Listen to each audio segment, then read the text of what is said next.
Okay, if you want to, I don't know if you can check your YouTube and see if we're live, because I don't know if I can, because I'm the owner. Let me, you know what? Let me throw it up in a different tab, private window. Oh, someone else wants a link. It's saying live in 2 hours. So, Hold I don't know if you on. can force it open. Let's see. I know. I posted it in the Coil Facebook group, and a lot of people were excited about it. So Saw that. Oh, I think it says live. Oh, hold on. I think it says live on my end. have you done a live stream before? No, I haven't hosted one.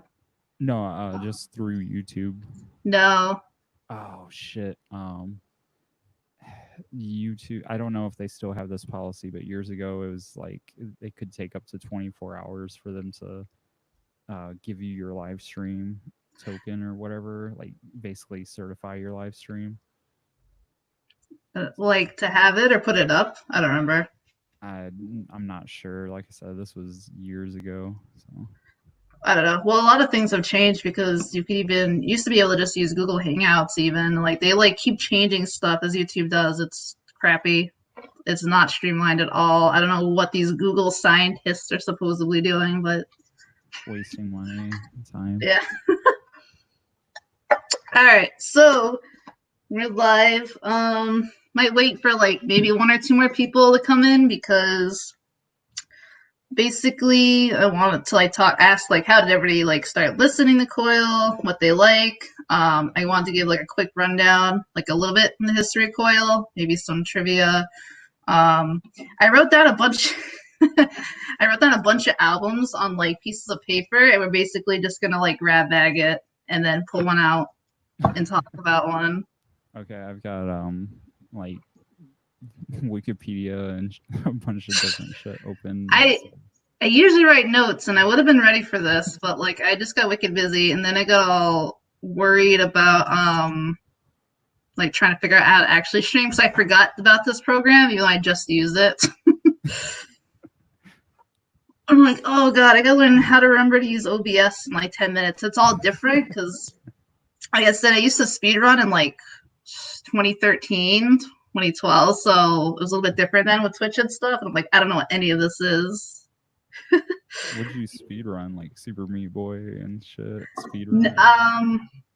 I like to, as part of the Hotline Miami speedrun community, but I was really into Castlevania 64, which a lot of people like shit on, but it's a fun game. It's actually more fun to speedrun. It's a really fun speed game. It is. I know people love to hate that game, but I like it.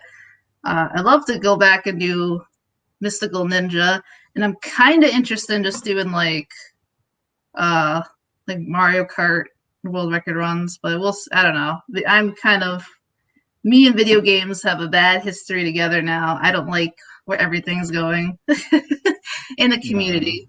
There's very few communities that are like they actually pull the toxic elements out, you know? Yeah, exactly. So I think the only game I consistently play and love besides like Pokemon my whole life is Monster Hunter. So I mean, Doom and Wolfenstein, you know? well, this time is fun. They did do the good job on the new Dooms. They're actually fun. Yeah. There's just gratuitous violence. So. Alright, so I sent some links out. Like I said, I would like to get like two more people in here, at least a little more in here to start talking about stuff. Yeah. None of my like super hardcore industrial friends are online right now. Like they're all either drinking or playing Warhammer 40k, which I would be joining them if you know I didn't. Oh man. Yeah. I'm trying to read your shirt because I can read Japanese a little bit. It says something. I am today something. I don't know. It's this vaporwave group called 2814. Have you ever heard of them? No, I must listen to Future Funk. Vaporwave's a little. I mean, I like some vaporwave, but a lot of it, I'm like, eh. I feel you. I have a whole like I download music onto my phone because I'm lame. So Yeah. I have a whole section of music that Coil's part of, and it's go to sleep music. And um, yeah, the album The Shirts for is part of my go to sleep music. So it's like constant dreaming, like that whole Yeah. vibe. Oh, it's 2814. Yeah, I've heard of them. I know they make kind of the more experimental stuff, which is good. Where is Yeah, everyone? push the boundaries of like the hypnagogic musical style. Yeah, I like more vaporwave that mixes with ambient stuff. Um, I can't think. I have a few things. I just can't think right now. You're good, There's man. Oh, I apologize. So like a lot of the non-binary transgender people and whatnot that I know, as part of the LGBT community, like we've all in my area, we just use bro, dude, man, etc. You know, in place for like the catch-all terms. So, like, are you cool with being called dude, bro, man, etc.? Yeah, that's fine. I actually refer to myself a lot of male pronouns just out of habit. I just do. I always have because I've always felt more comfortable. That's one of the histories. I actually don't really care, but if somebody does on here, then of course. Yeah, I mean, I've got one friend that they use they them, and so I constantly like hell they'll even correct their boyfriend in front of me still. So yeah, it's just a respect thing. Yeah, my philosophy is, someone basically you either ask them, I tell you, you just, respect it. Yeah, it's pretty simple. Or I don't get or why yeah, it's you so mostly hard for just some people. use or you just use they them if you until they tell you otherwise. Still usually people are pretty good, you know. All right. Well, let's see. Are you? Essentially, what's Sorry, up? I was going to ask. Are we like going into YouTube right now? Are we live inside of YouTube? I think so. Because I'm on a incognito mode and it's not showing the yeah, it's still saying live in 2 hours. Yeah, hold on. If I go to we have people six watching. Yeah, we're live. Oh shit. Oh, okay. Hi, what's up, people? I can't see the chat or anything. So That's why I open up YouTube sometimes in these streams and I just mute it. fair enough. So, Okay. Hold on. I know someone is really cool and posted it on the Coil subreddit, which is really nice. I saw that, but I don't. yeah. Well, so no one else is. I guess no one else is interested right now in joining. I mean, I'm not trying to sound like a dick or rain on our own parade, but it's like, yeah, people talking about Coil. it this concept in itself is kind of experimental, is what I'm getting at. So it's like Yeah, I a niche. assume most people. It's Friday night. Most people are probably doing some spiritual journeys right now. I listen to Coil, deep in reading. I actually like I listen to Coil through high school, and um, so we are on YouTube, right? Yeah, we're live right now. I Yeah, was that gonna. was one of those. Yeah, Oh, sorry. I just thought that was a good segue to say I yeah. started listening to Coil in high school, but it wasn't until a couple years ago, like maybe 5 years ago, someone on the Mew subreddit of 4chan was like, if you listen to Coil and you don't do psychedelic drugs, you're missing half the experience. And I was like, you know what? Okay, for my first acid trip, I'm gonna listen to music to play in the dark. And Oh, jeez. yeah, that like that was when I discovered fear. I can't look. I love that shirt. No, okay. So this shirt, my boyfriend and I, one of the last concerts we went to was not a psych TV. It was a legendary Pink Dot show, and I wore this shirt, and he wore a psych TV shirt, and no one recognized my shirt. I was very sad, but people knew his shirt because it had the big psychic cross on it. So he had like all these older ladies, who all were like, "Oh my god, look his shirt." I actually got a picture of Edward Cospel. It was cool. But that's cool you brought it up because I was going to ask everyone, like, how they got introduced to Coil, how they discovered it. But I suppose, too, for starting the stream, we should start probably with, like, a little bit of history of, like, who is Coil? What is Coil? I think that's important. So there's a lot, and my brain's pretty fried. And the thing with Coil is we have very devoted fans, very happy, and they know their stuff, and they will be, they will correct you. I think they even corrected Cozy Fanny Tootie of all people on her autobiography for getting certain details wrong. That's how militant a lot of these people are. Because I mean, a lot of these people were actually there, So forgive me if my information isn't great or shoddy. It's been a while since I had this too. I have so basically, if you really want to know Coil, because they were very private about their life, so there's actually not a lot of information about them besides people talking about it or writing. But England's Hidden Reverse is a really great book, not just for Coil. It also has Current 93, Nurse of Wound. This is a great, fantastic book. In many ways, the writer is great. He also makes a good case too for like a lot of the aesthetics for industrial and stuff. A lot of people give it a lot of industrial hard time because of certain elements to it, which a certain is, and that's a discussion for a different time. But he makes a lot of good cases for it and understanding. So talk about Coil. We got to go to we got to go back to 1969, 1970 of Kuhn transmissions. So basically an avant-garde art movement group in England. And in 1975, they had an exhibition called Prostitution, which showed the artist Cozy Fanny Tootie in her porn mags. But at that show, there was a live performance by a band called Throbbing Gristle. Who is this band? I've never heard of them.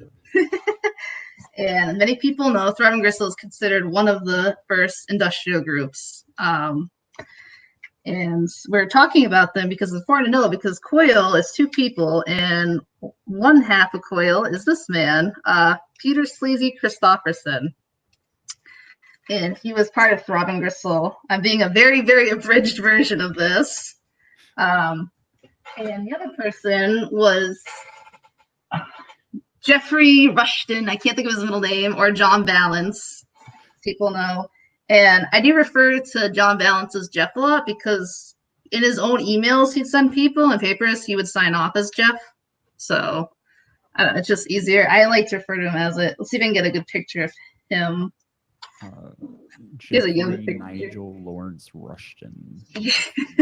He's a very, very English name, which is an aspect you definitely hear in Coil's music. Is their English heritage is a very strong trait you hear in it. There's a lot of elements to that, which is good.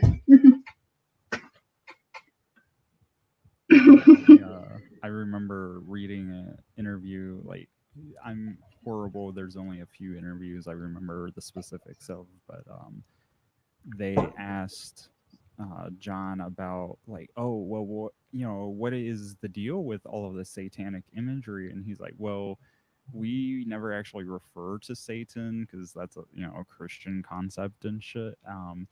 We like to portray Pan in our music, in our imagery and stuff, because essentially they were English occultists. Like, they came from Psychic TV, which was a anti-cult.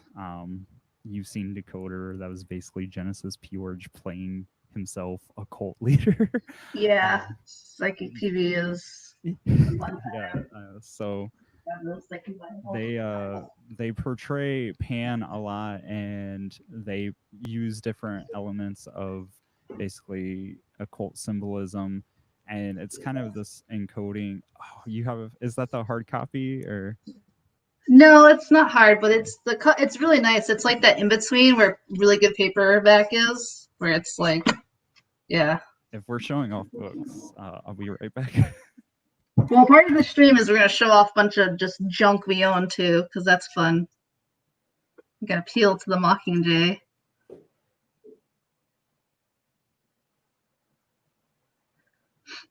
But yeah, if anyone is interested in oh, is that the hardback? I have a necklace. If anybody would like to join in before we start getting really into the album discussion, just message me. Oh shoot, did Jen sign that? Just message me on Twitter or Reddit. Oh fuck, I don't have that, and I need it. I need that book. I don't own that one. I'm looking for that. I need that book so bad. I need that book in particular because ever since I started this channel, I wanted to do a video comparing, contrasting that book to Cozy's autobiography because there's a lot of different information, obviously. I actually, for the people who happen to go between Facebook, Reddit, and 4chan, which I'm one of, I'm actually the guy that scanned the Records of Civilization and created the PDF copy. I don't know if anyone's reformatted it, but I scanned it at historical archive quality because the local college allowed this. So I can send you a copy later if you'd like, a PDF version. So that would be wicked good because I can't find that. I do remember that posted, and hold on, I'll post my Twitter. I will admit, yes, I haven't browsed you too much this year, but I've browsed 4chan since longer than I should have been, since I've been like 12 years old. But I feel like everyone has been into 4chan since they were like 10 or 12. Like I don't go on any political stuff. It's all garbage. But I used to go for the cooking, and I had music, and I actually met my boyfriend on 4chan. Mew. Whoa. Okay. Yep. Yep. What a story! But like this story. Yep. Okay. Sorry. That was really fucking cool. First off. Second off, I'll send you a link to the book later on if you'd like, and then third off, I actually read Wreckers, and there was another Throbbing Gristle book. I can't recall the title of it. Yeah, hold on, I think I have it. I think it's called 20 Jazz Funk Greats.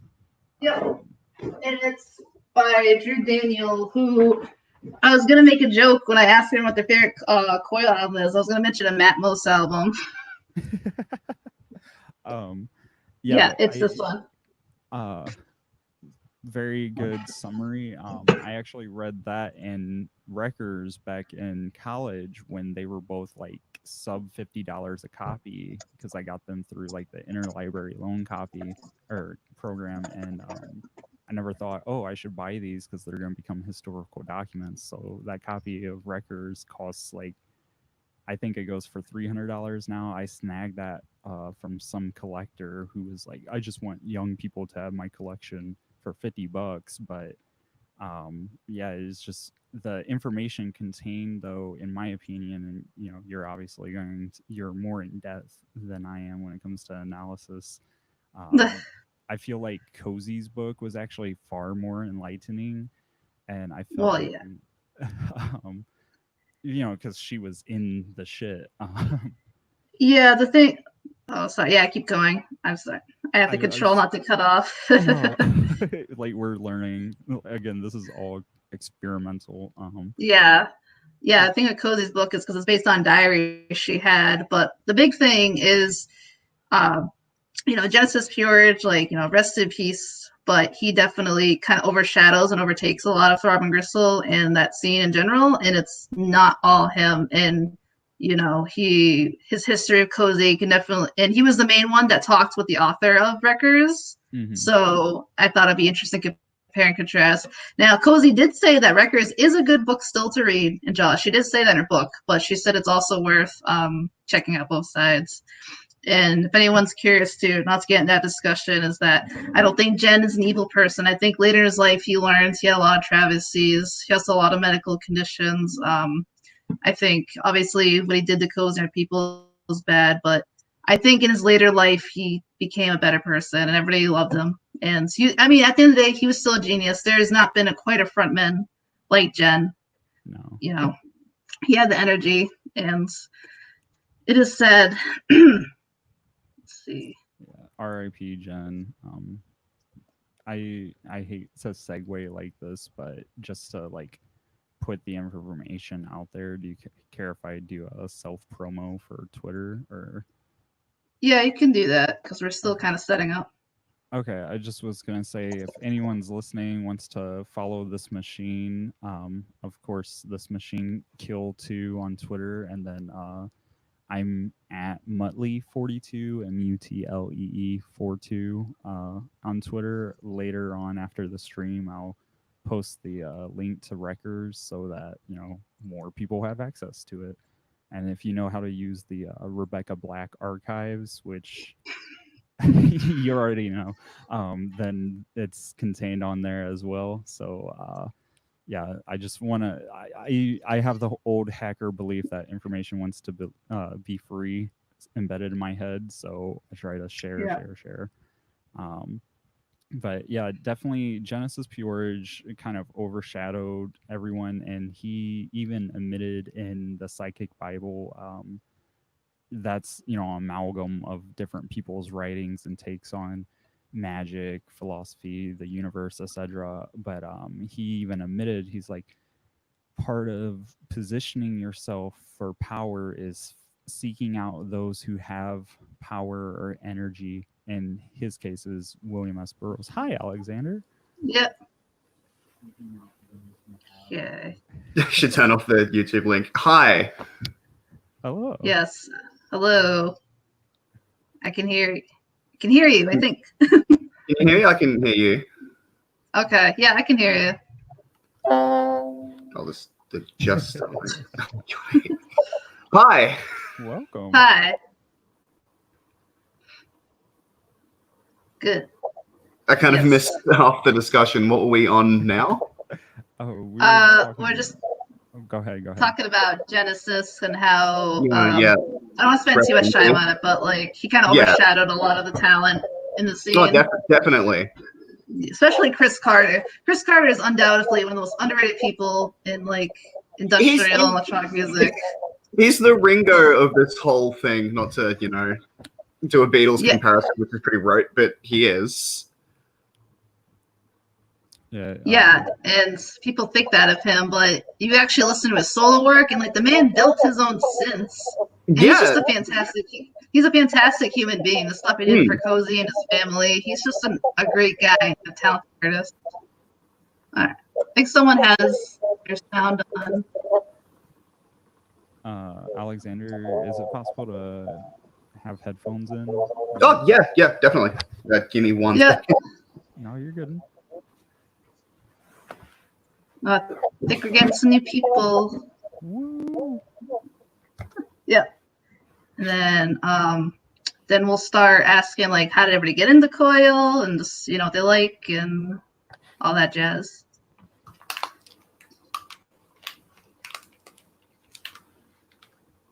Oh, we got the headphones. Real recognize real. Oh Jesus! No, oh my God! I hate my computer. I hate it so much. Ain't technology. Yeah, one of the reasons I wanted to live stream is I actually, for the first time ever, it's like the most I ever spent anything in my life with like a gaming laptop, but to edit and like do stuff. And I wanted to see how I could live stream. Oh, hold on, we got a new challenger. Let's see. Welcome, Steve. Steve, say something.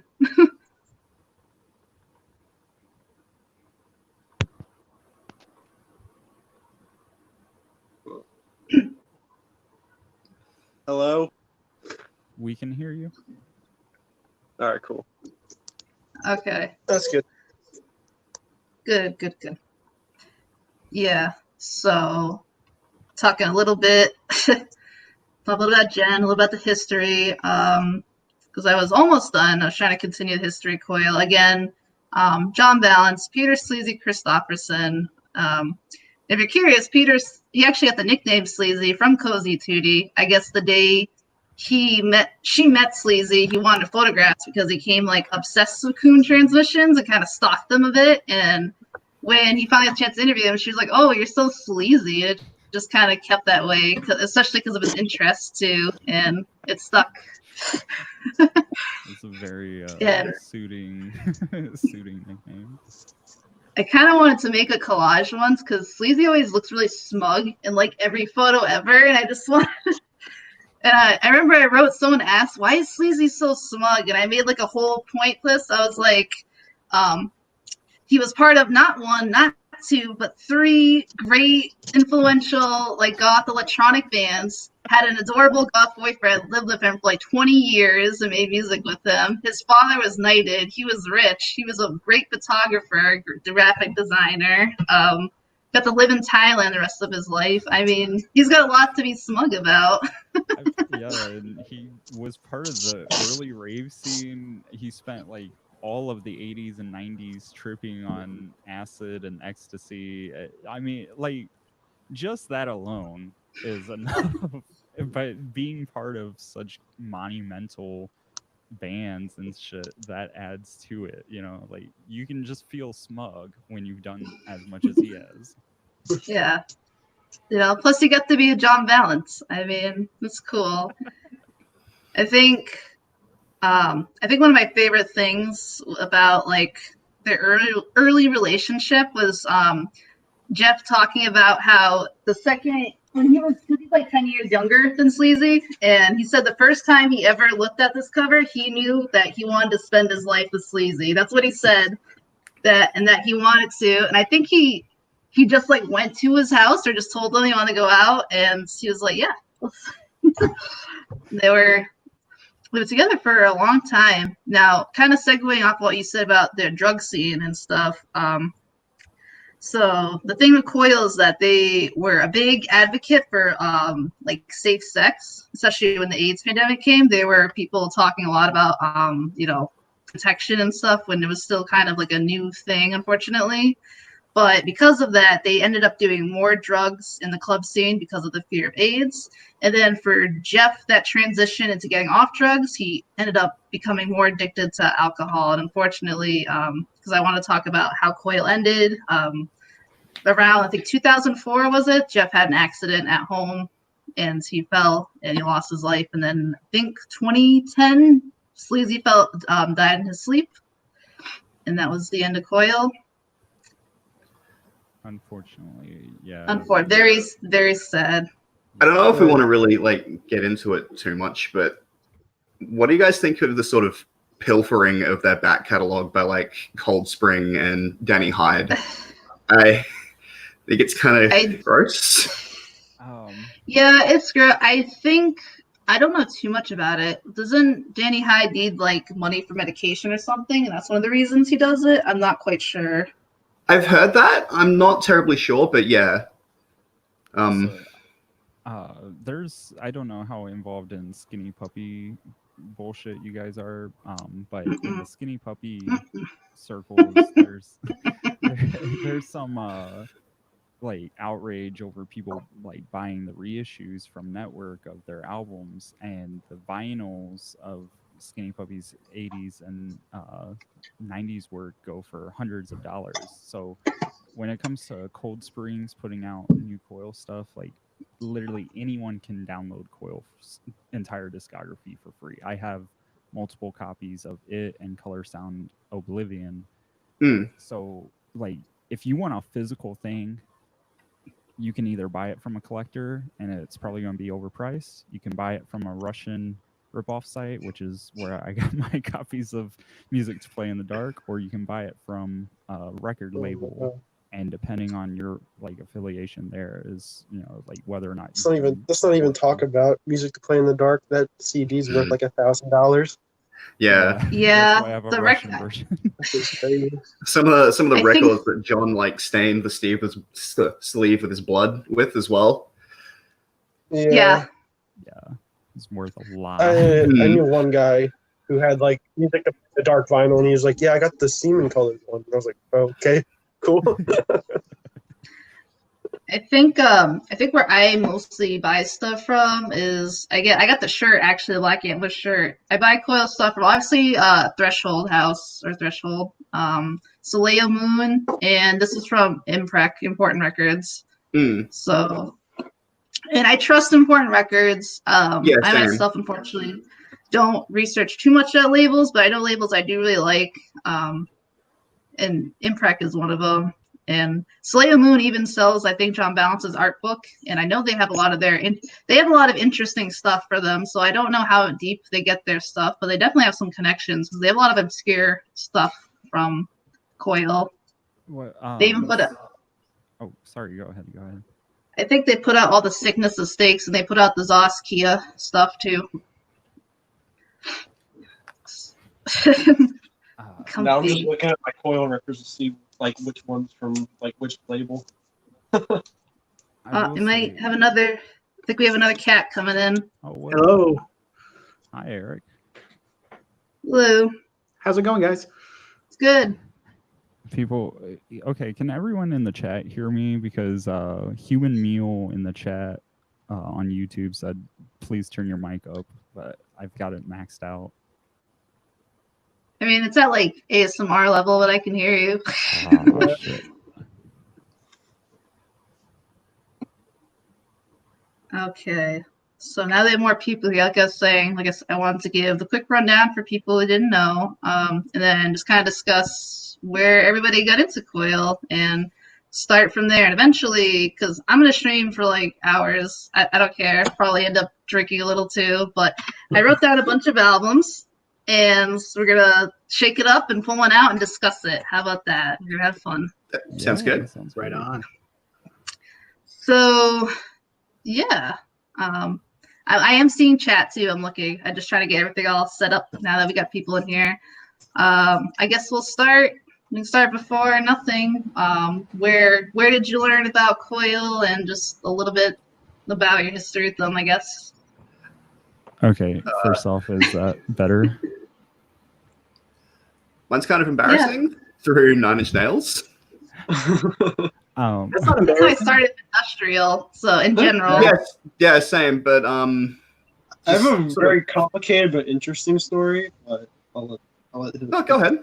That was basically mine.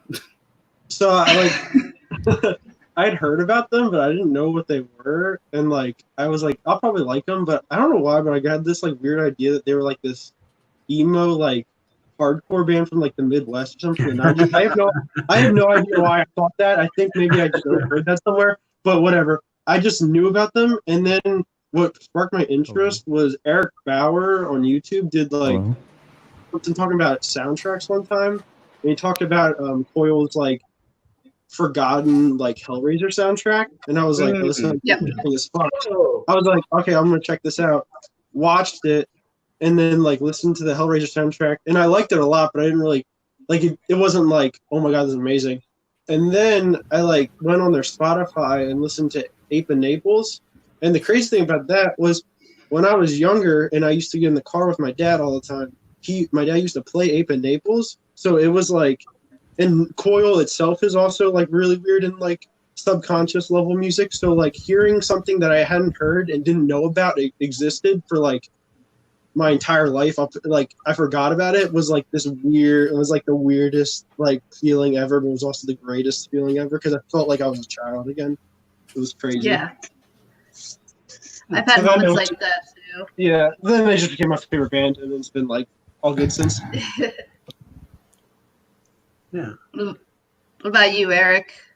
Yeah. So weirdly, I've loved Throbbing Gristle for years, but I didn't realize that Coil and Throbbing Gristle were connected until a couple of years ago. And they were like a band that I had heard of, but hadn't really followed. But their interest in sort of occultism and chaos magic and stuff like kind of dovetailed with me kind of getting into that stuff about the same time. And so I was just like, oh, hey, wait, these guys rule. So like I've probably listened to them more than I've listened to any band in the past, I don't know, 2 years or something. Yeah. Same here. Yeah. I do listen to them fairly often.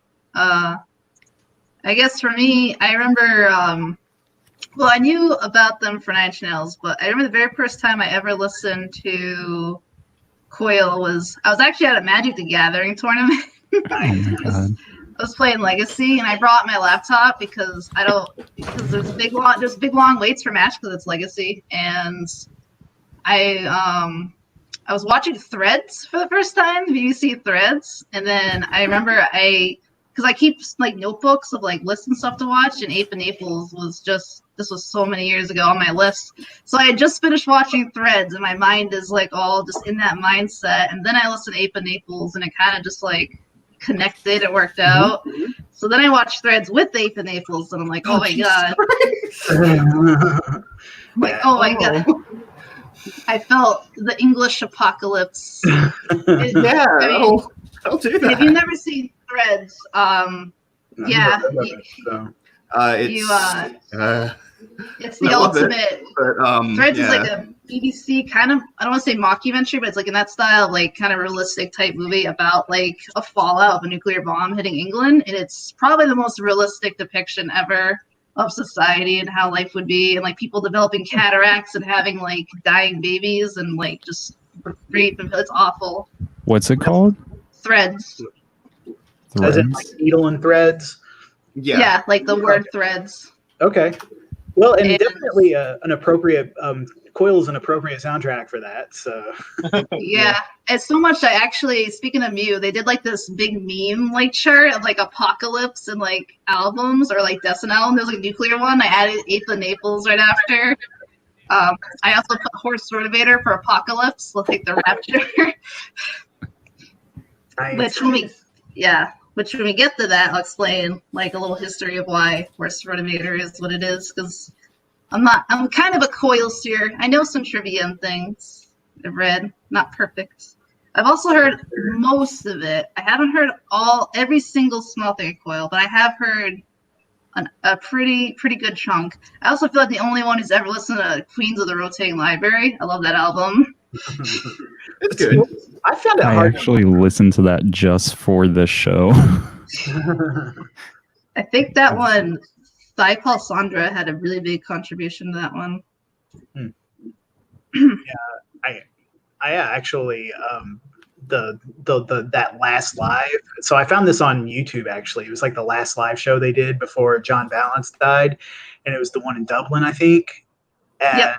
And I remember watching that and being like, "Wow, this is what I want to do with my life." But the song "Unhappy Rabbits," like, my God, I had like an actual like religious experience while listening and hearing "Unhappy Rabbits." Like, for some reason, that just really punched a button on me.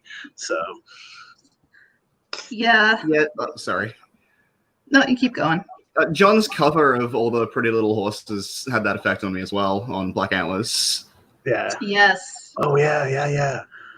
That's, yeah. Mine too. I think my song for me though is always Dark River.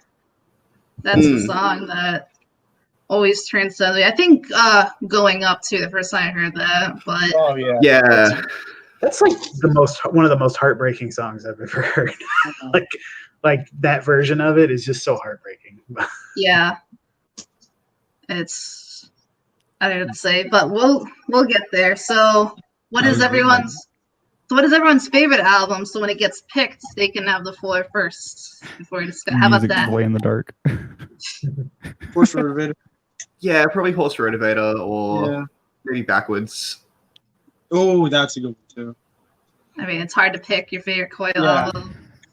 Yeah, I rather like the one I always listen to the most is Ape of Naples, but That's a That's strong probably like album. the easiest one. It's like not like saying that's bad at all. It's just like you can put that on any time ever. It's just great. Yeah, I find it hard to listen to. I have a lot of emotional hang-ups with Ape of Naples. It's really heavy. That's me Yeah. with Black Antlers. My favorite Coil album is Ultima 2 Care by Matmos, but it's actually Black Antlers, and I listened to it some of the worst days of my life when I was really really struggling with a lot of just kind of abuse type stuff, and I go on the bus and I listen to it, and just the GIMP playing out, it's just that long stretch, and then John just like says sometimes, and like it's just definitely hear it. And then I think it has the best version of Teenage Lightning, but Yeah, definitely. Oh yeah, no, I agree with that. Yeah. we'll debate that. The one on LSD is great, but yeah, the version on Black Analyst is real good.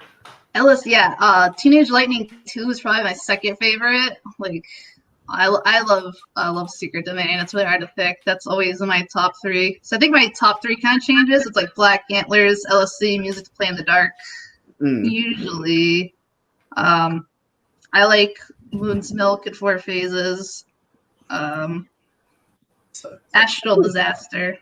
Moon's Milk in 4 Phases is actually might be my favorite, even though that's the one I probably listen to the least. Like I think it's the hardest one for me personally to listen to, but it's awesome too. So, So all right. 2, if you have any because I'm kind of taking influence from, speaking of Eric Bauer, his like metal live stream or like the live stream community stuff. If you have any like, you know, stuff you want to show off or like physical stuff and all that, you can. We're gonna show, but so yeah, I got 2 piles of like Coil stuff. I have like the main albums and then like deep lore Coil stuff because I feel like there's 2 categories going on. Yeah, and then before I get into it too, I did want to mention too that another reason to do the Coil stream is because it's June. You know, it's LGBT month, and Coil associates with so many great creators too. Like I want to talk about Clive Barker and Derek Jarman, especially Derek Jarman. And Coil is really important for AIDS awareness too. Yeah. I wanted to do a video exclusively on their Tainted Love because I could be wrong, but I'm pretty sure it was like one of the first tracks to actually donate money to the AIDS cause. Yeah. I think it was. I think in an interview, John Blanche said that it was the first one. But yeah. Oh, that's a whole nother live stream. Don't worry, we're gonna have a scraping Venus off the wheel live stream. Oh hell yeah! Finally, the JG Thurwell discography I have comes in handy. Did you see my video where I discuss all these albums I have? I've seen a number of your videos where you're just showing off, like, yeah, I just bought this super rare vinyl. Just, you know, yeah, it's ridiculous. Yeah, I will admit some of the Jimbo CDs. My boyfriend I live with he's a big like, you know, tech hacker boy, rivet head 90s goth dude. So he owns a lot of that, but you know, talk about it. But we love Jimbo in here. We'll talk about him and know you sometime. So for the Photos live stream, just kind of throwing it out there, can we also talk about Venture Bros? Will that be hell yeah? Okay. That show in itself is like a microcosm of goth and industrial and alternative culture in general. So I'm down here with a confessed arson, bro. I watched that show when I was like really young because it was on our Adult Swim, at like 11 at night, and when I was like 9 and 10, I'd watch that. But then coming back to it and just hearing all the references, it's really cool. I'm kind of disappointed. Well, I haven't watched in a few years. Like, I'm kind of behind the seasons. But have they like physically depicted JG in the show yet? Come on, I need to see animated. They have. They made a very obscure William S. Burroughs reference, and then came out and said, "Good shot, William S. Burroughs." And but as far as incorporating someone from the scene into it, I think that's the closest they've been. So.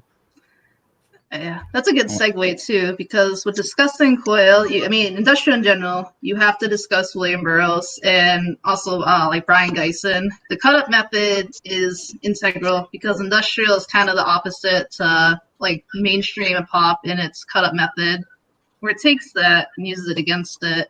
So William Burroughs, I'm talking for a lot of people who don't know who might watch this, I'm trying to let everyone in on it.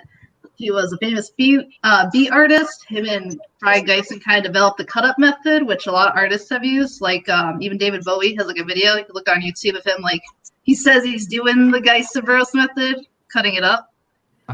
Can I chime in, because I actually made it to the Chicago date for the David Bowie Is exhibition right before he died. Oh, and there was a little part where he's talking about he developed, like in conjunction with someone, a program where it would just go through news articles, like he'd feed it news articles and it would rip them out and then rearrange the words, and you have like these wonderful epiphany sounding fucking sentences and paragraphs. And he's like, yeah, so I was interested in William S. Burroughs' cut up method, and eventually sometime in the 90s I was having trouble writing lyrics, so I said to my friend who writes programs, hey, can we do this with a computer? And so brought it all together.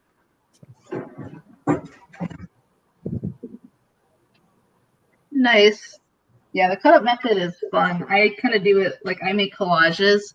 Someone doesn't know, the cut up method is basically think of like the classic like ransom note where you take different letters and stuff. You take like a newspaper, an article, and you cut it up, and then you rearrange the words, sentences, and supposedly your mind still makes like the connection to its original, like what it's trying to say, but differently. And it can come into recording, and supposedly it's still done today, and I could believe it, where you can take sounds of riots and mix them up and then play it to incite riots, like in real life. There's like a whole science behind it. That's what the coder's all about. That was actually part of, I don't know about the recent Black Lives Matter thing, but I know Atari Teenage Riot managed to pull that off, like with their music. I believe they said they played the sounds of an old riot underneath their main live setup, and fucking riot in Berlin. So all right, so let's start pulling out albums and we can discuss all kinds of fun stuff. Charlie Bailey in the chat, yes, Atari Teenage Riot's still around. Alec Empire is still pretty active. I hate Alec Empire. Whoa. Okay. I know we actually made that joke, and I was like, oh my god, you reminded me of Alec Empire.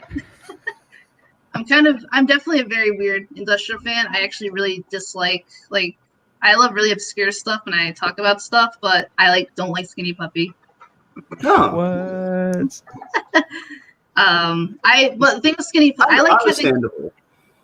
like Kevin Key. I think Kevin Key carries that band. His solo stuff is good. I like Download. I just really hate Ogre. I like very noise industrial type stuff. I like power electronics. I like stuff from France is wicked good. If you ask me what the best industrial is, it's stuff like off Cthulhu Records, like Club Morale, SBK's Leichenstrahl is like the epitome of best industrial. Law Nomenclature from France, some of the best you're gonna get. Wait, SBK from Australia, aren't they? Yeah, so is Jimbo. So is Jimbo, yeah. So are Australians putting out the best industrial? I actually think it's the French secretly. A lot of people don't know that, because I like music concrete type industrial that's heavily sampled. All right, let's see. First album is we talked about the new Backwards. Ooh. Did someone say they like New Backwards? I liked Backwards, the one that was sort of packaged with Ape of Naples, but couldn't really get too deep into New Backwards, honestly. Yeah. Just the the more remixy stuff I can't really jive with for some reason. I feel that. That's kind of similar to my experience with it. I rather like it. I just, I think, I honestly, you can sort of see it in their name, right? Like Coil. There's so much of their music which is about like turning back in upon itself and revisiting old stuff and retrying new ways, like old compositions in new ways and stuff. And like New Backwards was always, I like that one a lot. I listen to that one fairly frequently. So yeah. I'll probably have to give it a couple more listens. Yeah, I like it a lot, and then I recall Peter saying like Trent, like this was a way that letting them record that album and different material around that album was like Trent's way of paying them back for the influence they bestowed upon him.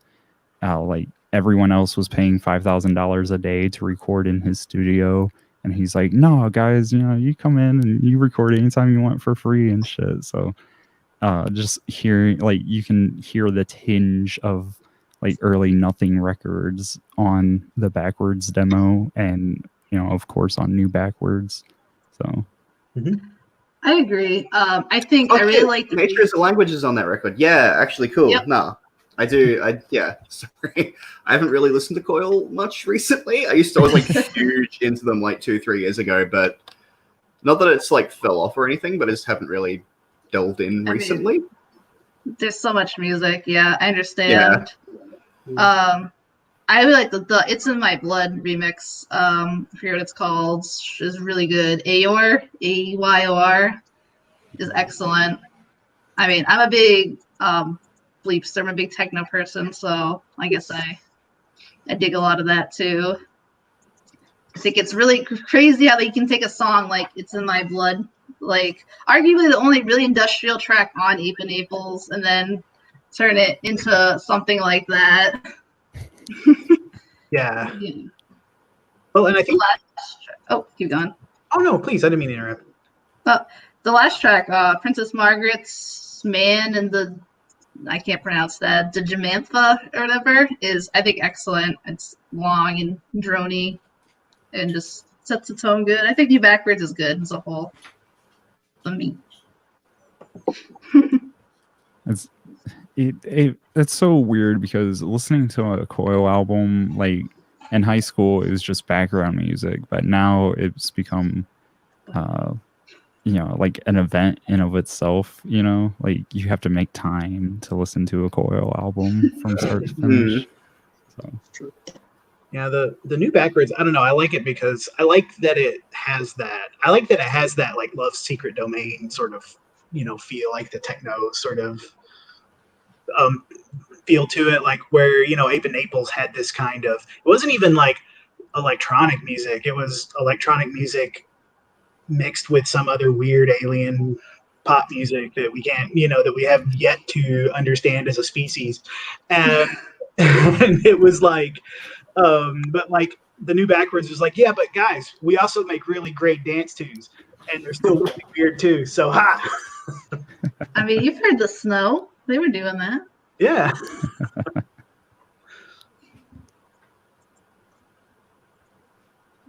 What were we gonna say before nothing? You raised your hand. Oh no, he was saying it's kind of like weird alien music. I was like, yeah, it comes from above. So, sorry, I'm Italian and German and shit, so it's like, you know, my family talks with their hands. Yeah. Yeah, I'm originally from Mass, so we got a lot of Italian Americans there. So they're loud. I miss it though. Everyone's so passive aggressive in the Midwest. I hate it. Or you're Midwestern too, so. Yeah. No, I mean we call ourselves mass holes there. I mean, here it's just I miss all the honking and yelling in the streets. That's all I'm gonna say.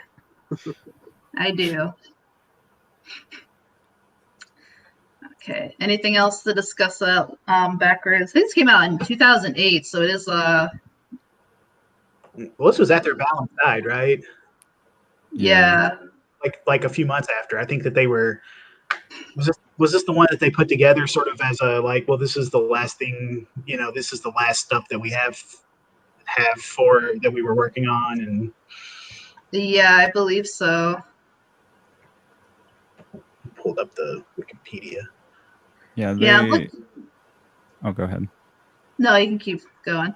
I was just gonna say it was like they pulled stuff that they had recorded in the 90s and things, you know, working at Trent's studios, and they pulled it all together and basically shinied it up and redid some parts in Bangkok. I recall Peter in an interview saying, "Oh yeah, I wish we had a Fairlight still, because at some point they had sold their Fairlight synth." And he's just talked about like, oh, that was like so instrumental to forming the early Coil sound, or the like mid 80s Coil sound. And so I think you hear the Fairlight on the new Backwards, but it's all in like 90s samples. Oh, that's neat. Oh, that's really interesting. Yeah. Yeah, I think you can hear it in like, I think Being Careful What You Wish For, which is the first track. The Fire of the Green Dragon's a good song too.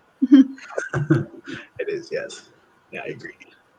Yeah, Backwards is like a whole thing with them that they were trying to like do forever and just kept getting pushed back, and then Coil has had a lot of like side projects for Sune, even though it's just like Coil, like Time Machines and Elf, which Elf is an interesting thing. I think it kind of just came at, I mean, they say it was like an entity coming through the machines, but I think it was them just feeling very pressured and stressed trying to work on the Backwards, and they kind of just needed an excuse to do their own thing. It's so weird that they called it Elf and talked about entities coming through the machine, because completely unrelated to them, like around the same time as getting back into them, I started, oh, is that Worship the Glitch? Yeah, we're talking about Elf. I love that album so much. It's so far ahead of its time. Yeah, I guess we can just jump into talking about this. So since we're talking about Elf, this is technically called Coil versus Elf, Worship the Glitch. So again, Elf was like this entity they thought was coming through this recorder they bought from like some like old recorder from like some older woman, like Welsh woman. I'm not quite sure. And so they thought there was like an entity trying to contact through them. And so they were just playing around and kind of letting the synth and sounds do its work. And this is Worship the Glitch, which every track is named after an amphetamine. I can't pronounce that word. A drug, a very high drug, and it is what it says. It's a very glitchy drone, its own thing, its own sound. You kind of just have to hear it. I really like the second track. I can like hear it in my head. It just has the best textures and sounds. So I've never actually heard of this, so thank you. I'm gonna actually listen to that. So. Yeah. If I remember, yeah, it was released in '95, but everything you hear on that album, it's so strange because it sounds like something that was made in the last 10 years. Like it is incredibly advanced as far as like the production techniques and the sounds you hear on it. Like yeah, it's unrivaled. That's cool. That's really cool.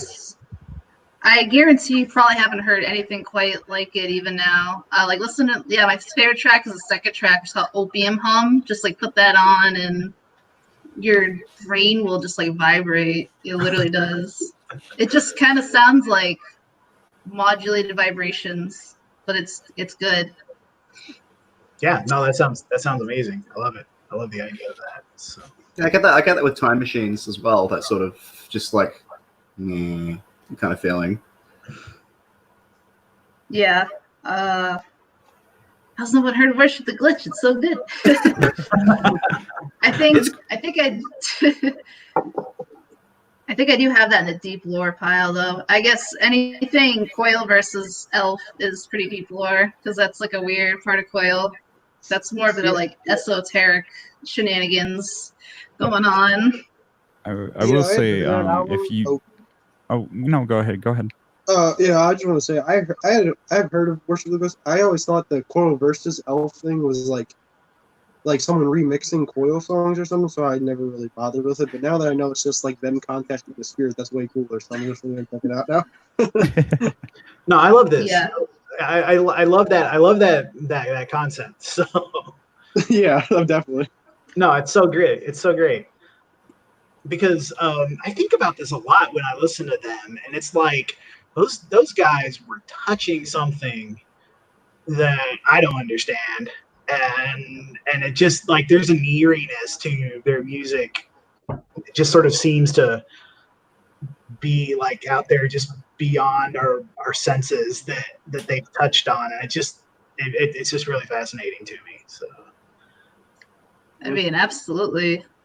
like you gotta wonder if that's what destroyed them too, but you know.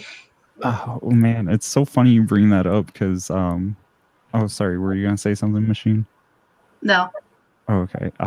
No, I just listened, like, as I was getting ready for this, I was listening to an interview where Peter talked about, he's like, you know, drugs were a huge influence on us, blah, blah, blah. And then he talked about John, he called Jeff. He's like, Jeff wanted to peer into the void so much that eventually he jumped off, you know, without holding on. And so you jump off to stare into the void so deeply and you just nice and you just fall down. And so I can't speak for Peter's death, but I feel like John, you're absolutely right. And like trying to comprehend beyond, you know, the like capacity for humanity probably consumed him in some way. Yeah, I mean, clearly it was. I mean, he was into all kinds of crazy magic, esoteric stuff. And I mean, I definitely believe in different things.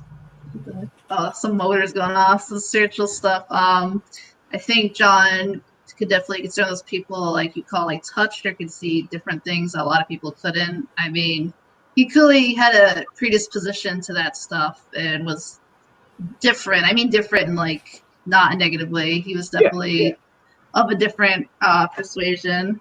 And if you didn't know, John did pretty much all the writing for Coil, I believe. He pretty much wrote all the lyrics. And, you know, it's one of those things where it's like, oh, my crazy goth boyfriend's writing all these lyrics. I guess I gotta set up the module synths and go on tour with them. Yeah. That's what Coil is.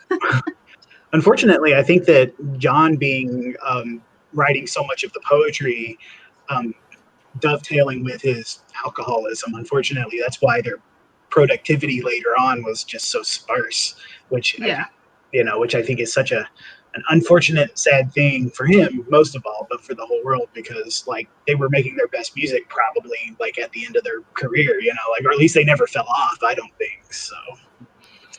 Yeah, Ape of Naples sounds insanely mature. Like, not that I don't love like Horse Rotorvator and Scatology, but you compare that and it's like night and day, which is funny because they consider their beginning of their albums so the sun music, and the later stuff they call it moon music.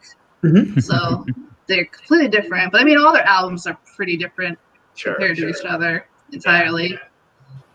Yeah, they at several points, they, you know, people asked them like, "Oh yeah, why are you doing this?" And it's just boring to make the same album over and over again. You know, it's like because the spirits are telling us that, you know, telling us all this interesting stuff, and we have to, you know, we have to put it in different forms because that's the only way. I wish more industrial artists took notes about like, you know, it's boring to remake the same thing because. Holy shit, man, like it's so hard to find, at least for me, it's so hard to find good modern industrial. Like there are, you know, great bands out there, but a lot of it sounds like the same thing from the past 20 years. So like, if you're gonna be influenced by Coil.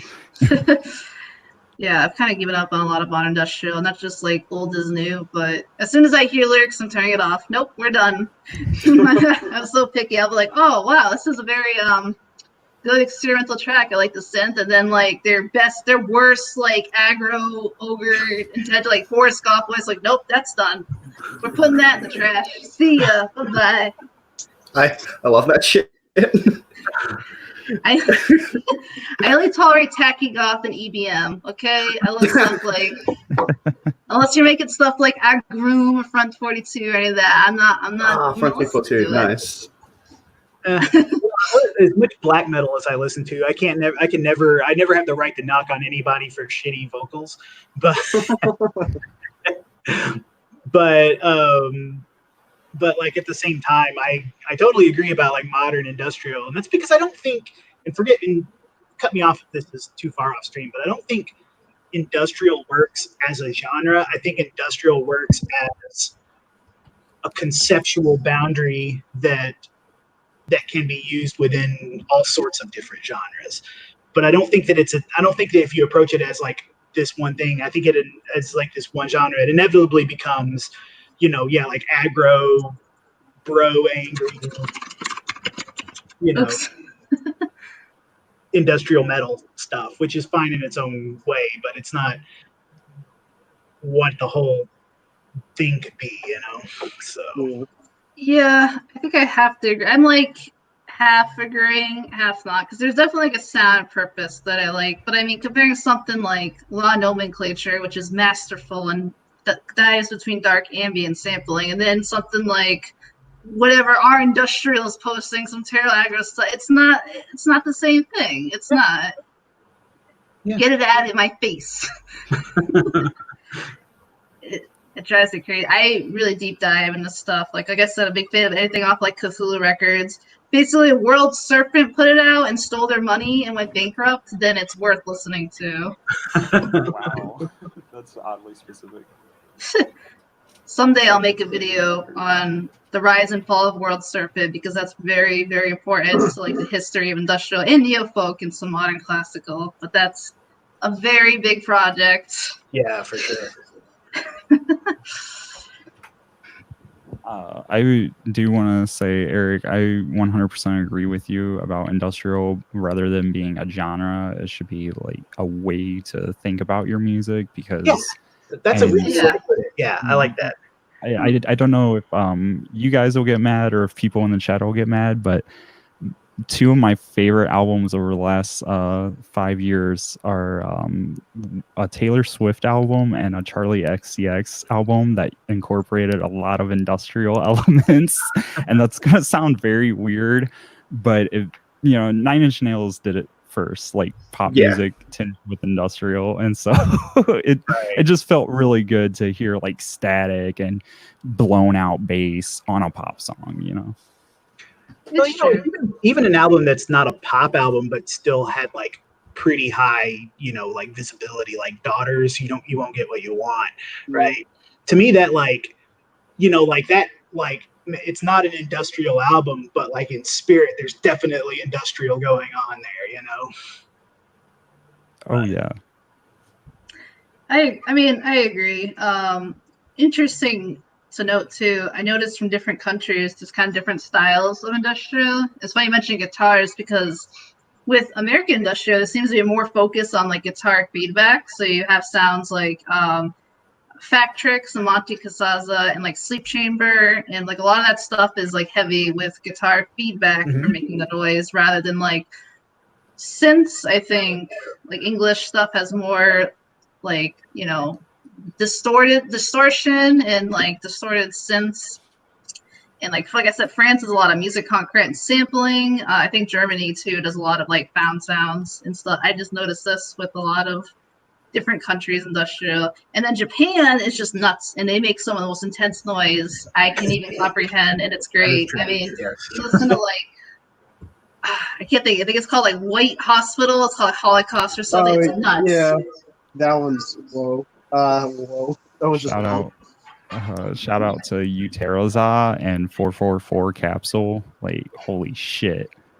Or Ball. Like, oh my god. It almost like feels good, just kills you, destroys. It's absolutely. It's a high-speed death sentence.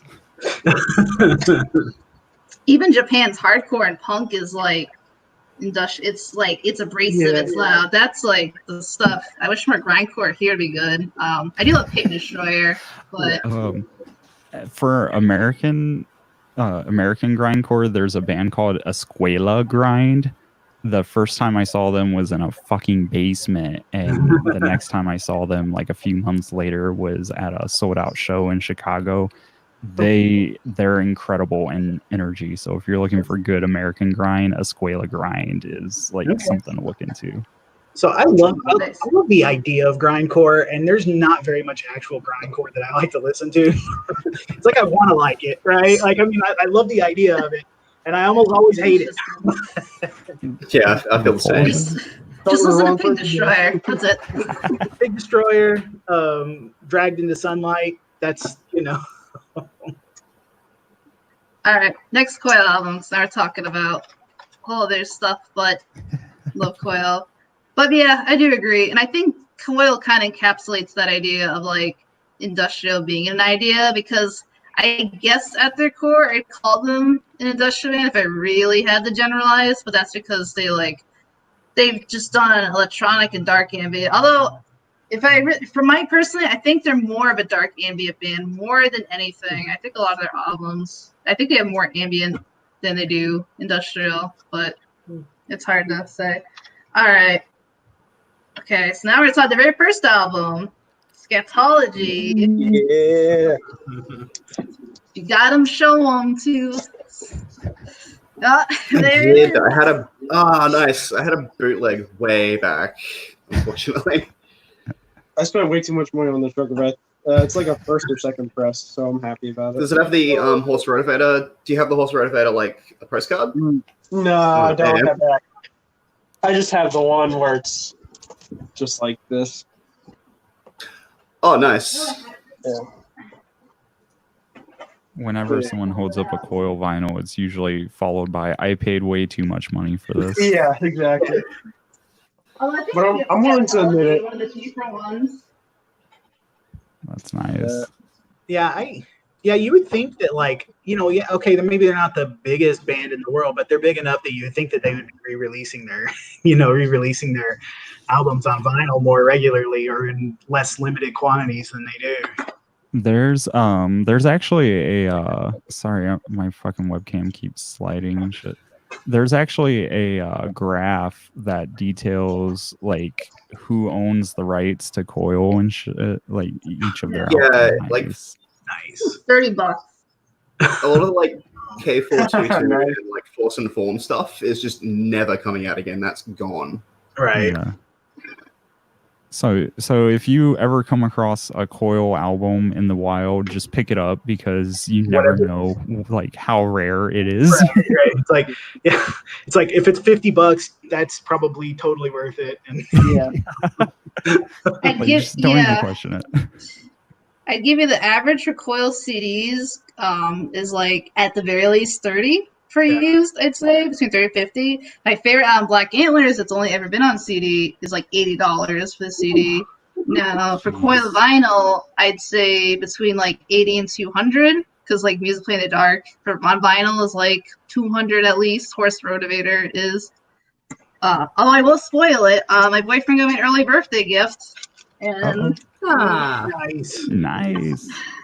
Happy birthday for when that is. I was like, I don't know what press it is. I mean, it could even be a bootleg, but it was I had very a bootleg cool. that was missing the first 5 seconds after death. Oh no! Yeah. No. Oh. I'm a big epic. I listen to full albums. I like even my electronic record. I just listen to the whole thing. So I'm like so used to albums. I get like mad if it's messed up in any way. Yeah. I actually just sent it to you on Twitter machine, but it breaks down each Coil album and like who owns the copyright and pretty much summarizes why it's a pain in the ass to fucking get any Coil album officially anymore. So. God damn it, Danny Hyde. Just give it back.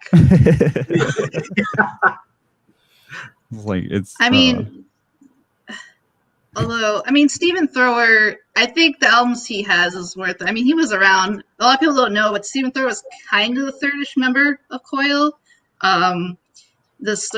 The story goes, when he was young, when he had first come out being gay, he like ran away because he's like, I don't know what the fuck to do, and he loves Coil, so he ended up living with them.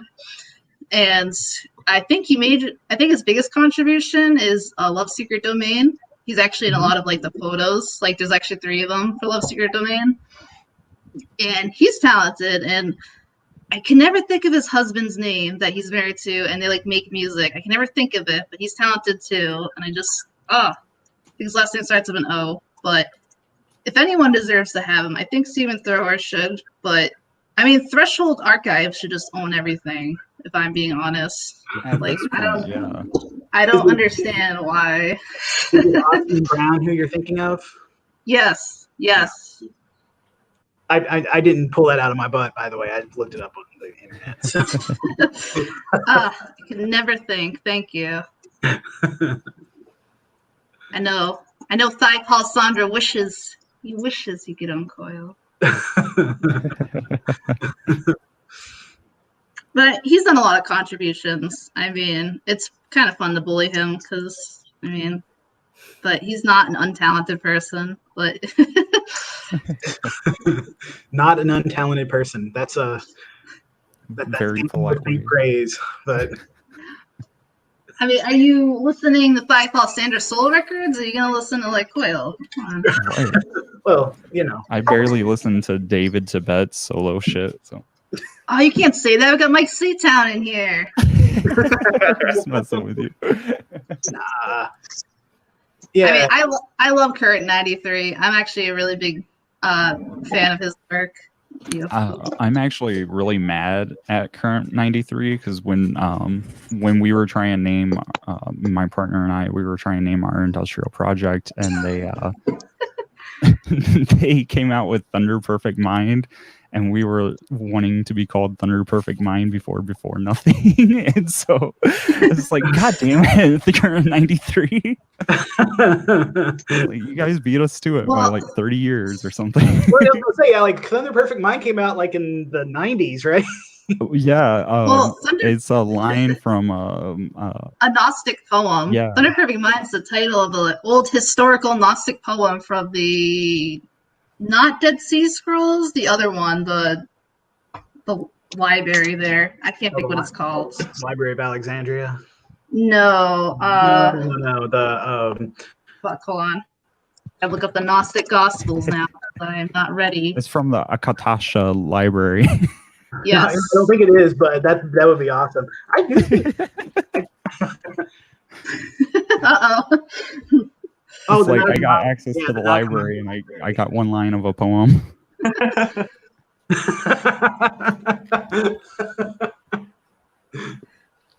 Yeah. Small off tangent, but if you're ever interested in learning more about like Gnosticism and about like Thunder Perfect Mind on that, one of my favorite theology writers for it is a woman named Elaine Pagels, and she wrote the Gnostic Gospels and Adam and Eve and the Serpent. And the books are really easy to read. There's like, it's all put in layman's terms. It's written really well.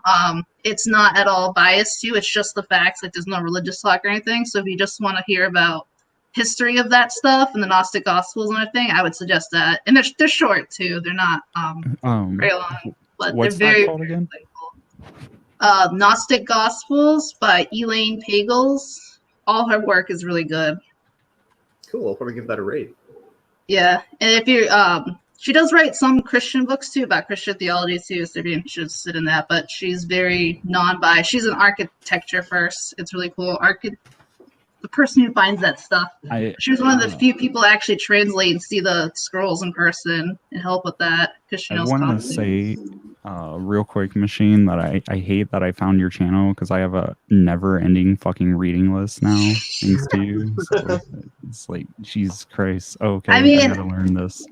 Me too. A lot of these books I feel that I haven't read, I just get really distracted. I mean, it's bad. I have so much stuff going on.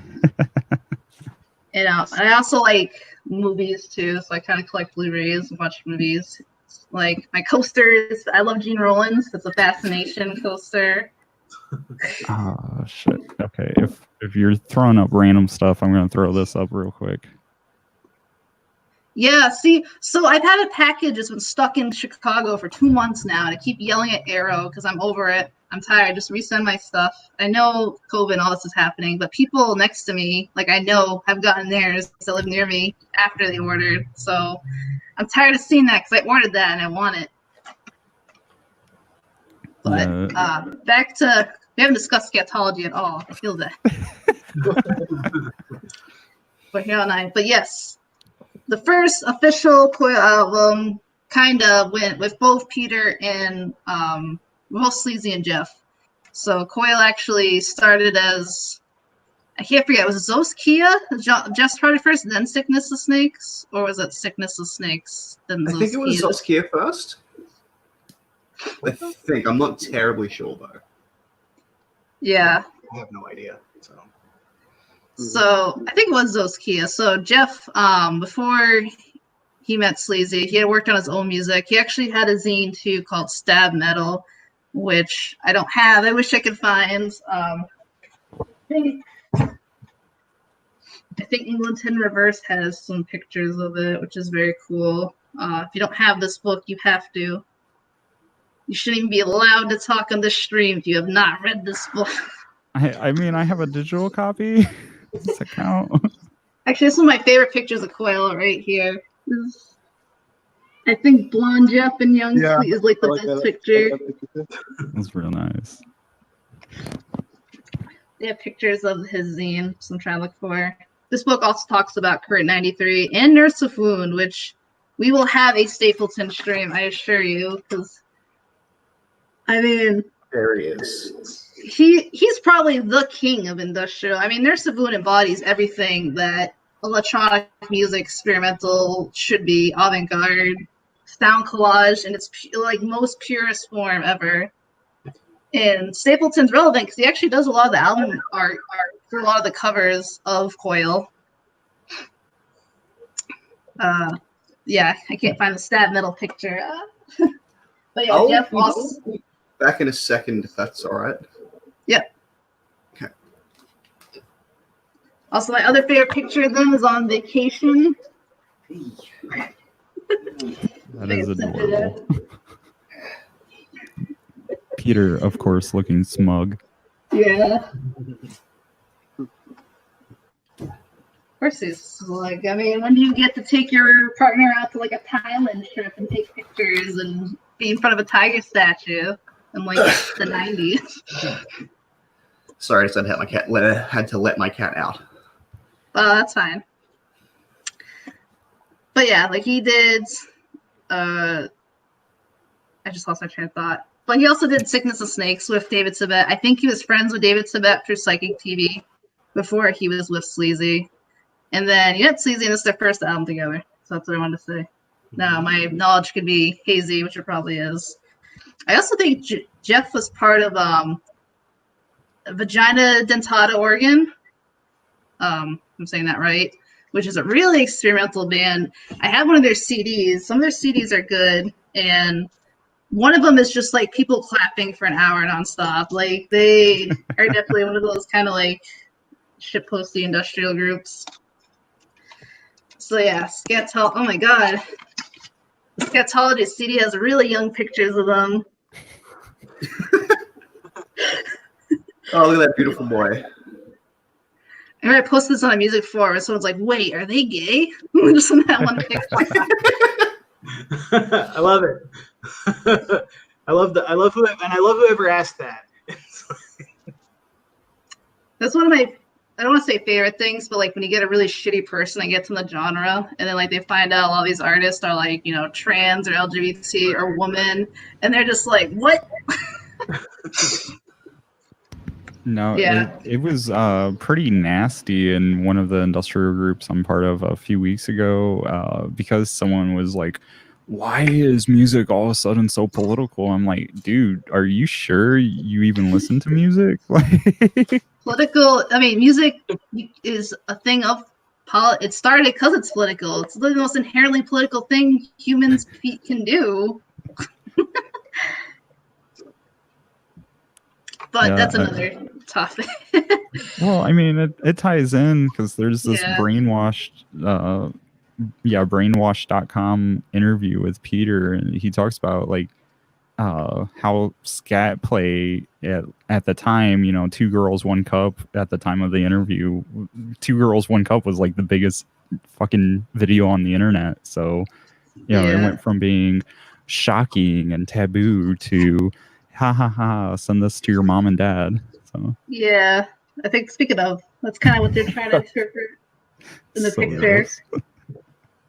Fake the liner note says Scatology, frequent reference the excretory process in literature, study of fossil excrement, gross obscenity. Yeah. Isn't there an Yeah, this is interview? Mine too. Oh yeah. Those are like right up there. Oh, lovely. Yeah. I think there's an interview with Jeff. I can't think which one. He says something like, "Every part of me is like spiritual and holy, even like my shit. It's like spiritual or something like that." Well, and like you can definitely like with the with all of that and this album particularly, like you can like the connection with the with that Throbbing Gristle stuff is explicit, right? Because Throbbing Gristle was as much an performative art project as it was a music project, and so and then like they're all of those stories of like of them just doing all sorts of fetishistic and transgressive things in order to create these strange artscapes. And so yeah, like I mean, like I think that Scatology is sort of almost more like that kind of stuff than anything else that they would do afterwards. So I agree. I mean, most of Coil's music is, and I kind of would say industrial as a whole is very, it's either very spiritual and fetishistic at the same time. oh yeah, I mean, Coil were big. They're all big into like the sex magic, practitioner. That was a big thing for them. So they try to harness the raw male energy, as they put it. Well, I mean, I obviously, Machine, you and I talked about it, but have any of you three read Cozy's book, Art, Sex, Music? I haven't. I have it, but I haven't read it. I haven't read it. No, I mean I know of it, but I haven't read it. So 100% worth the read. Sure. She talks about basically the orgies that they would have in the early days, and how the first time Peter was involved in one, he went down on her and he's like, "Now, don't mind me. This is my first time with a woman." Now, didn't he get his nickname just from basically kind of being like kind of the most sleazy, like didn't he like sleazy, not in an ironic way, but also kind of in a real way of the whole truth, like.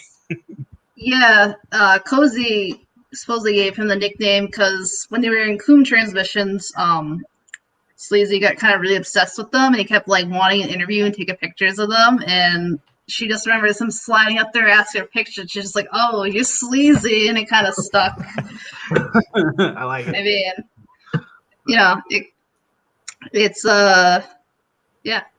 mean, it suits him. He clearly liked it, and it stuck. And I mean, Sleazy's artwork, even like beyond Coil and Psychic TV and Throbbing Gristle, he's a graphic designer, and he was part of that. I can't think that group that also did like a lot of album covers and music videos. Mm-hmm. So he was definitely like really artistic, and he's actually did a lot.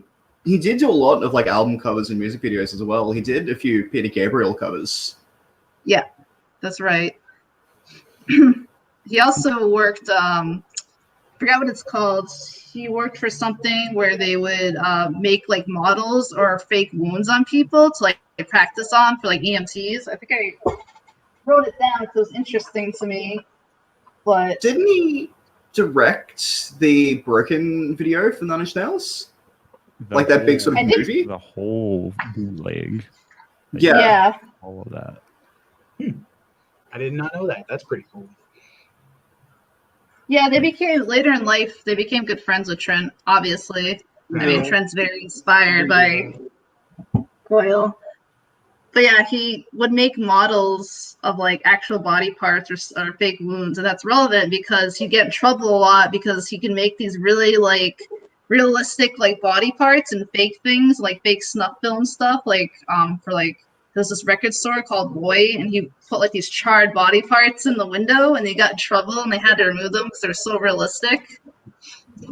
And he was just nuts. And there's the infamous psychic TV first transmission videos, which show they're pretty heavy stuff. They're like, it's all fake snuff film, and I'm pretty sure it's just Jeff and Sleazy doing a special effects stuff on them. But people actually, they took clips from that. They put it in this like actual English BBC broadcast during the Satanic Panic, and said that these are actual like satanic rituals happening.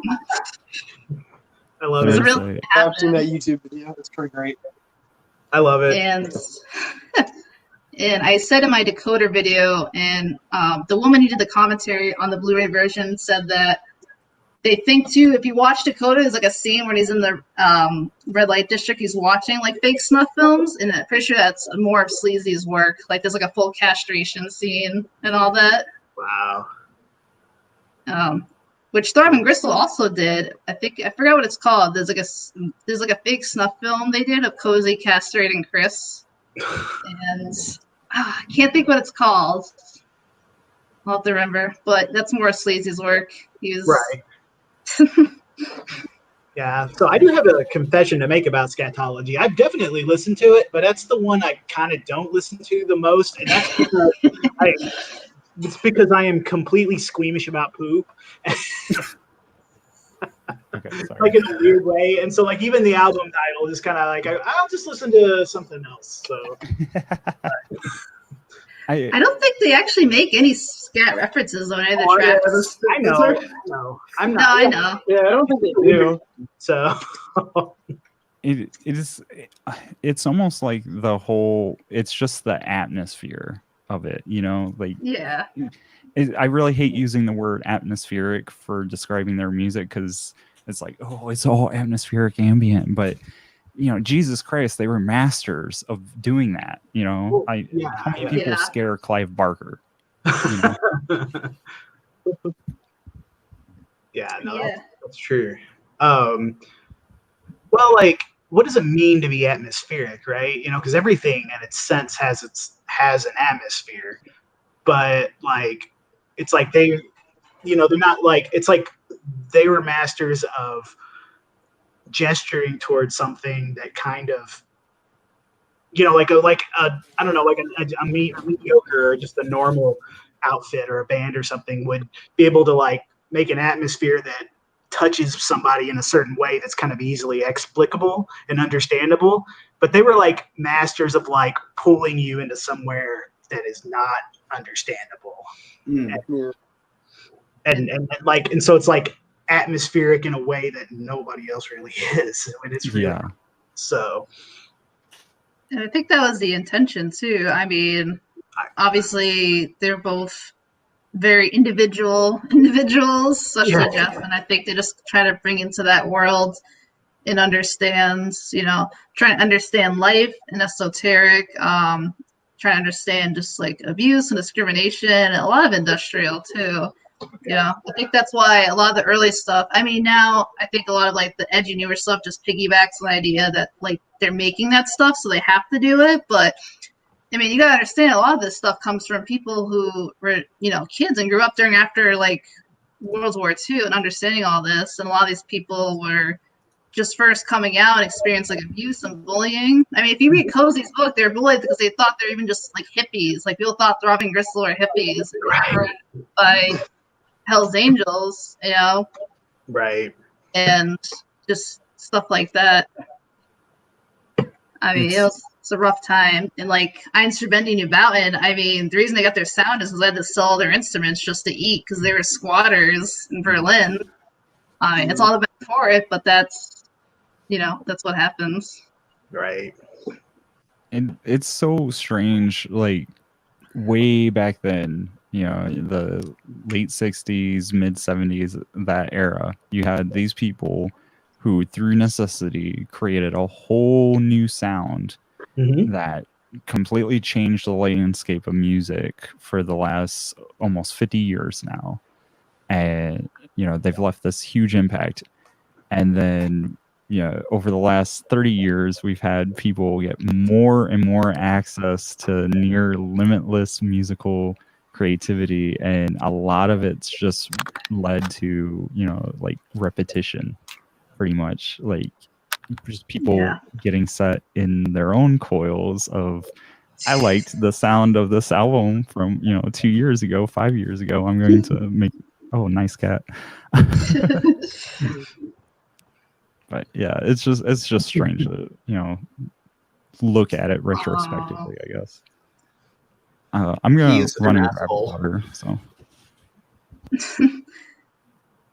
yeah. As for tracks on Scatology, I mean, Panic is a classic.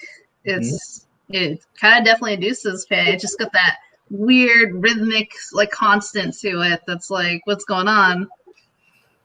Scatology definitely kind of has that old school industrial sound. You can definitely tell it's coming off like the throbbing gristle. I want to say it's almost more inspired by Cabaret Voltaire, which a lot of people forget. Cabaret Voltaire also was exactly the same time as Throbbing Gristle. Are you serious, Franklin? Perfect sense. Yeah, no, I definitely agree that like Cabaret Voltaire does get like left out of these conversations a lot, which is kind of sad, but they are really good. Yeah, I mean, I love Richard A. Kirk. They're nuts. I mean, just watch stuff like Synth Britannia and Made in Sheffield, which. don't tell me you have hard copies of both of those. I do. It's downstairs, though. Of course you do.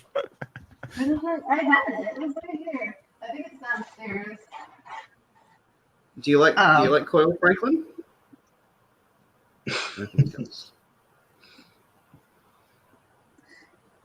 But Scatology, other tracks. I mean, there's the track At the Heart of It All, which obviously Trent. That's one of my favorite. Yeah, that song makes me cry like every time I listen to it. That song is heartbreaking. Yeah. Absolutely. Songs like, wait, is Aqua Regis on Scatology or is it a demo? It's not. I think it's a demo. It's been a long time. It's one of their older stuff. I have to remember. That song's really cool. Cathedral and Flame. Sorry, I'm really bad at this. If you can't tell. Cathedral and Flames, Godhead, Deathhead, and like Solar Lodge are those kind of songs that I really, really like. Mm-hmm. Yeah. Also, like the names to these songs, and this is just like their whole career. Like they have the best titles for songs in the fucking world. They do. Yeah, really. I think Time Machine's the best names. Telepathine. And of course, the album ends with Tainted Love, which you talked about. Right. Yeah. Which, unfortunately, my version doesn't end with that because I have to buy the separate single for it. So I'm mad about that. Now you gotta get. Nah, I can't. Iconic cover. Yeah, it's true. Tainted Love, which the music video has, I think it has Mark Almond from Soft Cell in it. Yeah, he's in it. And I think it has Derek Jarman. It's been a while since I watched it. It has Jeff and Sleazy in it. And I love Soft Cell. I think a lot of people don't know like the connection, but like Mark Almond and Soft Cell, especially, I have that record. It's so good. Yeah. They're a really big part of the Coil community. songs that Mark Almond contributed vocals to, isn't there? Yeah. Yep. Mark Almond knows the scene very well. Actually, I don't have it, but David Ball, the other part of Soft Cell, he actually has Jeff on one of his covers.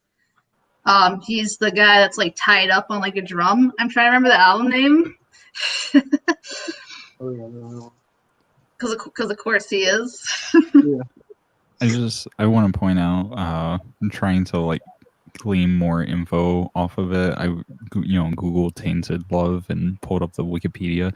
They don't even mention Coil on the Tainted Love page. Oh, that's wow. Oh, I'm sorry. They have one mention of Coil. They mentioned the Marilyn Manson cover though.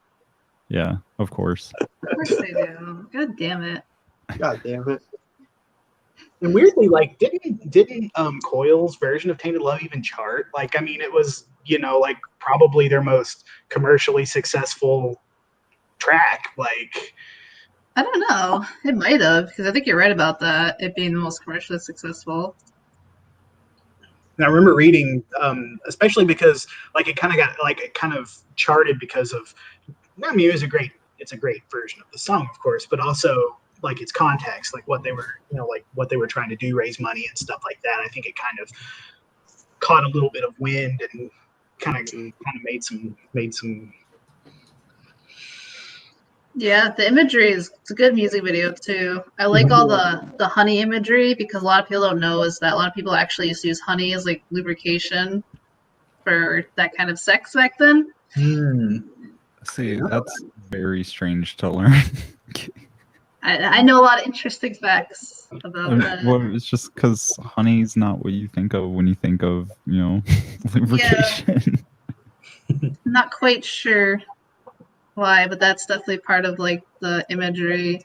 It's talk about honey a lot in Coil. That's actually a theme that comes up a lot, and it's not just because of that. I think I can't think of the brands, but in England they have like a tin of like gold syrup that a lot of English people know a lot about, and it has like the lion on it and like the scripture on it. Out from like the strong comes sweetness. It says right on the can about the biblical story of the bees coming out of the lion carcass. Right. So I know Jeff used to just like stare at that. So just an interesting English thing that comes through a lot. Trying to think other tracks about honey. The one that comes to mind is Osteo, of course, Rotorvator. Which is a great I track. want to say there's one on Love Secret Domain that brings honey. Oh yeah. Oh, the title track. Yeah. Alright, but Scatology is good. Plus, too, I think it's good to bring up too, like how you personally like it, or to rank it. If you would suggest it as like a starter Coil. I know what albums I would suggest for people getting in, but it kind of depends on what they're into, I suppose. Yeah. It was my start because I'm weird. I have to listen to things like when I'm getting into the band. I have to listen to stuff chronologically, just to see like where they go, like how the art evolves. Well, it's kind of hard at Coil. You're just like, wait, this is all different. and there's so much of it. Yeah. You can probably start anywhere with Coil, but I probably wouldn't say this album just because, like, even though I like it a lot, I almost like want to say it's a mixed bag of like songs where doesn't really have that flow that their later records have. Which I agree. But I mean, it's definitely great. Don't skip it once you get into it. But I wouldn't say start off with it. But that's just me. I agree with that. All right. If you want to get into like that era of Coil, I'd say Gold is the Metal would be like the best place to start. With the broadest shoulder. I don't know if you guys can see this, but there's actually. Remember that chart. You already know what this is. Yeah, there's a few of them. Flowchart. I don't think anyone's actually ever made a really good Coil flowchart. I won't lie. That one's. I feel like it's good because it gives you 4 different starting points. It's like you want something dreamlike, something psychedelic, something perverted, or something dramatic. That's 4 very distinct moods, and you can go from there with it. So. Yeah, that is true. Also, I pulled this up. Speaking of Elf, this is one of my favorite Coil versus Elf besides Worship the Glitch, although it's kind of like an EP. This is, what is this called? I always forget. It's Coil versus Elf, but it has like a sub. Born Again Pagans, dude. So that one's good. Check that out. That's actually, according to this chart, that's the second one you should go to after Love Secret Domain. Ah, nice. Is this machine frozen? Which modality is that? Is that dramatic or is that? That's starting with psychedelic and wanting to go to more electronic. Okay. It's It's pretty electronic. I like the tracks. They're definitely like kind of early electro, kind of like psych electro stuff going on.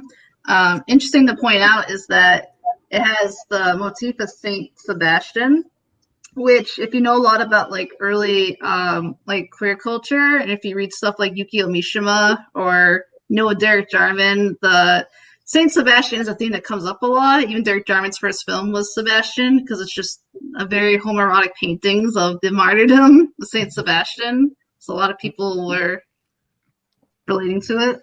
I know what's going on with the stream. Sometimes I'm the sorry, stream's did you bring up Mishimiya? No. Okay, I totally like. I must have been hallucinating or something. I thought you said that. So we've lost one of our compadres. So Yeah. looks like he was having camera issues, and maybe he had to connection went out or something. Well, I'll add him in when he comes back. Also, the CD is like kind of heavy. It's weird. Just one of those heavy CDs. Yeah, Born Again Pagans is good. I mean, like the track, for the very first track, like it's wild. It's something. I don't know. It's just like interesting electro type stuff. That's more of the elf stuff. I was gonna say, speaking of like their more electro type stuff, Constant. Can we talk about Constant Shallowness Leads to Evil? Or yeah, we can talk about. Let's talk about Constant Shallowness Leads to Evil. Okay, I was wanting to say, like, going from Born Again Pagans into that, it's fucking God. It's such a shift in terms of aggressiveness. Yeah. I have it there somewhere. I have like 3 piles of these. I think. Jesus Christ.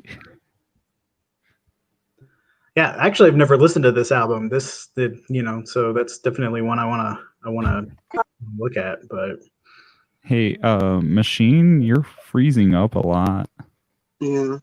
I don't know if you can hear us right now. What is it? Your video's frozen.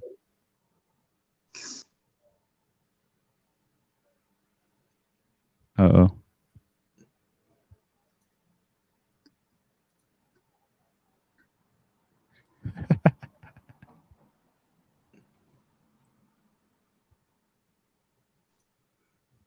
Like the stream's still going, but Machine's video is fucked up. Maybe Elf has decided to make an appearance. But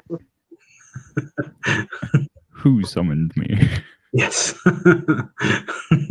She held up all those CDs in the right order, made it match the ritual. Oh yeah, right. Yeah. Like completed the sigil. Yeah. Shit. Created an Ouroboros of Coil CDs. Right. I really do think there's something to the idea of.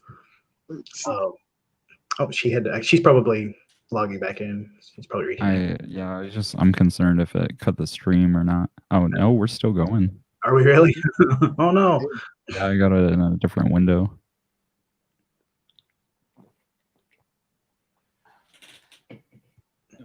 But go ahead and talk more about what you think, like there's more to it.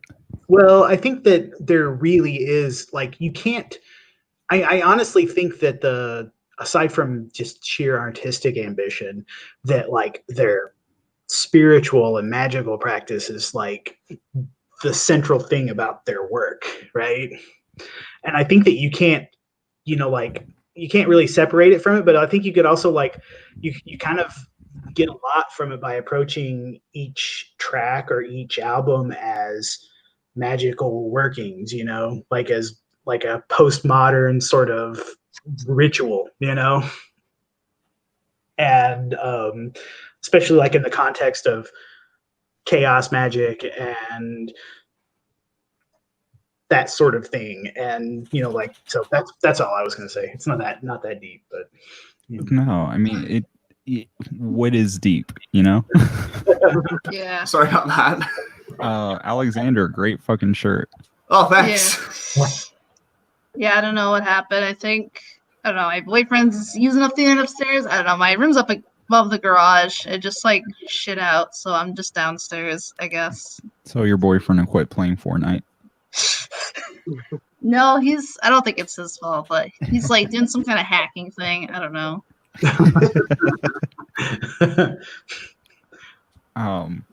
Just What I real missed. quick, shout out to the last Saul Williams album. I'm a hacker. Saul Anyone Williams listen to is Saul great. Williams? Yeah. Okay. Alright. We still talking didn't miss about I almost said stolen and contaminated songs. No, we're talking about. I always get that confused with constant shallowness. It seems for some reason. I want to say it's fucking weird because like I wasn't a huge Coil archivist like many of the fans are, but like 2 or 3 years ago I was just brainstorming album ideas and I was like, constant shallowness will lead you to evil. I was like, I wonder if anyone came up with that, and I Google search. Yeah, I was like, God damn it! Of course, fucking Coil. I'll be right back. I get all my stuff. Yeah. So I'm not by nature an archivist. I'm not like somebody who like, you know, like I don't have any LPs at all, and you know, and like which being a Coil fan kind of sucks because most of their music isn't easily available. So a lot of this I probably even haven't heard, which is unfortunate. I want to dispel that because a lot of their stuff is on the Internet Archive. I'll bring it up real quick and throw it in the private chat, and then hopefully Machine can share it. Yeah. Since she has better reach. But a lot of their stuff is straight up free to download, and then several fans keep download websites. So I'm not saying you have to listen to every Coil album. Like, I'm not saying that. Yeah, sure.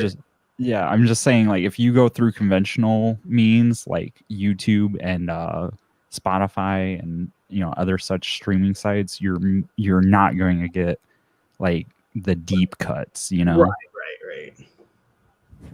Yeah.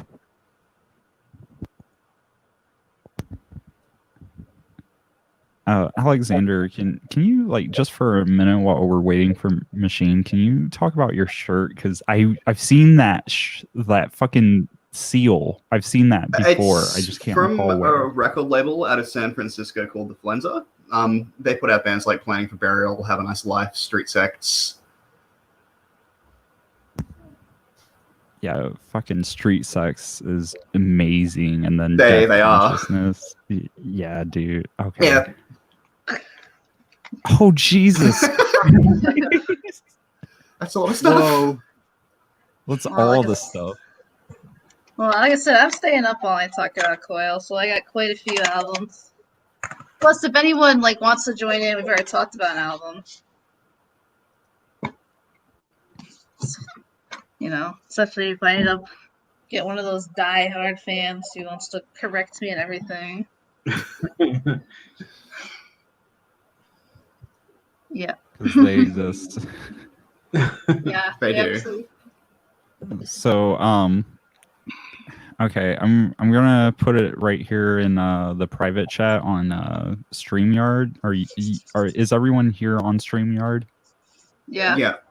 Okay, I'm going to go ahead and put the link, but this is one of the different categories for Coil. You click on the little tag, and then it'll bring you to even more downloads and pretty much everything from the rarest of the rare to, like a B-side that they did once with some guy in Germany is on the Internet Archive. Just use SoulSeek. Just download all HAL 9000's folders. You're not supposed to talk about SoulSeek. Like, you just opened Pandora's box. Does everyone already know about SoulSeek? So. No, I do not. Good. Non-informed. I'm a filthy casual, I guess. I'm finding it. No, dude, you're fine. You are fine. Like,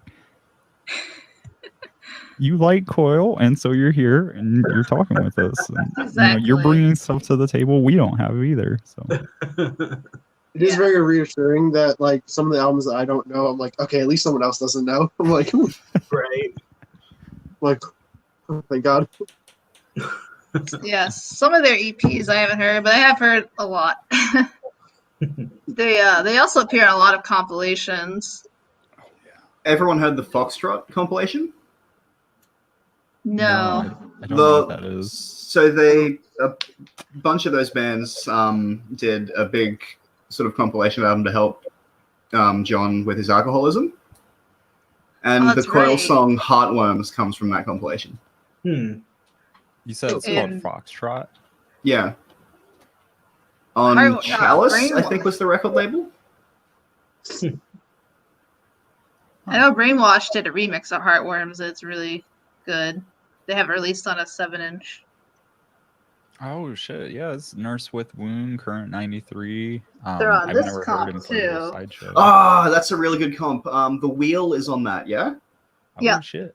Yeah, this is Some Bizarre, which I have a hate-love relationship with. They put out some good stuff. But this is an important industrial compilation. I think a lot of people have learned from here. It's got Mark Ahmet and Cabaret Voltaire, Test Step, which Test Step is great. Yellow, The, Virginia Astley, Psychic TV, Coil, Scraping Fetus Off the Wheel, New Mountain. I mean, it's all there. How great a band name is The. It's more pretentious than the Beatles. So. I mean, industrial has some pretty greatly bad names. Some I can't even say on stream, to be honest. To not upset people, and it's like, why is it called this? Or they make really terrible compilation names that has nothing to do with it. I'm like, why did you name this? This is just a power electronic album. This is just a power electronic compilation with tracks about sexual stuff, and you named it this horrible name. What is wrong with you? Yeah. Yeah, there's something, I don't know, there's something the weird compulsive transgressiveness that doesn't really have any artistic merit. Is just an interesting thing to me, but it's like when I was a little kid and I would privately, my friend, we just swear and say really the most terrible stuff we would. Ever have Go ahead, sorry. I think I was 12 or 13. My friend, we just drew these comics in a notebook of Timmy Turner, but our parents just wishing for really terrible stuff. And we just draw it, and we just thought we were just compelled that childish thing to just think of the worst thing could thought oh yeah, this is awful. Then I was scared of my parents finding it forever, hid under my bed. That's this is worse than porn. So, having never heard Constant Shallowness Leads to Evil, which I agree is one of the best titles ever. That's a really, really great name. So what is it like? What does it sound like? If you were to describe it to somebody? So it starts, it's been about a month since I listened to it, but it starts with kind of the stereotypical oh, this is going to be a droney album, and it's it's a false sense of ambience though. This is an album that it takes your nice little dream escape and it fucking wrecks it. It basically a dream turning into a nightmare. Goats tracks. What's that? Sorry. Just the Tunnel of Goats tracks on that album. Yeah, I think it was made around the same time as Queens of the Rotating Library, which is it's a pure drone album, which I really like. Kind of like Time Machines, but different kind of drone, not as intensely drone. Right. If that makes sense, but Constant Shallowness Definitely. It does still have some drone elements, but it's different. Yeah, it's kind of just. It's been a while since I listened to it, but you kind of just gotta listen to it.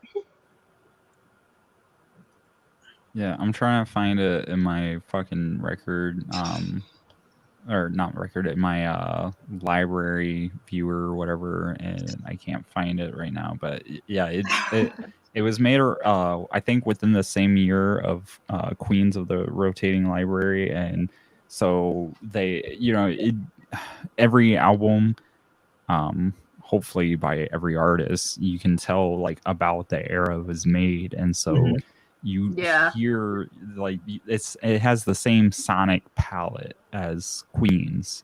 So if you listen to them like as a double album, it kind of serves it well, That's cool. I think their covers look kind of the same too. Yeah, they're both they just cool? disc Like inside pink slip cases. Yeah. I don't own either of those. Actually, those are ones that I don't own. So I just pulled it up here on Wikipedia, and it said that it was released the same year, like the same year as Queens of the Circulating Library, and it looks like So you're totally right. So let's use Discogs. Discogs is god tier. Discogs. God bless Discogs. Although, I will say Discogs has misled me several times, though, so don't take it as final word on anything. So.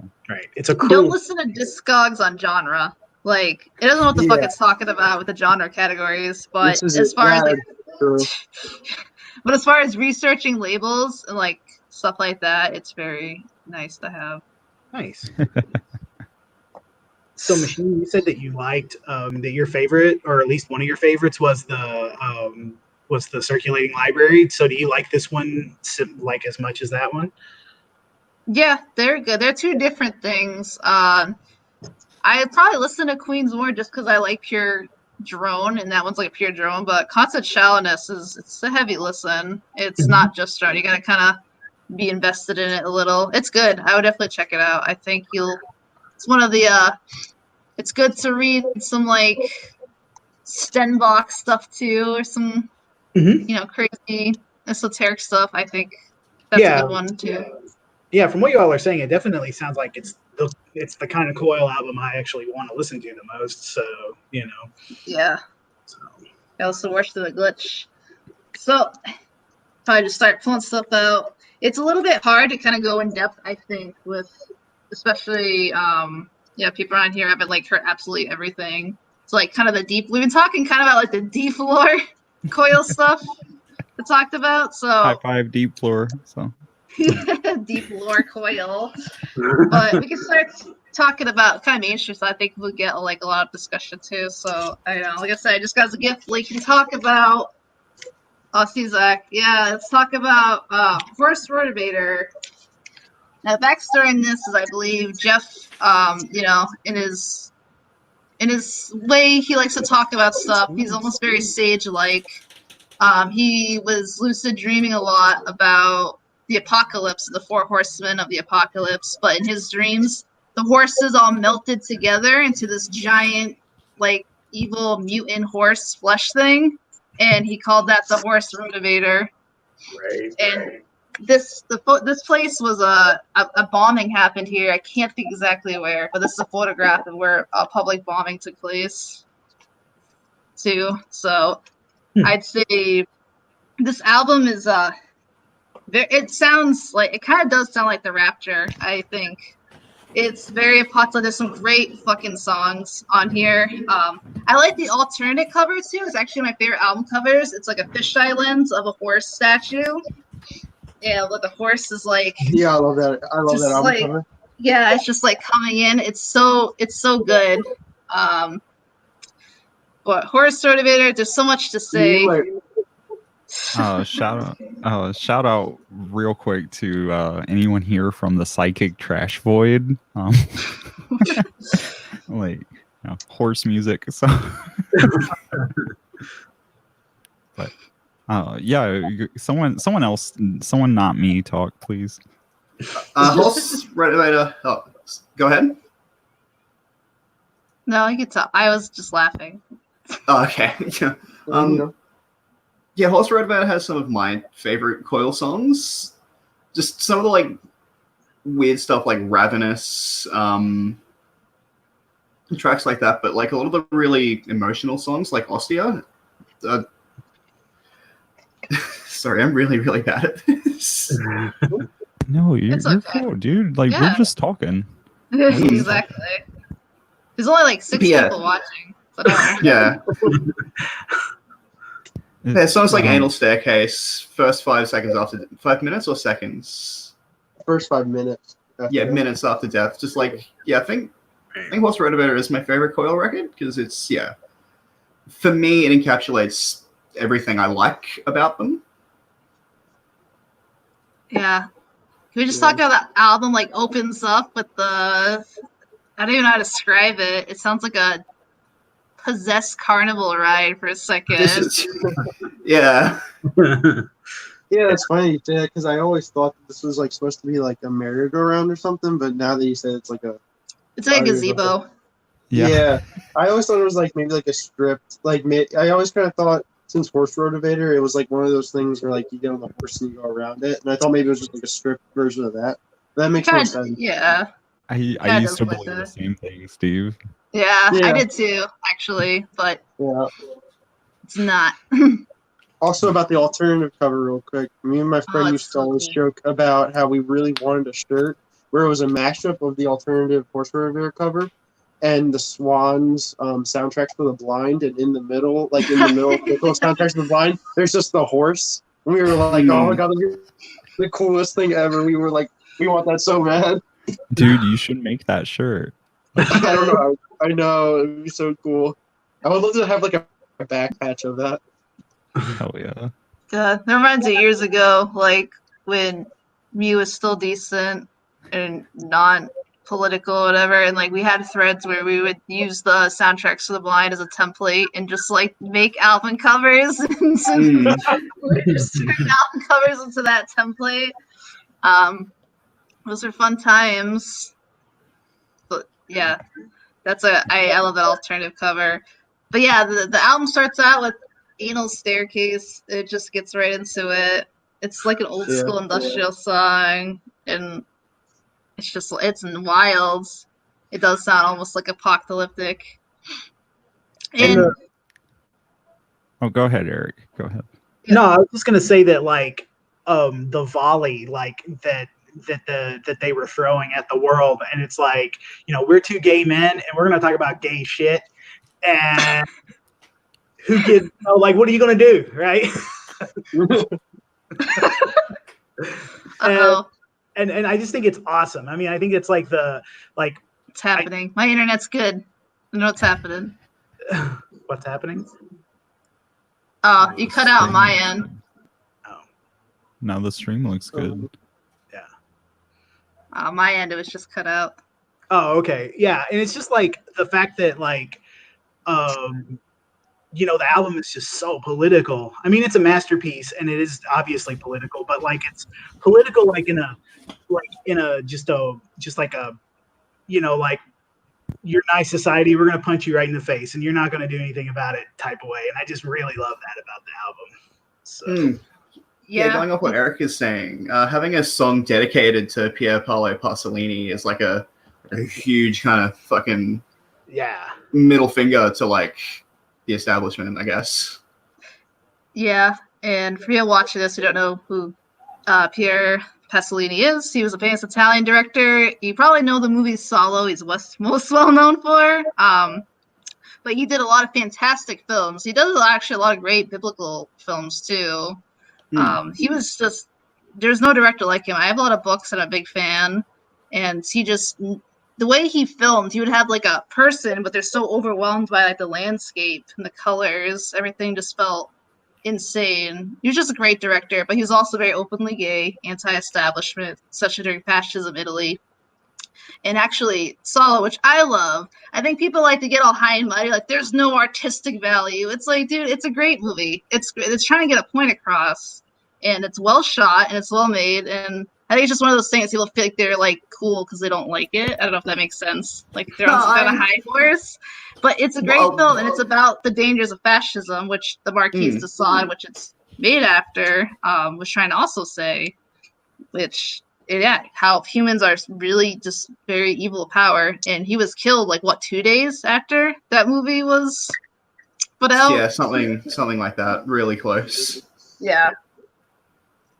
Real quick, Michael Valentini in the chat said, "Wasn't Peter an artist who worked with hypnosis?" And yeah, he actually did several Pink Floyd's most iconic album covers. So, he it's so strange when you are just brushing up against Coil for the first time, like listening to a Nine Inch Nails remix or whatever. You're like, oh, whatever, these guys, they just do remixes. And then you start digging in, and it's almost like they've been there in every fucking thing you've ever heard or seen. And you're like, holy shit, like the roots run deep with them. Right, yeah.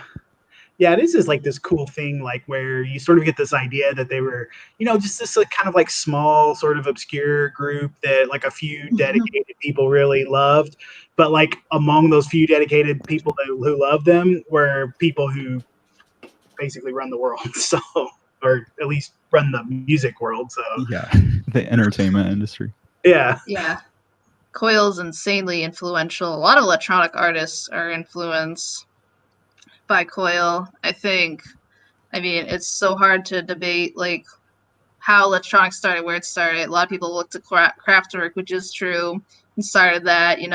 Techno started here in like Detroit and Chicago, but a lot of these artists even here, you feel that like love Coil and Kraftwerk. They're so like influenced and indebted to them. And it's important. A lot of people don't know too. Coil. To go off on a tangent, I guess I'll save it for later. We'll touch a little bit about it.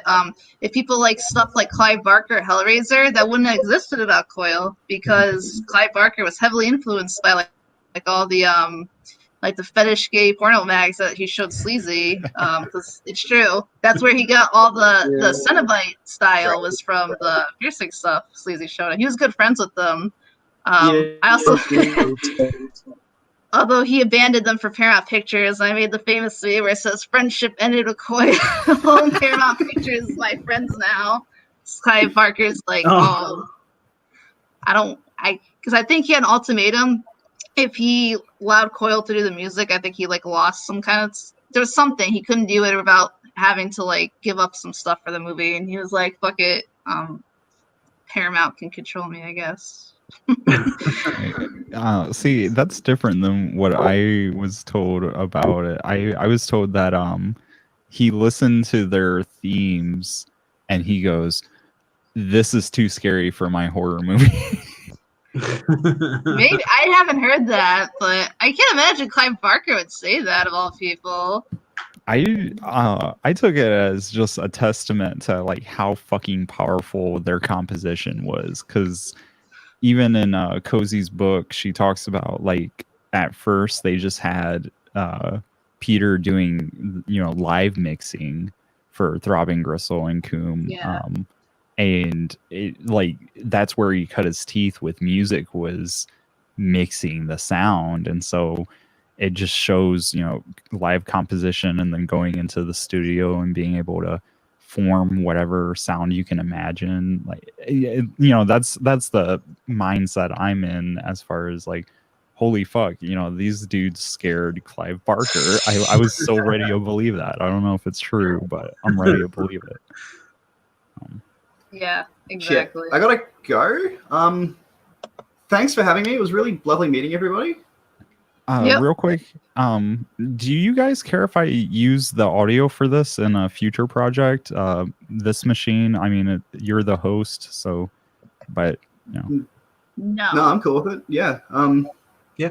No, yeah. cool. No, it's, yeah. I don't mind at all. But yeah, it was lovely meeting everybody. I'll see you next time if you guys do another one of these. Yeah. Yes. We have to do this tomorrow. I thought more people would be interested. Not that it matters, but How long have and I know this is like a brief take away, this is briefly stepping away from Coil for a second. How long have you had your channel, your YouTube channel, Machine? Like a year now and a few months. Okay. Because I never heard of it before today. So so. Yeah, I'm still under 1,000 about from Mike subs. Down. Yeah, maybe. Yeah. I don't know. Like how like Twitter will like put stuff in your feed that that's connected with people that you follow. So that's probably how I got it. But yeah, so was Pasolini's murder? Was that a homophobic murder? Was there something else? I honestly read about that, but I can't remember. I think it's kind of an unsolved mystery.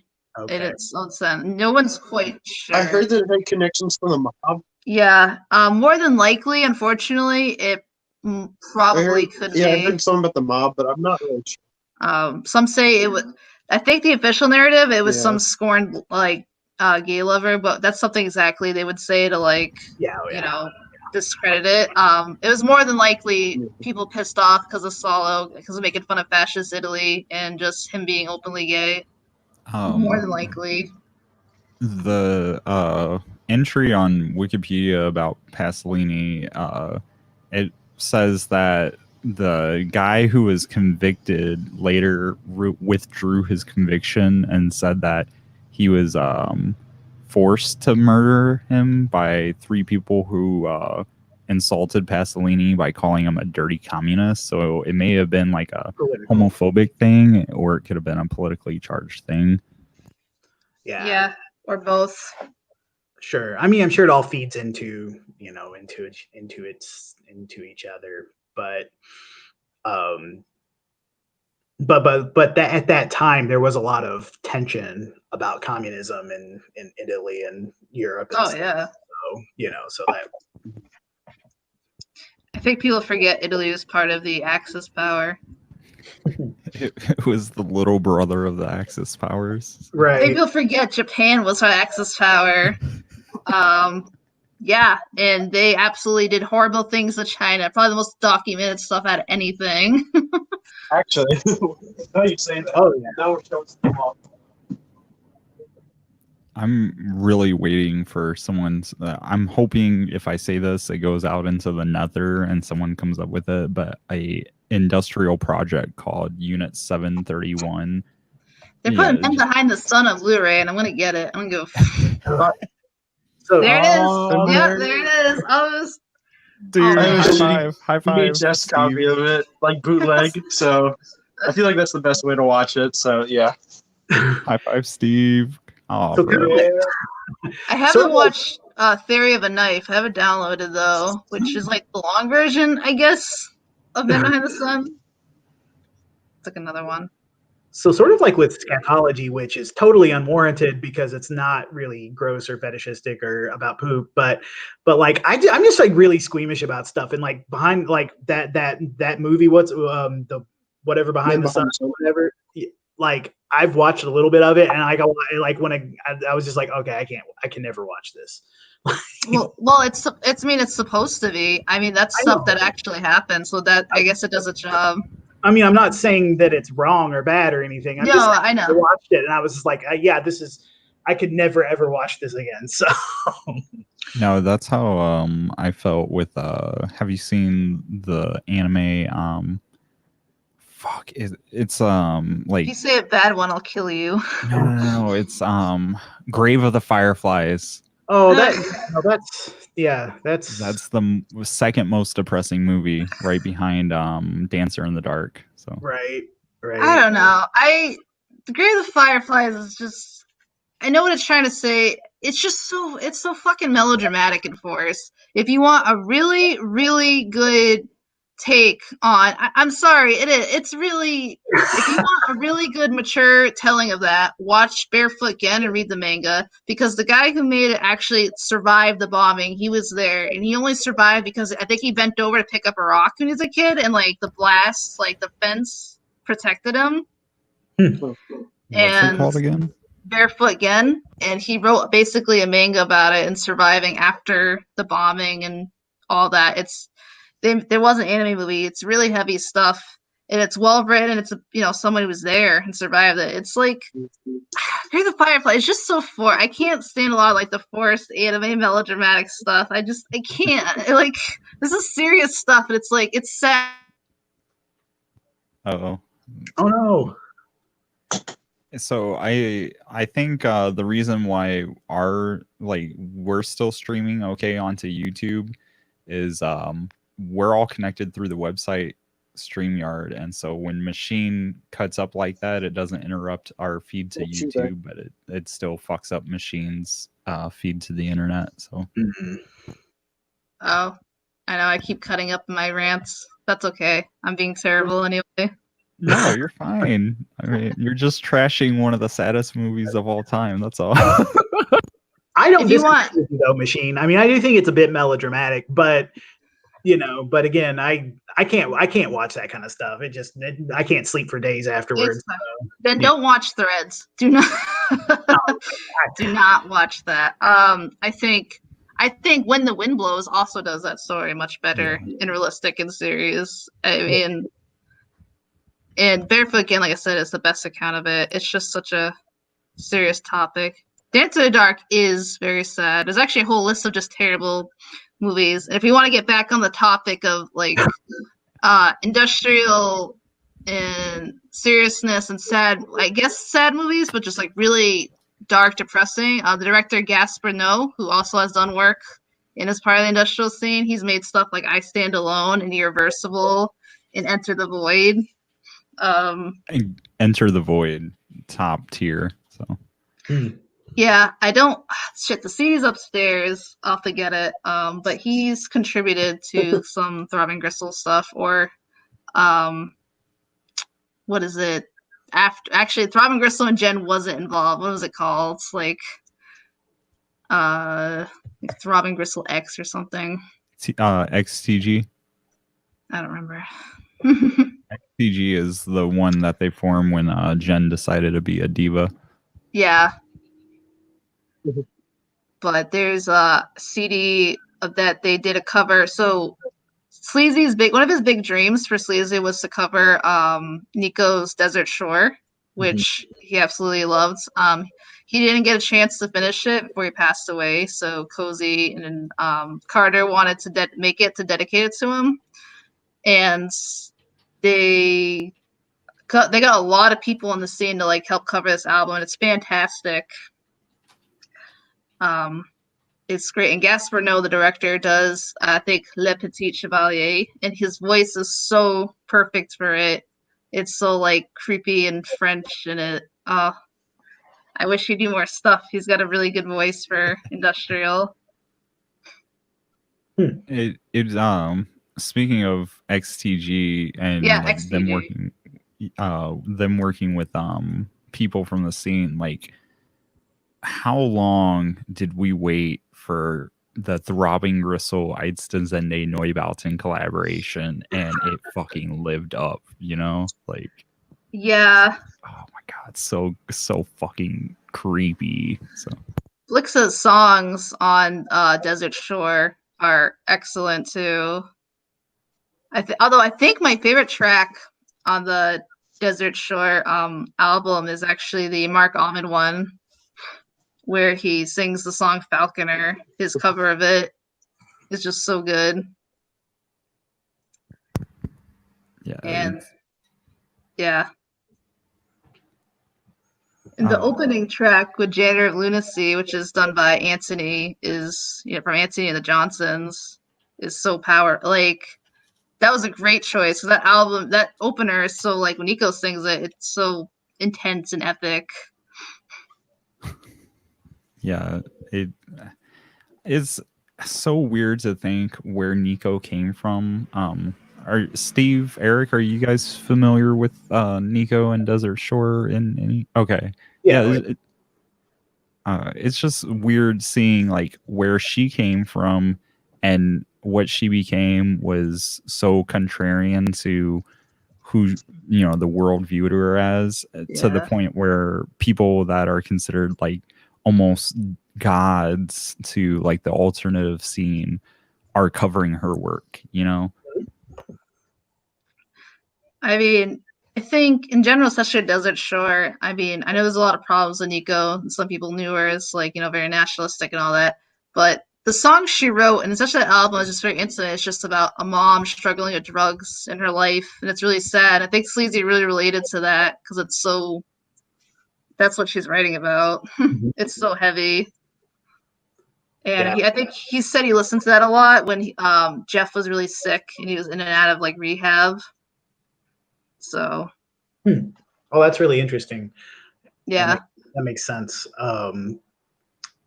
No, I love Nico. Like, she's like almost like prime example of quote unquote problematic people who made great art that I just can't bring myself to not ever stop listening to, like, yeah. Yeah. I mean, there's something like brittle and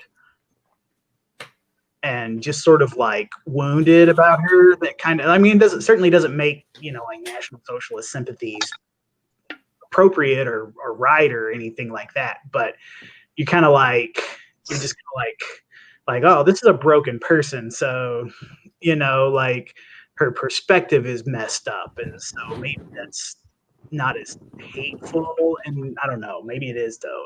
I'm not making any claims about that either way, but yeah, I'm not very good on that kind of discussion either with the political stuff. I know she was a woman that talked a lot about mental health and just being broken illness at a time that a lot of people just weren't, especially women, and people still aren't truly that open about like that kind of stuff, being that frail and vulnerable, like that intimately. She wrote all her own stuff. Mm-hmm. So I think that's always important to know. But the other thing too I wanted to bring up through all these tangents, because there's so much to talk about Coil, there's so much, is that with Horse Rotorvator, I like as an example. So when I hear a lot from people, especially because they only listen to like Ape of Naples, so I think that's like where a lot of indie kids go to. They try to get into Coil, is that album because it's so highly regarded. It's like a lot of people hate John's voice. They hate Jeff's like singing, and like, okay, so first of all, if you're coming to industrial for like the voice or singing, it's not going to happen. Jeff arguably is one of the better voices you're going to get in this genre. I mean, I like his voice. I think industrial suits being like that half talking, half sung kind of voice. I mean, yeah. But I think there are tracks on Horse Rotorvator, like the second track. I can't think of it. I think his singing is actually really good. I think a lot of tracks on Horse Rotorvator are good, like examples of Jeff actually being able to sing. Which I don't know what their problem is with Ape of Naples, whatever. That's arguably his best like work. So actually, I read somewhere that that before Hold on, it cut it out for me. When is a way for me to fix my stream? I don't know. If you have a Ethernet cable, just toss it into. Are you on a laptop right now, or? Yeah. Yeah. I hate Wi-Fi. I'm going to be honest. All right, Eric, repeat yourself. Cut out. Okay. No, I read somewhere in an interview that maybe it was before they recorded Ape of Naples, but like he actually took voice lessons, and so that like there was a noticeable jump in quality, and so maybe it was definitely after Horse Rotorvator because they noticed that, because like he wasn't happy with his vocal performance on Horse Rotorvator, and so he like actually just like started taking voice lessons in order to sing better, and then there's like almost like this like massive uptick in what he thought was the quality of his singing. So I mean, I like his voice at Horse Rotorvator. I've never had a problem with his voice, but I mean, I listen to a lot of industrial, but I think tracks like Slur are like, they're just a really good track in general. I think he sings really great, like the way he sings very softly in that, and just talk about the Roman sands and the and like, I don't know, the way he says that whole track is really, I mean, Osteo too, I think is really good. Well, I love. Go ahead. I like his singing as well. I think it's really good. I mean, it's mostly like just the way he pronounces stuff. I think is really like powerful. Maybe not like his actual like singing is great, but like the way he just like is able to enunciate stuff, I think is great. Exactly. I like the menace in his voice in Horse Rotorvator. I like how like biting and sharp it is. Yeah. And, like he gets sadder as Coil progresses. Yeah. And so like this, like where he's just like sarcastic and angry and biting. I really like that. Such like Circles of Mania. I love that track. Oh Right. yeah, one of my favorite like things ever in any song ever is like in the middle of Circles of Mania when he's talking about like fucking a hole in the ground and he just starts making monkey noises. Yeah. It's so good. I love like Yeah. I'm like in any like the great thing about Coil is any other like band that terribly.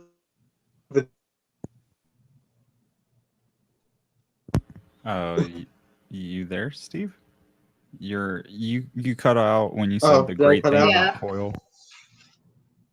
I said the great thing about Coil is like any other band would like do that like monkey sounds like terribly or like do like a lot of stuff terribly, but they just do it perfectly. I think a big component too of industrial in general for me is like you can't really take yourself seriously because I mean you're making fucking like industrial music.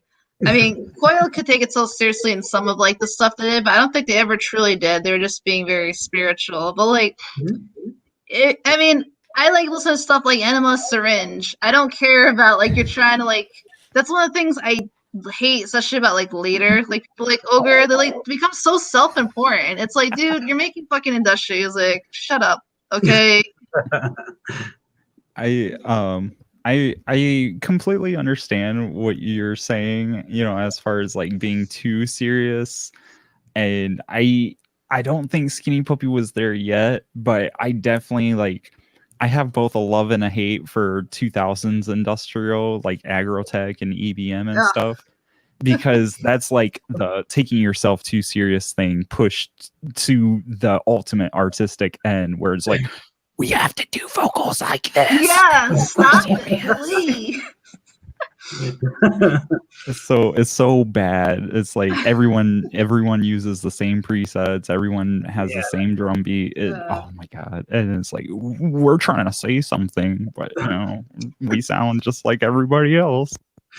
Yeah, and I daydream a lot too when I listen to music because I actually just talked to this on Twitter, but I'm like a little bit on the spectrum, so I like lucid dream a lot and do kinds of stuff. But there's a lot of tracks in here, like the Herald into like Penetralia, I imagine a lot of like the Horse Rotorvator Cummings, they set it up like it comes through the background, and then Penetralia is just this like fucking industrial track, and it sounds like something is just like coming. It really sounds like rapture-esque and like I think that Sleazy's vocals on like the radio, there's like a little like radio sound recording, or maybe that's Jeff. Sleazy only comes in a few tracks in Coil's history, but I think that's one of them. And like I'm just so into that sound of like the sound of like a radio or like it's coming over. And like you hear that. Yeah, like that. Yeah. So good. Penetralia is such an epic track. Yeah. I also like my only problem is like with Osteo is like I wish that little like violin part happened more at the end. It's just like it sounds so tragic and sad, and it just goes in so well. And I don't remember who does the violin on the album. Maybe it was Drew McDowell. I kind of just assume all acoustics ever are Drew McDowell on Coil stuff. Drew McDowell's everywhere.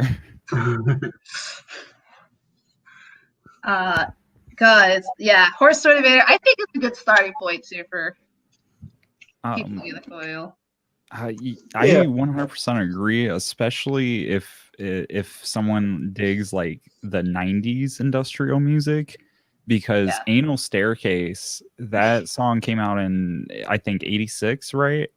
Yes, I believe that's when the album came out, 85 or 86. That's basically all of 90s industrial music is that song. Well, I mean, Horse Rotorvator is definitely like Trent Reznor said that Horse Rotorvator was what made him want to do Pretty Hate Machine. Yeah. So, you know. So Yeah. you know, and yeah, I mean, definitely if like that's the kind of, if they want to like hear the stuff that makes what they thought, what people think of as industrial music, then that's the album to listen to by them. But Oh, absolutely. I think so. I think it's And it fucking great. and it doesn't hurt that it's a really great album too. So Yeah. Yeah. It sounds complete. It all goes into each other. Like, I really love the transition of the song, the way the songs just sound different. Like, you go from like Anal Staircase, and then like the guitar for Slur comes up, and it's just like now you're going across this like fucking like desert. It's like the holy mountain over here, or it's sort of like El Topo all of a sudden. Fucking, it's the vibes I get. It's wild. Yeah. So It's a complete... is this universal consensus that Horse Rotorvator should be the first Coil album people listen to? I mean, I don't maybe. know. Depends on the person. Yeah, it depends on the person what they like, but it kind of has, it shows a little bit of what they can do, I guess. It has a dramatic, it has a seriousness. It has stuff like Circles of Mania that would come back and like, it's in my blood and stuff. It shows like the very industrial side. Mm-hmm. I mean, I think it's a good starting point. I think it's, you know, you couldn't argue against somebody wanting, you know, hearing that for the first time, but like, I think that the fact that it's maybe the most accessible Coil album means that it's not the most representative Coil album. And so, Yeah. you know, so like, you'll be like, well, listen to this one if this is the, you know, if you're not into really crazy stuff, listen to this one and this will be the only one you'll ever want to hear. But like, if you were like into more experimental stuff like most of their music is, then you could, you know, like you would maybe start them with songs to listen to in the dark or something, you know. I mean, so Coil doesn't, Horse Rotorvator doesn't hurt. no. I mean, like I said, I started with the Hellraiser, like Forgotten soundtrack. So like basically just don't pick an album, just listen to Coil. That's all I gotta say. Just go listen to Coil. Like not a specific album, just go listen to it. That's true. I mean, you'll find something for you eventually. Like, it's fine. I think that's a good point. Let's see. Let's talk about, this one's my boyfriend's favorite. It's not mine. This is probably one of my least favorite Coil records, but doesn't mean it's bad. This is The Remote Viewer. See, that's kind of a strange one, because isn't that technically a bootleg or some bullshit like that? It's something weird. This is an official like thing though. Like I have. This is a real record. Wait, I cut out. Wait, which one is it? Remote Viewer. I feel like there was something really really strange with that one, as far as the fan community's regards for it, because it was like not supposed to be released or some shit like that. I'm not 100% certain though. Yeah, I forgot. It says original release in 2004. Viewer Emoter 1, 2, and 3 was mixed by John Balance. Bonus tracks. Remote Viewer 4 and 5 released in 2006 using original materials. Yeah, I don't know the lore behind this one, to be honest. But okay, it's. I'm gonna see if we can scrounge up anything about it real quick. It's really good. The drums on here and the atmosphere it creates is like pretty intoxicating. It's almost he actually just passed away not too long ago. Industrial artist, I think Zev. He was very heavy on drums and industrial, very shamanistic. It kind of gives them that vibes. My only issue with it is like the first 3/4 of this album has like this like horn or bagpipe like sound, like this constant drone that's constantly through the whole music, like overlayered. It's just like in my ear and piercing, and it's like this is It's really good. I don't know. I just like I don't like that little horn. Why is that part of the track? It's there to throw people out of their gaze. Hold on. I want to see. Like, see if I can convince my boyfriend to come on and say why he likes it. Who did Machine say was on the drums for that?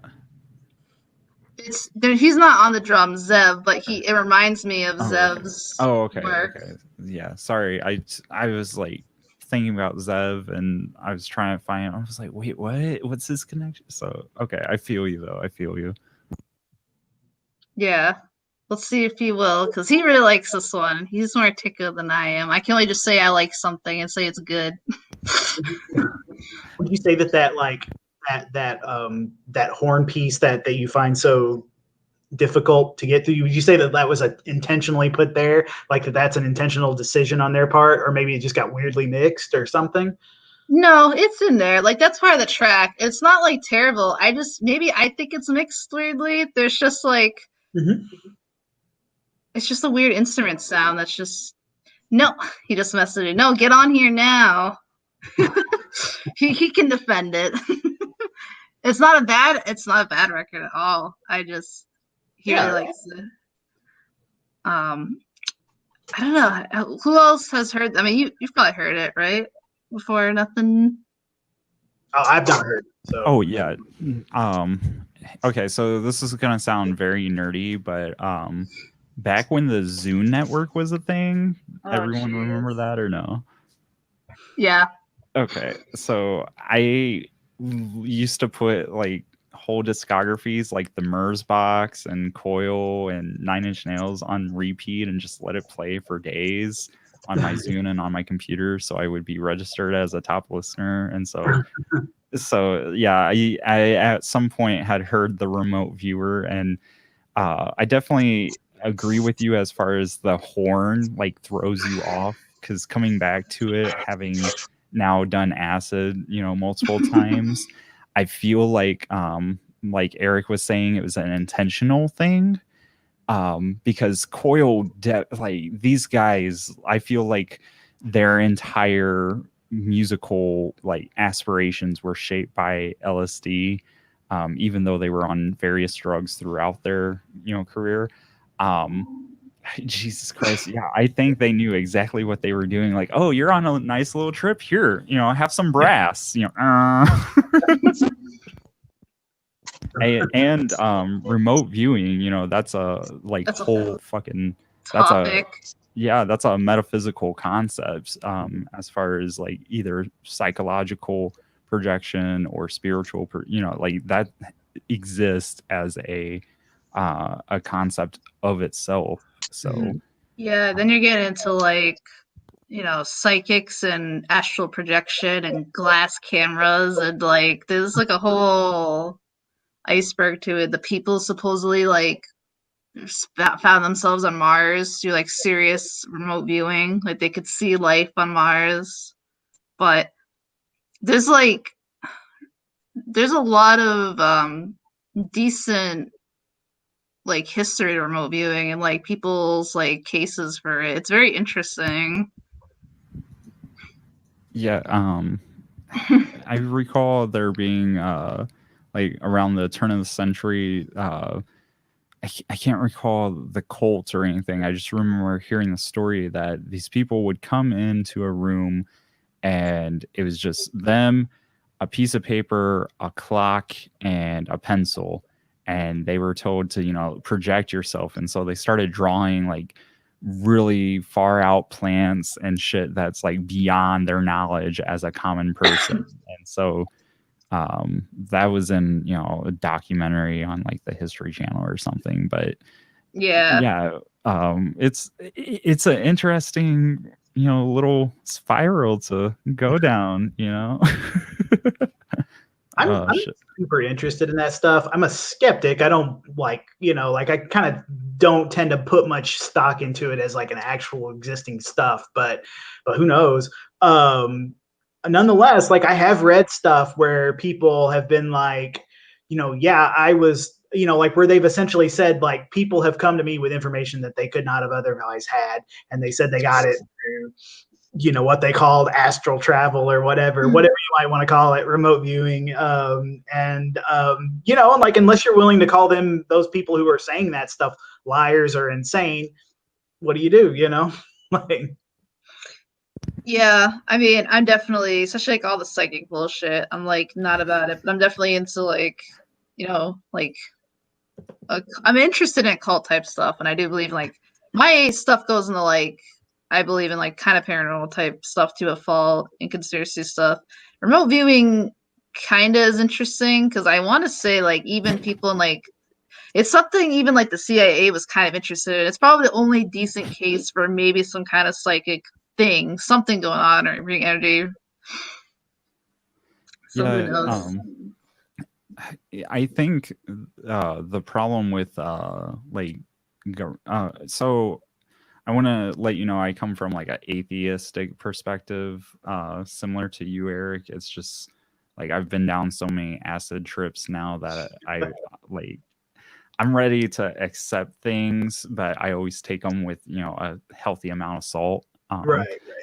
So I think the problem with like the CIA and MK Ultra, which these are all things people should check out, and COINTELPRO and shit, is that it all lend credence to this insane or spiritual stuff, and so it's like any advantage they could have, the U.S. government could have over Russia or whatever perceived threat. Yeah, it just gave credence to that. Like, oh yeah, this is a totally legit thing because the government's invested money into it.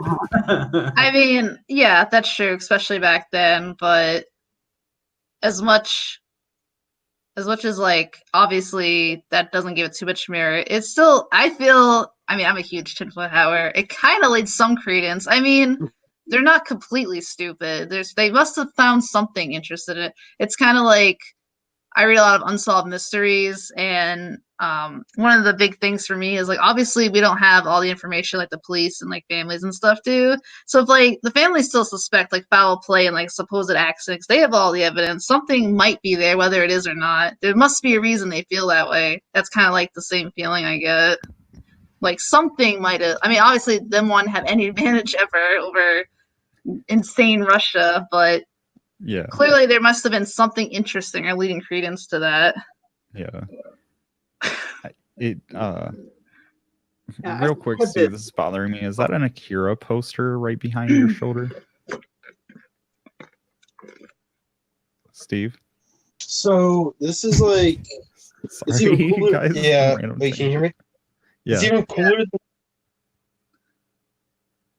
cooler than that. It's a self-made Akira poster. What did he say? Sorry.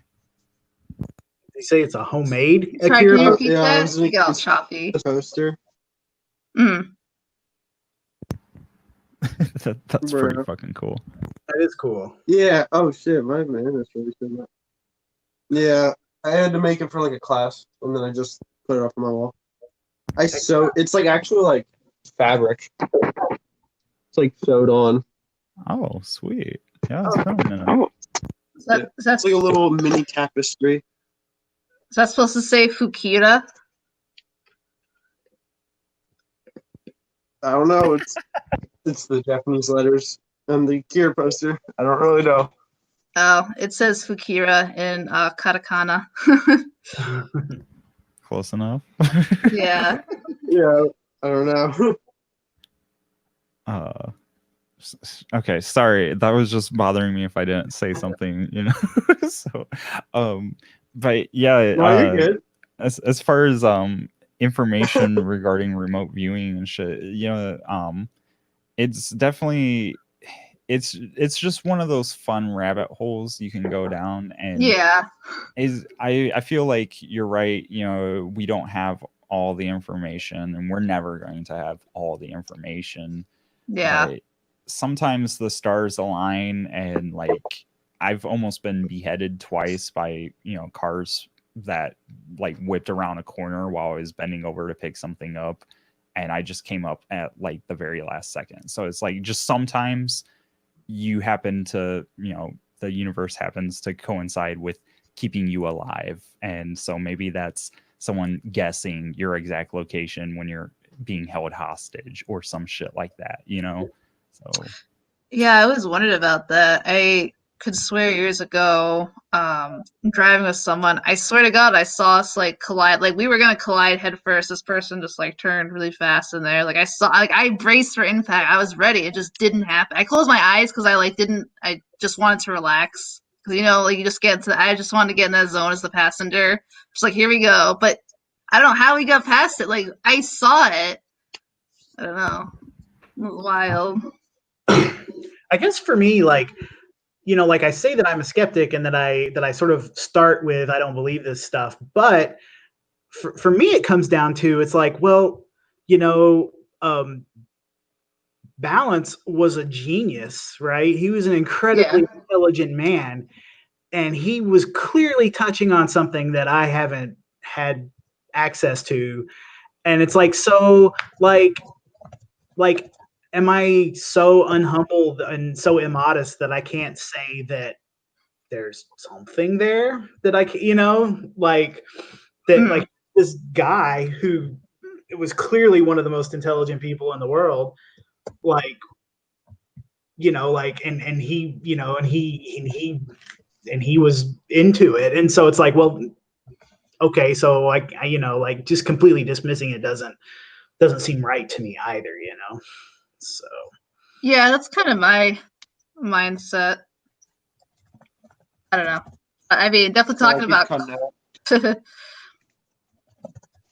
when we talk about Coil, you got to talk about this stuff though, because it's pretty integral. Because that was their whole thing. Yeah. You know, and also like Genesis Peorage, her their I'm sorry, I can't recall their actual pronouns at the moment. I think they liked their okay. like they them. I'm pretty sure. Yeah, they them or he her. Okay.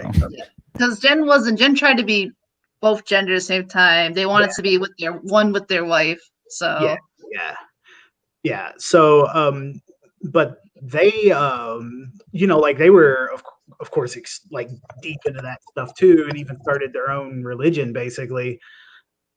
And you know, and I wonder like, yeah, I just wondered like they like there had to be mutual feeding between you know the Coil folks and Genesis and all of them, so, and the psychic youth and all that. What does Eric think about demons? Oh no. Well, the word demon, of course, is comes from the Greek daimon, and so that doesn't. So and in Greek that had a connotation that wasn't so evil as what we have. It was more like just a spirit, like a lesser, like a spirit that existed between humans and gods. And some of them could be bad, some of them can be good. So most of them were just kind of neutral. And so, first off, there's that. The second thing I would say is that, like, connecting it with Coil and the stuff that they were getting and touching onto the chaos magic, the Austin Osman spare, that, you know, that kind of stuff, pretty explicitly talks about spirits and demons as kind of weird manifestations of our internal selves that are kind of getting wrapped around poetry and mythology and kind of taking on a life of their own. And so, like, they don't exist as spiritual entities, but they do exist. And I think there's probably something something to that. You cut out. Oh, sorry. Eric, are you into like occult magic and everything? I mean, as I meant, like I've read a lot about it, and I probably know more than your average bear about it. Yeah. So you want to get pissed off? Okay. Okay. Isn't that no? But isn't that like a thing where like the spiritualists like hate like this guy? I- I don't know. I heard Manson. that. I wasn't. I just thought it'd be funny. I don't know. Yeah. No, I mean, I heard that there was like a thing with chaos magicians because I know like somewhat about chaos magic, but I don't know like most. But I heard like I remember hearing that like they hate like Anton LaVey, so I was just like, oh, Get on this goddamn stream. No. no, I don't know. I think it's, like LaVey was explicitly, I feel like an asshole now. I'm sorry. I feel really bad now. No, I mean, like, I don't think it matters. Like, the Satanic Bible is pretty cool. It's an alright book. Get on here. And and like he was like kind of had a similar interest in that sort of thing that I did, and we probably kind of share the same metaphysical principles of like we're probably both, he was a materialist, I'm a materialist, and just kind of interested in that stuff as stories. So Yeah, I'm like surface level guy. Like not like no discredit to any of it, but I don't know much of it. So I just heard that. So I was like, okay. Think about say. Are you gonna drink Try to say something Come like on here. try to give my 2 cents on the matter. I guess I don't even know. Right. Yeah, I mean, we read. Steve, do you mind? You don't have to answer, or you can just give me a vague answer. I'm just curious. How old are you? 18. Oh wow. Okay. Well, yeah. Like as you go through life, like, you can be as deep as you want to be with stuff. Like I used to be a Zombie Christ fan, which I don't know if you know who they are. But, yeah, you guys know. But they're like regarded as like the assholes of industrial music, and so yeah, it's good workout music. So however deep you want to get with like religion, music, whatever, it's up to you. So no one can prescribe you the appropriate amount. Like Eric said, I'm kind of the surface level Coil fan, and he's still bringing great things to this discussion. That's all coming out of Coil, so I mean, you're doing the same, obviously. So I mean, yeah, there's so much to learn. I mean, music, you got to think like you're never gonna listen to every album or read every book. You just gotta kind of choose your stuff you want to dedicate to your life. There's so much to learn out there. Combi Craig. This machine you cut out right as you started talking shit about Combi Christ.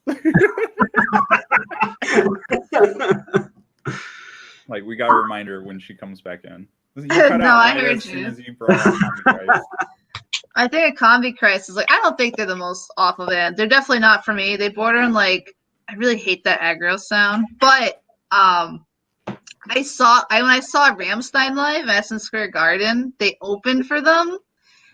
And I actually enjoyed them live. They were really fucking loud. It was kind of different seeing them live. I actually like enjoyed it, even though I don't like Combi Christ. Like seeing them live was better. It was a lot different. I'm not a fan anymore because Andy, the lead singer, and I personally had a fucking argument about Antifa on Facebook. He's like, Antifa are fascists too. So I'm not a fan anymore, but I will say that period when they toured with Rammstein, that was their fucking magnum opus time. Like everything after that has been downhill. Like their sound's gotten worse, their live shows worse, their politics are worse. Like imagine my shock. Combi Christ is not very intelligent or understands politics. But they were sounding pretty on point back then. My other big industrial confession is so my thing with Skinny Puppy is like they're not for me, but I always respect like what they've done for the community. A lot of people got into industrial for them, and like clearly like they're talented and good artists. I'll never take away what Skinny Puppy has contributed to this genre. They're great, but I fucking hate Ministry. I hate Al Jorgensen. I think I can't tell if I hate more Martin Atkins or Al Jorgensen. I think Al. I've always hated Ministry too, but I actually saw them live when they came through my city a few years ago, and they fucking ruled. I'm not gonna lie. I mean, Copy Chris was decent live. I mean, it's loud. I hate Al. He's such I hate using this word because it's such a stupid word to use, but he's such a fucking poser. Even if you read industrial books, it talks about how he wasn't even an edgy industrialist and ever started doing it, and he was like, oh, I'm gonna do it now. He just Can we talk about how he looks like a terrible new metal character now with his dreads and he just has shit opinion. And they had that supposed person doing not good things to fans, apparently. They've been silent on it. I think their guitarist or someone was accused of, They booted him, so. But several women came forward and accused him, and so he's booted as far as I know. But real quick, this machine, can you do me a favor and say Al Jorgensen is a fucking poser? Okay. Al Jorgensen is a fucking poser.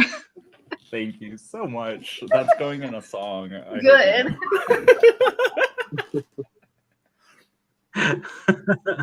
But see, Eric, it's funny you say Ministry Live was spectacular, because I saw them when Death Grips opened for them. Oh yeah, Death Grips took all the fucking energy out of the room. Of course they did. Of course they did. Yeah. That's what I had a friend that went to one of that things too, and he said the exact same thing. It was it was the best thing ever and the worst thing ever.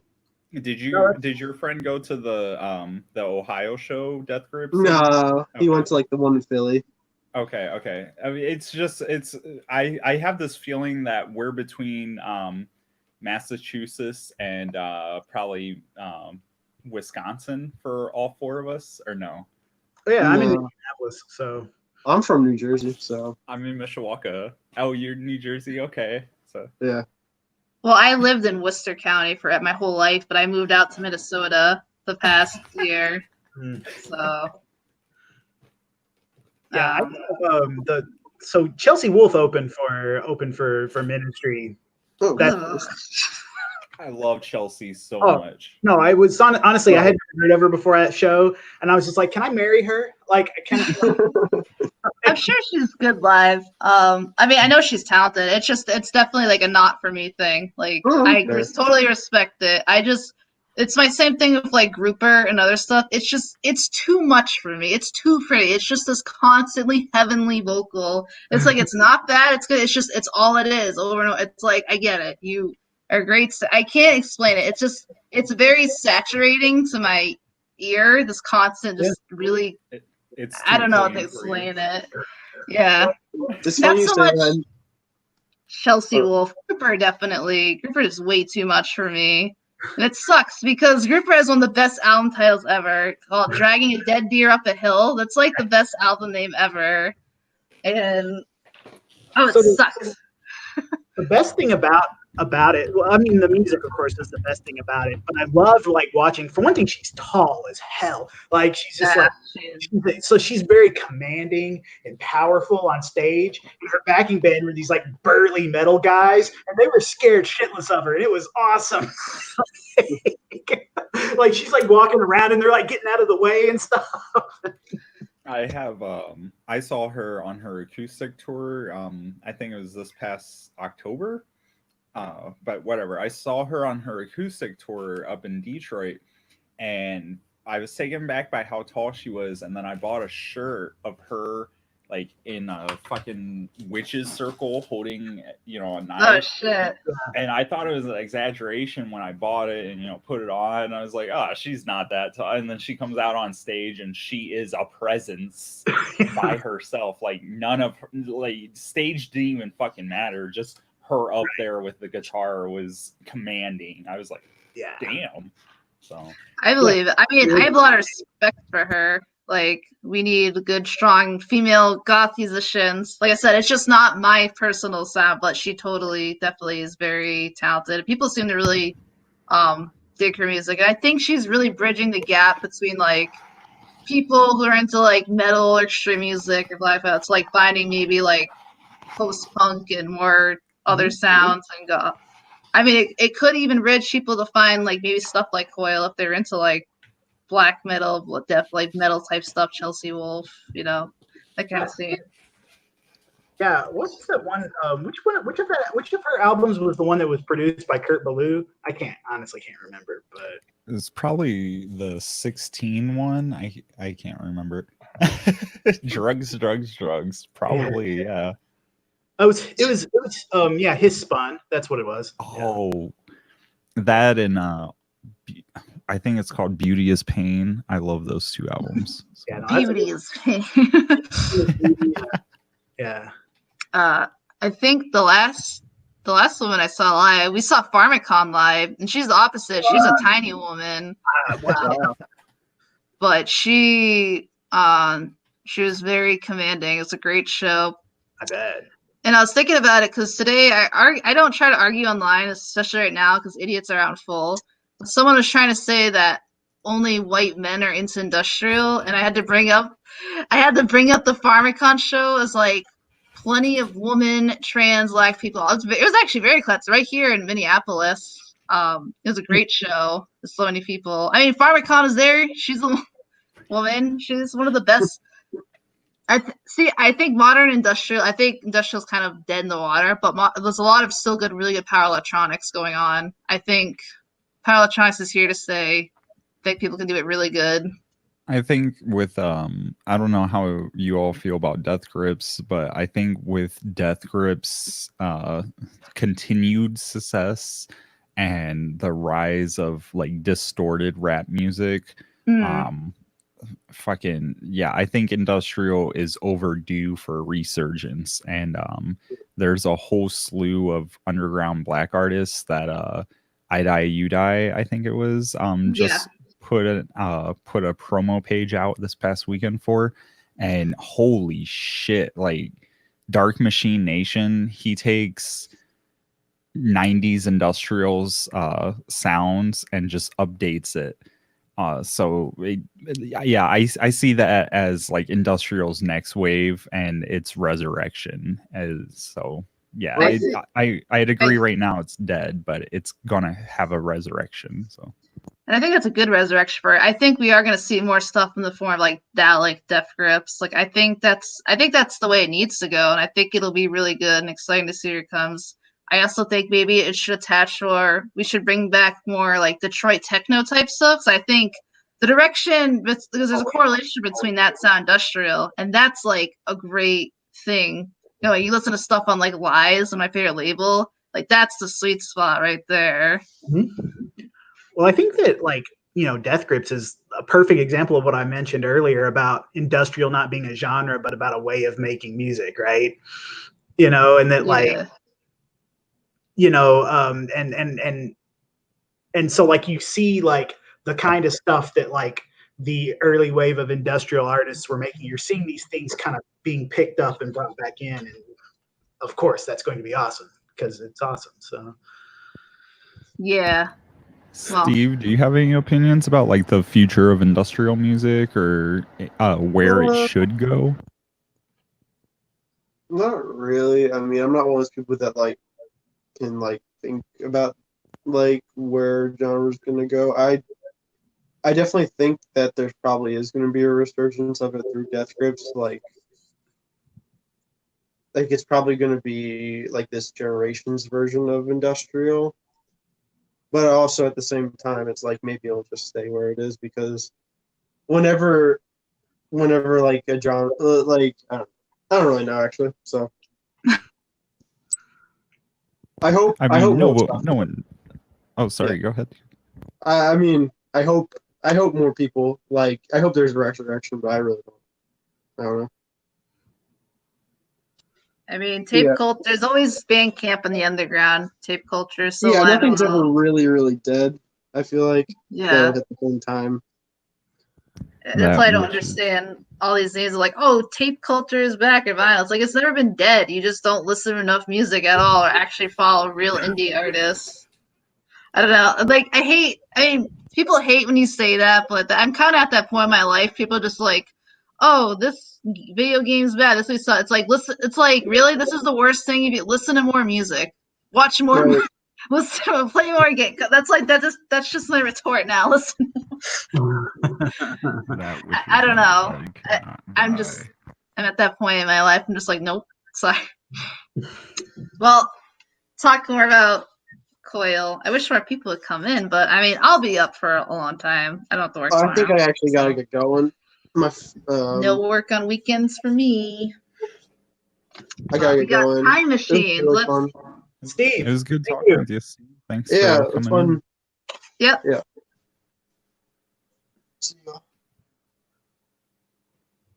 Okay. Well, anyone in chat can come in. Rizamar, come in. He's like, nah. Posted. If you wanted to show someone an example of industrial music, what would you suggest? Hold on. Would, I got the best thing.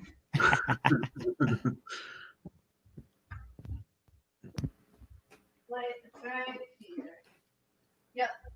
I don't know. If somebody asked me, I'd tell them to go listen to Nurse with Wound, but that's just, that's. If you want the ultimate, if you want the ultimate example to understand the sound and just like know exactly what we mean, just this is the only album I need. This is SPK's Like and Try. This is it. This is industrial. I don't know. It kind of starts and ends with this. Nizamar knew. Disappear. Rizamar called it. Disappear. How did you find us? Like, if you don't know what industrial music is, I'm not trying to be rude. I'm just curious. This is a very niche thing. This is SPK Like and Try. So I can't. Might have Right to here. type it out. Yeah, SPK. They another great album. They have it's kind of like a compilation. I think it's called Auto Defe, which I also really like. Just listen to the track "Slow Gun" by SPK. That's all you need to understand. It kind of sucks that they sold out because early SPK is some of the greatest that the genre has to offer. Even Edward Caspell said this is the greatest industrial album. Slogan though, like that. I agree. Like and Try is a great intro album, but Slogan as an intro song. You gotta understand. This is heavy stuff we're doing. we need you to be aware of that. Yeah, I mean, like, I don't know, like if somebody's like, hey, get me into industrial music, you're just like, well, you're gonna hear something caustic and hard and loud and like. I could have said retard. SPK is retard. I guess should we take a moment to like just throw some industrial artists that disappear, like maybe some contemporary artists to check out? So like Death Grips, obviously, and I mean, Coil's a good start. We just talked about Horse Rotorvator. Yeah, we've been talking about Coil for 3.5 hours now. So even though we still kind of haven't like really, we haven't like really even discussed like Ape of Naples. I don't know. We just talked that stuff. We were just talking about this album, Coil's Horse Rotorvator. This is actually a really good intro, I'd say. I'd say if you enjoy some of the tracks on here, you don't have to do it, but like some of them, I think you would be interested in. Because, I mean, this album I love, but it is a little bit heavy. If you're not used to, like, noisier stuff, it is a little heavy, like, on the ears. And it's a little, like, it's kind of like jumping into, like, ice cold water. I think this album is definitely a little bit more accessible. It's Horse Rotorvator disappear. I'll type it. Which, at the same time, though, I want somebody to make an album now called Host Renovator. Eric, can you follow me on Twitter and remind me about it? And I'll make an album like in the next few weeks called Host Renovator. for nothing what you're known as on Twitter? At Muttley42. I'll post my Twitter in the private chat real quick. Yeah, I'll follow you. Oh, Michael, I made a video. I visit Ron from Triple R all the time when we go back to Mass. Yeah. Triple R Records or RR Records was like one of the first, if not the first, like noise record label in America, but it's noisy stuff. I'd say it's more noise industrial. I don't know if I'd tell someone to like really jump into heavier stuff, right? And anything on Ron's catalog, because that's when you get into like incapacitants and Emil versus, like, you're getting some heavy stuff there. That's the Japanoise area. Yeah. He put out a lot of Japanoise, but just like really avant-garde stuff too. Crank Sturgeon, get the fuck out of here.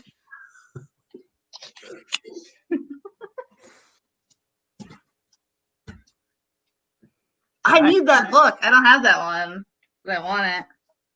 Yeah, I didn't know that book existed, but now I want it. So I don't think it's too much. It's on Amazon. I'm glad I tuned into this because I have like notes. I've been taking notes of shit that I'm going to be looking up for the rest of the month. Yeah, I've got like 30 tabs open. Yeah.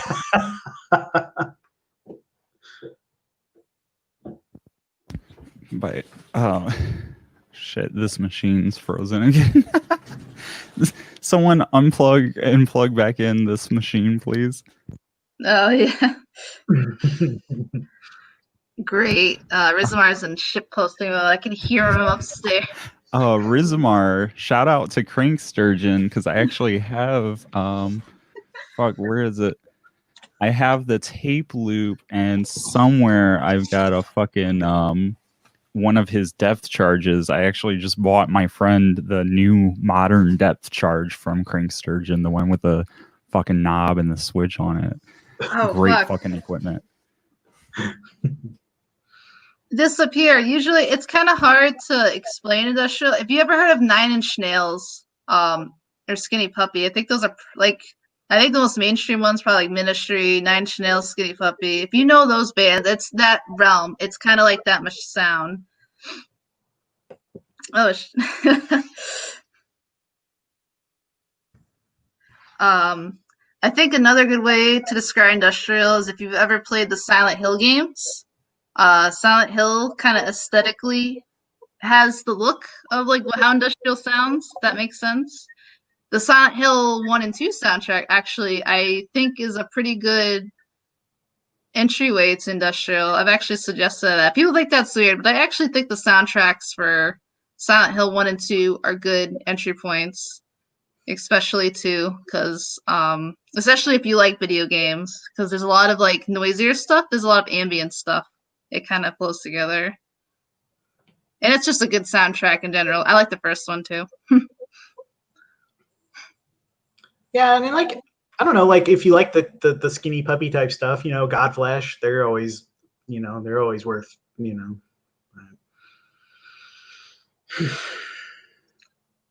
Yeah, it's Hot Time Machines. I wanted more people before we talk about the Ape of Naples, but I don't know. Like, it's 12:30. I don't know how many more people are gonna. I know it sucks, but we talk about.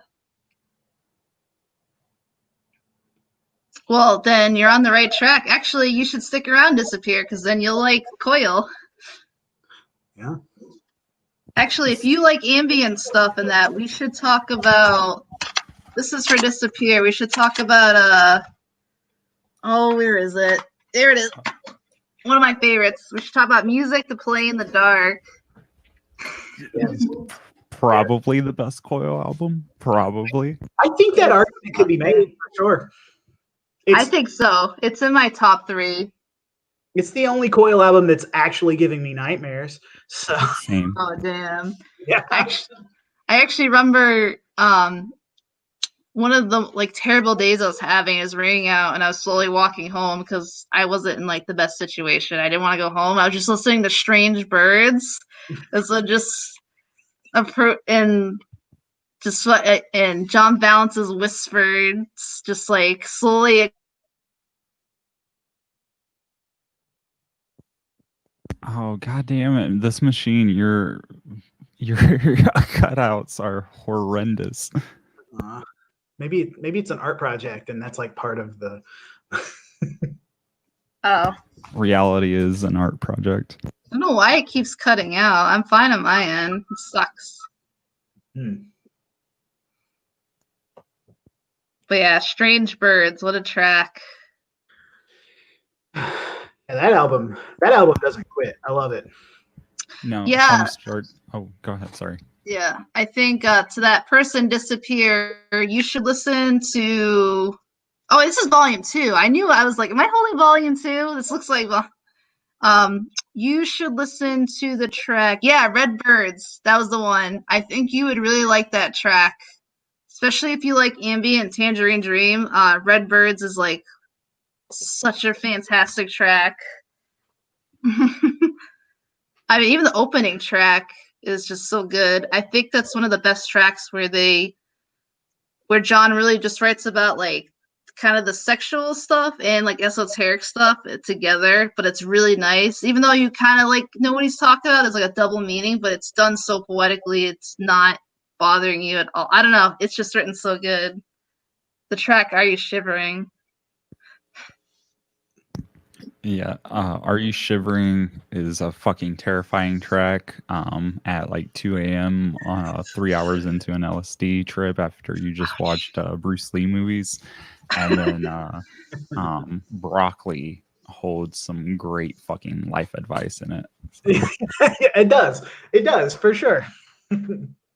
That's like a meme in the Coil community. Is like Broccoli posting. Yeah. That album actually inspired me to eat broccoli every day. So, although I think, according to the book I read about the lyricism of John Balance, I actually think that song is more about like his father and how like he was or controlling. I think it's like related to some of the abuse. That could be speculation. It's all speculation. It's Coil, but right. I just think the sound design, the synths and stuff on that album might be the best that they ever did. And like, just like, even though they're always so masterful with their synthetic, with their synthesis and sound design, I think that album is just, it's just like, it's amazing. So. Yeah. Fuck else, my train of thought. Yeah, this is a great album. Actually, I kind of disagree about. I find this album very calming. Because I'm actually a big scaredy cat in the dark. I'm very terrified. I get paranoia when it's dark, really bad or sound. But the track "Are You Shivering" I actually find really, really comforting. I actually find a lot of this album really comforting. I think it's just really good. Actually, it makes sense too because the reason he made one of the big things behind this album or the name is that John Balance also talked about being afraid of the dark growing up, but he felt his parents kind of like pushed him towards that. So one day, I think he just went out into the woods and stayed out in the dark, expecting something to happen, and nothing did. And then he realized that he was actually comfortable in the dark more than anything and felt safe.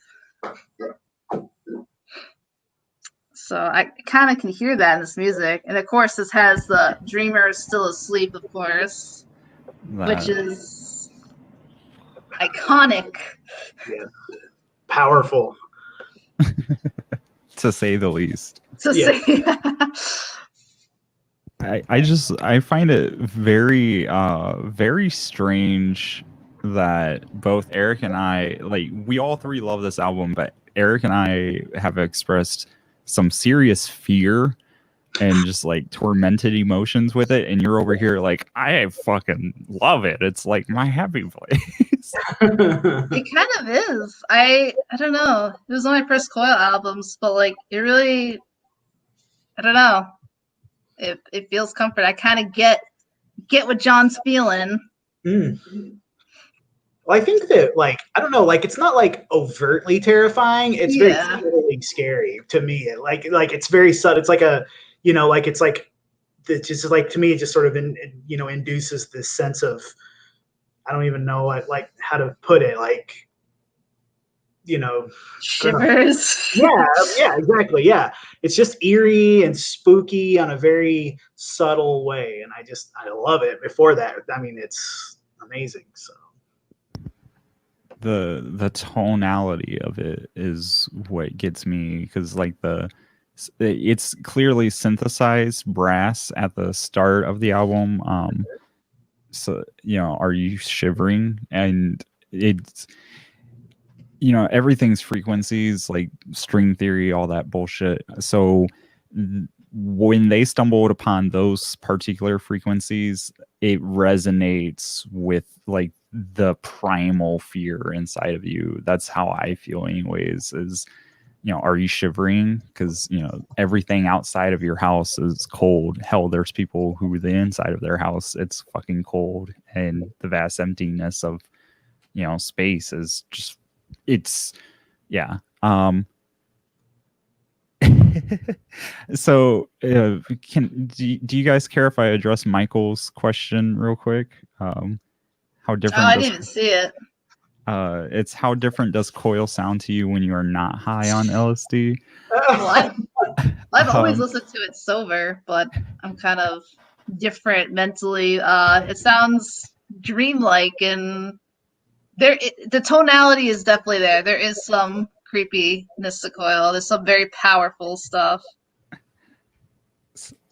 So Michael, at the start of the stream, I don't know if it was captured by YouTube or not, but this machine and I were talking about it as like, I got back into Coil a few years ago because someone said, if you don't listen to Coil on psychedelics, then you're missing out on half the experience. And so on it, it's like this intense hallucinogenic, like it whatever high you're feeling, it takes it and reshapes it into whatever the album is. So music to play in the dark, it becomes this fearful, like you're being coddled by a protector, but the protector itself isn't able to stop every bad thing in the world, and so they give you it's strange. I know, but and then so they give you advice to like send you out into the world and be on your own. That's part of like broccoli and shit like that. But off of LSD, the remnants are still there from feeling it, but I listened to it on ketamine, and it holds a certain power over you, just resonating on some deep levels. And I think this machine, only having listened to it sober, maybe you and Eric can elaborate more on like the sober experience of listening to Coil. Ketamine's probably accurate too, because I know that Jeff liked to do K. He actually makes that joke where he's like, I haven't drank anything, but I got some horse tranks on me. Don't worry. Like,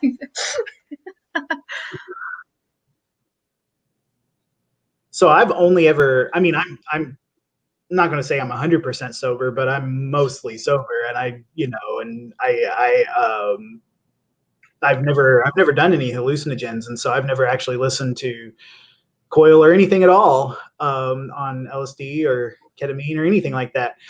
And I will say, though, that kind of related to some of the stuff that I was talking about earlier with the more esoteric stuff that it was that these guys touch on, that when I first started getting into these guys, because I was having these like recurring esoteric flare-ups in my brain, and I was like kind of reading about people, and like I got pointed in the direction of this band, and so like I have listened to this album in the midst of feeling like, oh, like I'm dissolving into like a colony of 10,000 other sentient beings that are not me, and then but all together are making me, and they're kind of flowing in and out while this album is going on. And so that was pretty spooky. So that's but it was totally sober. I wasn't high or anything, so I think that's the power of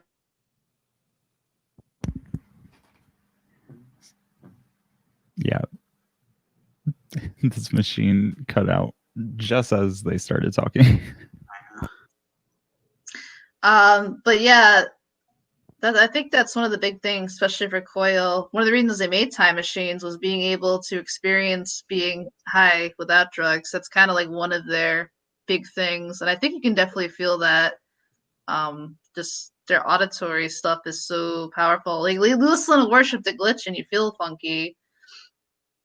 I mean, that's kind of the whole point. But yeah, Beckon's music, Play in the Dark, like, yeah, great track. I mean, Red Queen is great. Strange Birds, it just sounds, that voice at the end, like with Jeff whispering, is perfection. If you want to talk about Coil album that I feel actually has some sinisterness to it, I actually feel like Ape of Naples has more of a sinister tone to it.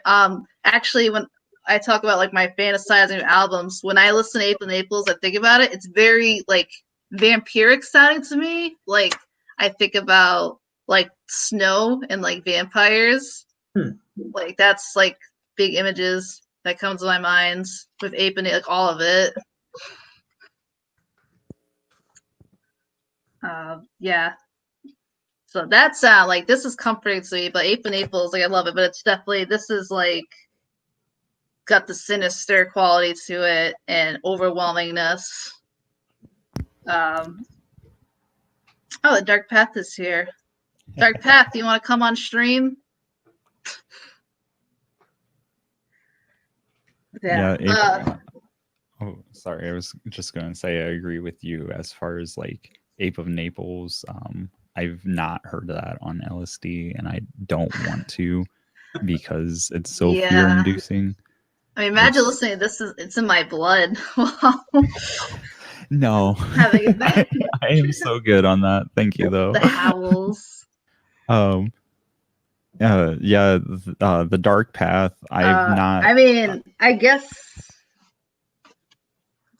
Why not? Let's talk about Ape of Naples. Let's do it. We're on it. That's what the folks want. Here's the vinyl version. Oh, that's a much more entrancing cover, in my opinion. Is that the blood version? No. Oh, okay. This is just a about reissue. to freak out, dude. Like, how much money do you throw at vinyl shit? I wish. I spend a lot on vinyl. That's kind of like my only vice is that coffee, which are pretty expensive. But we save up. My boyfriend and I, that's like our big purchases. We get gifts for each other, whatever, is vinyl. Like I've got him stuff like I think for Christmas I got him like The Conversation by Cabaret Voltaire, the 4 vinyl thing, and like Sleep Has His House, and this Lycanshire is actually his that I got him. Oh, it's Horse Rotorvator. He got me that. So we get each other gifts. But yeah, Ape of Naples. I think this is the most well-known Coil, obviously. Although Horse Rotorvator is pretty well-known too, I'd say. This and that. It really depends on. Okay, I hate using Coil terminology like Uzumaki spiral and circles, but it depends on what circle you're in is what best known Coil album it is. Because if you're in like the Boards of Canada and Swan circles, it's usually either Music to Play in the Dark or Horse Rotorvator. And then in like more industrial circles, it's Anal Staircase, Scatology. It just whatever circle you're in determines like what's the most known Coil album. Yeah, I guess. I think Ape of Naples is definitely more of a post-rock album than anything else that they did. Like it's the closest thing to that, So like, yeah, I guess I could say that. If you were a fan of Swans, I could definitely see you getting into Ape of Naples, Like I could see that being a thing that you would take that step. And because it's like more song based, than perhaps some of the more experimental stuff. So yeah, Disappear. That's the same album we're talking about. They just have different covers. That's Ape of Naples, which if you get in the Coil, a lot of people might suggest that one. In the chat, two different people said he should listen to Going Up first off of Ape of Naples. I say Triple Sun. Yeah, I mean, just listen to the whole album if you're gonna, like you You kind of gotta listen to this album whole. I think it's a whole thing. It's a whole journey. Yeah, Disappear. I'm not trying to sound like a fucking old man or some shit, but I feel like with pop music and shit, the art of the album is really lost by a lot of artists, and so yeah, just fucking pick a song you like and listen to the whole album around that, like you're not gonna go wrong if you just put it all on shuffle, but you'll get a more cohesive experience. Disappear if you listen to Ape of Naples from start to finish. So Oh yeah, he's right. The ape is there. he's a itty bitty little guy. Was that mean don't talk to me or my son ever again? Also, fun fact: the title "Ape of Naples" was just Jeff and Sleazy talking about fake gay porn names they would make, like pornos. And they came out Ape of Naples.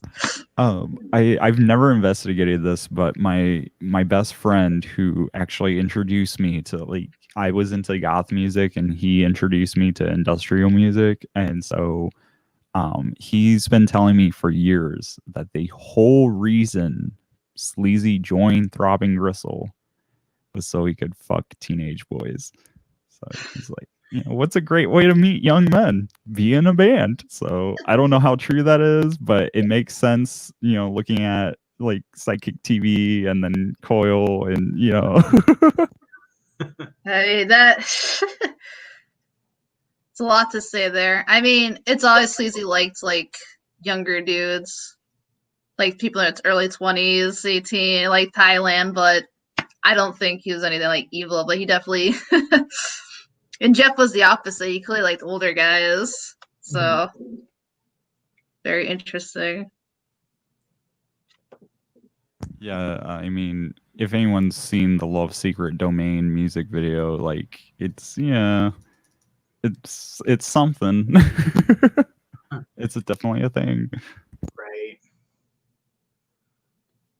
So The Dark Path. That's a true story. I was Rizmar Sleazy was hitting on boys in MySpace era too. It does need to be said.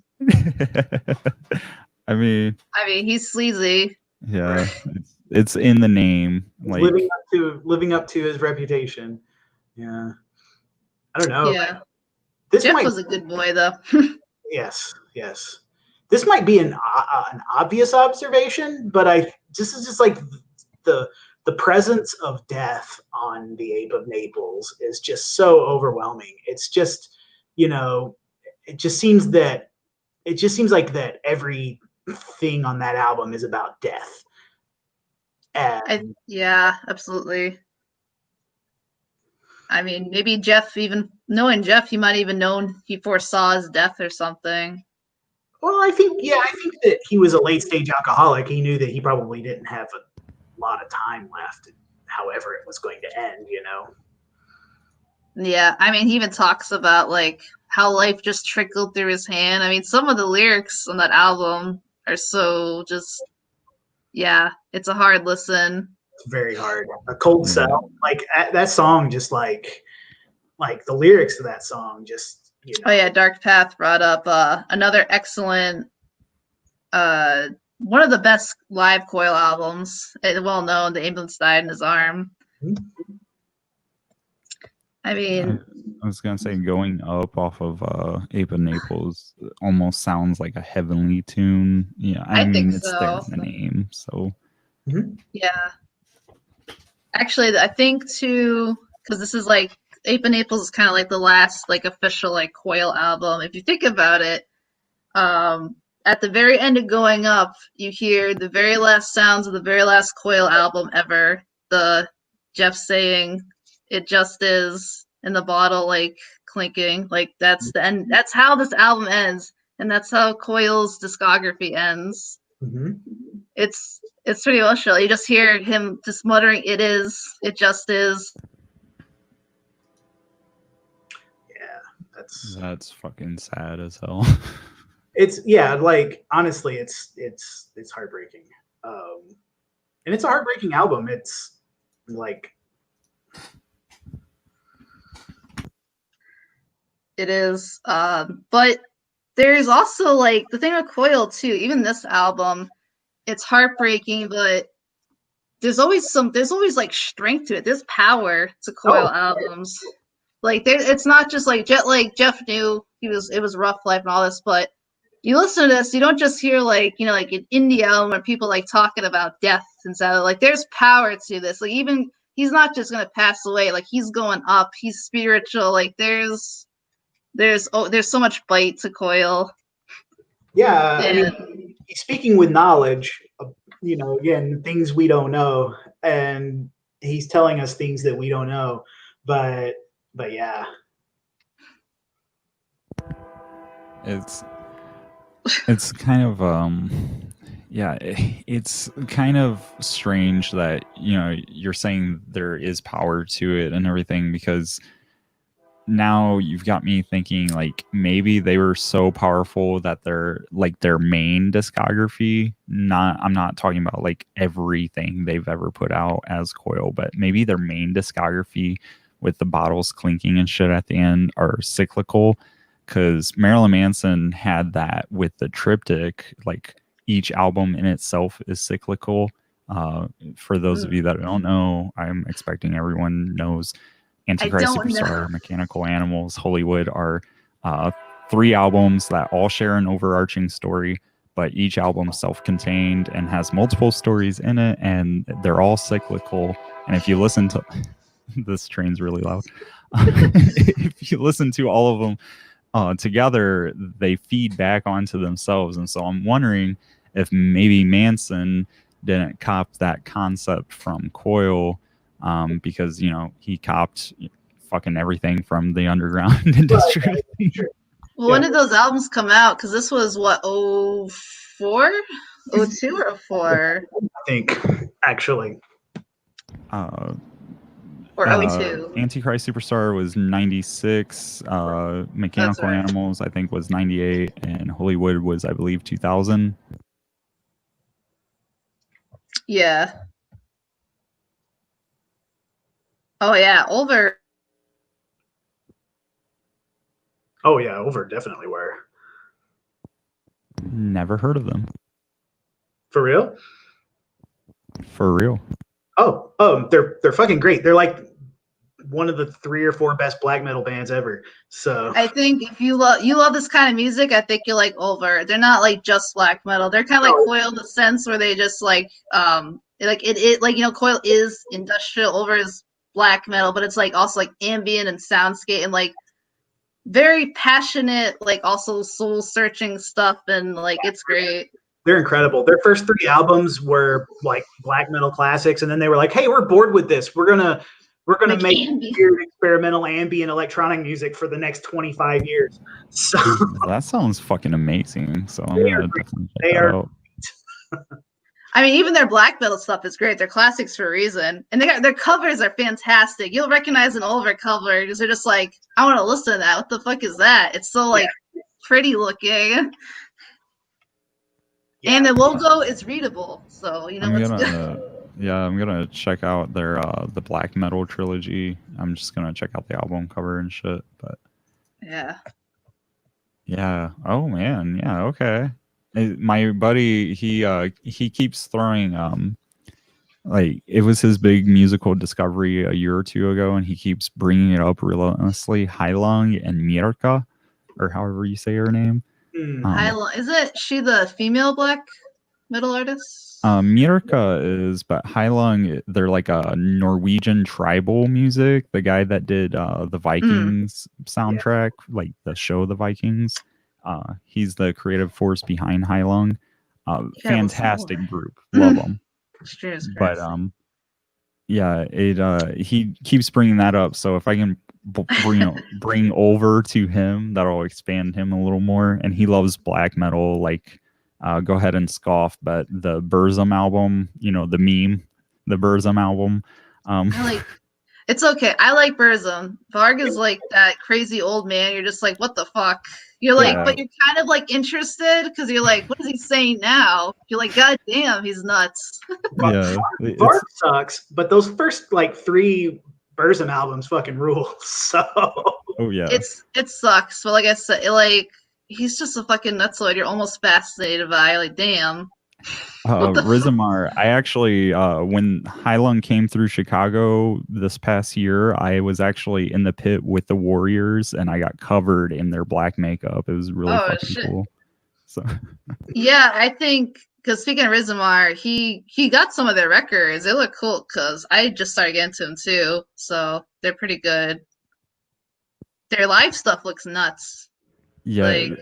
It's a full-on ritual. Like, it's not a half-ass, let's just play to promote. It's like you feel something primal inside of you, when they start. Like, they have a full-on ritual performance, like incorporating, Norwegian folk shit into it. Like, I'm not knowledgeable enough to give you the lowdown, but it's real occult shit that's been passed down through generations. Give me that quick rundown. So they come out, a priest bless the crowd and the stage and all the instruments. They use bone instruments. They have half naked, both female and male warriors. Like, they're wearing loincloths. That's it. They're covered in fucking makeup with runes and shit. They have full fucking run through of their songs. The whole crowd knows every fucking word because it's so entrancing. And then at one point they have the warriors go out in the crowd, and it becomes a giant fucking mosh pit of bodies, and just it's, oh my god. And then they come back up, and they somber down with slower songs and wrap up with almost a marriage ritual. And then they have the priest come out after everything's said and done, and he dispels the ritual. So that's the quick Hylung concert rundown for you. You guys are gonna summon like Mega Ultra Chicken or some shit. You guys are getting tricked. Like, I would go see them live for sure, but I'm not like, this isn't a criticism of them. It's just like they seem a little too gimmicky. Like, it's almost like too much of a gimmick, and I'm just kind of like reluctant to sort of lean into it. But seeing them live would be awesome. I'd be totally into that. But yeah, that sounds wicked cool, actually. Sorry, go ahead, this machine. Oh, none. I lost my train of thought. Just want to talk all about Ape of Naples. It's so good. I actually put a link in one of the chats, I guess the private chat, because I couldn't put anything in the live chat. But it's an Ulver song that actually sounds really like a Coil song. Like, it's like one of their most like Coil sounding tunes. But yeah, well, the Dark Path said this, and I agree. Blood and Sight are almost sister albums. Yeah, a lot of the same energy. Yeah, I like that. Yeah. I remember when Sleazy died. I remember, the Ulver doing doing a tribute to him, basically saying these guys were our heroes. So I feel like too, talking about, to go on a tangent here, if we're talking about the Coil and depressingness of Powerful, because we haven't mentioned it all on stream, but I wanted to bring it up for someone watching this, is talk a bit about like another director Coil worked with was Derek Jarman, and that's for it too. I watched Blue again last night because I wanted to talk about the stream. You want to talk about depressing and powerful stuff. Coil did music for the movie Blue too. They were very close friends with Derek Jarman, as was a lot of people in the industrial scene. And Derek Jarman did a lot of movies like Sebastian, Jubilee, Blue, what's the artist name? Caravaggio.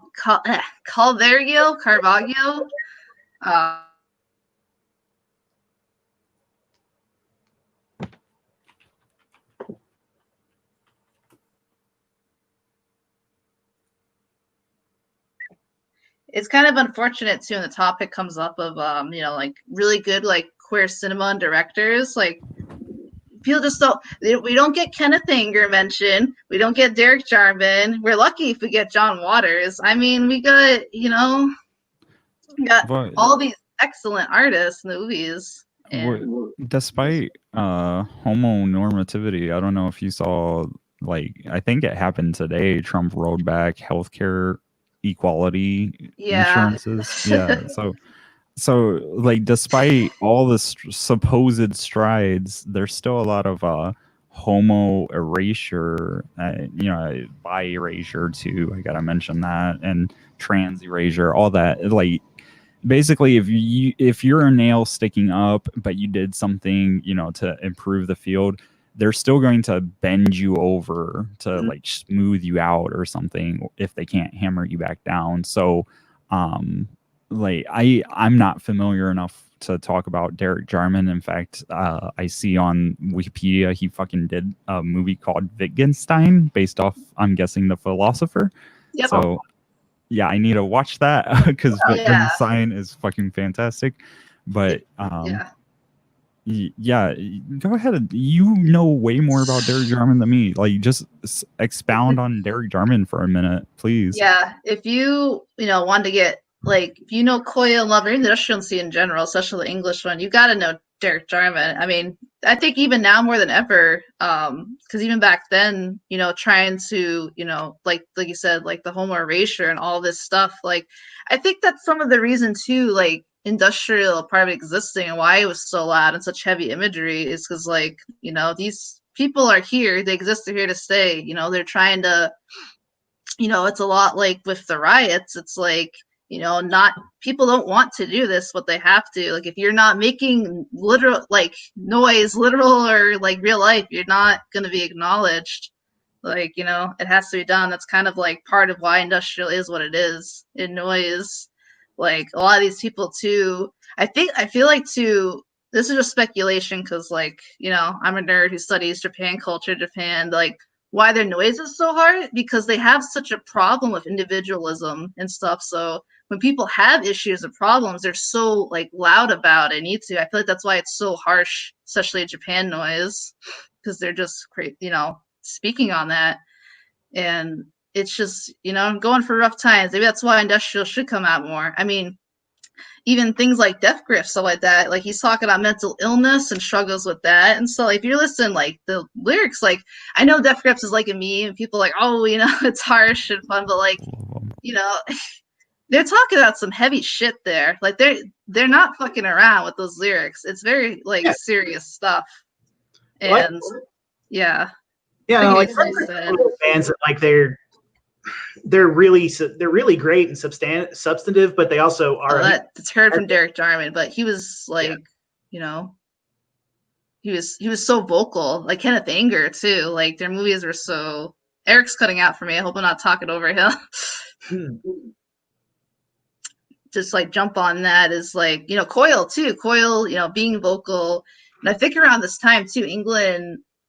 Another thing for industrial was the Thatcher regime, Margaret Thatcher and all these laws.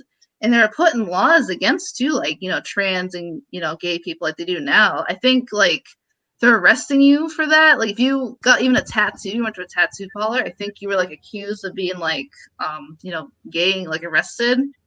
Just crazy stuff like that during that time.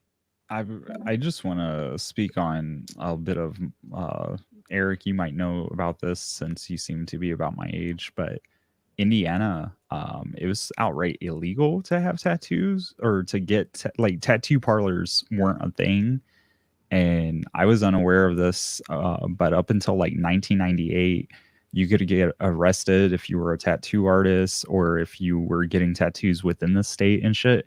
And it's like, it's such a minor fucking thing because, nowadays we're like, who gives a shit? Like, I've got like 10 tattoos, and other people I know have tattoos casually.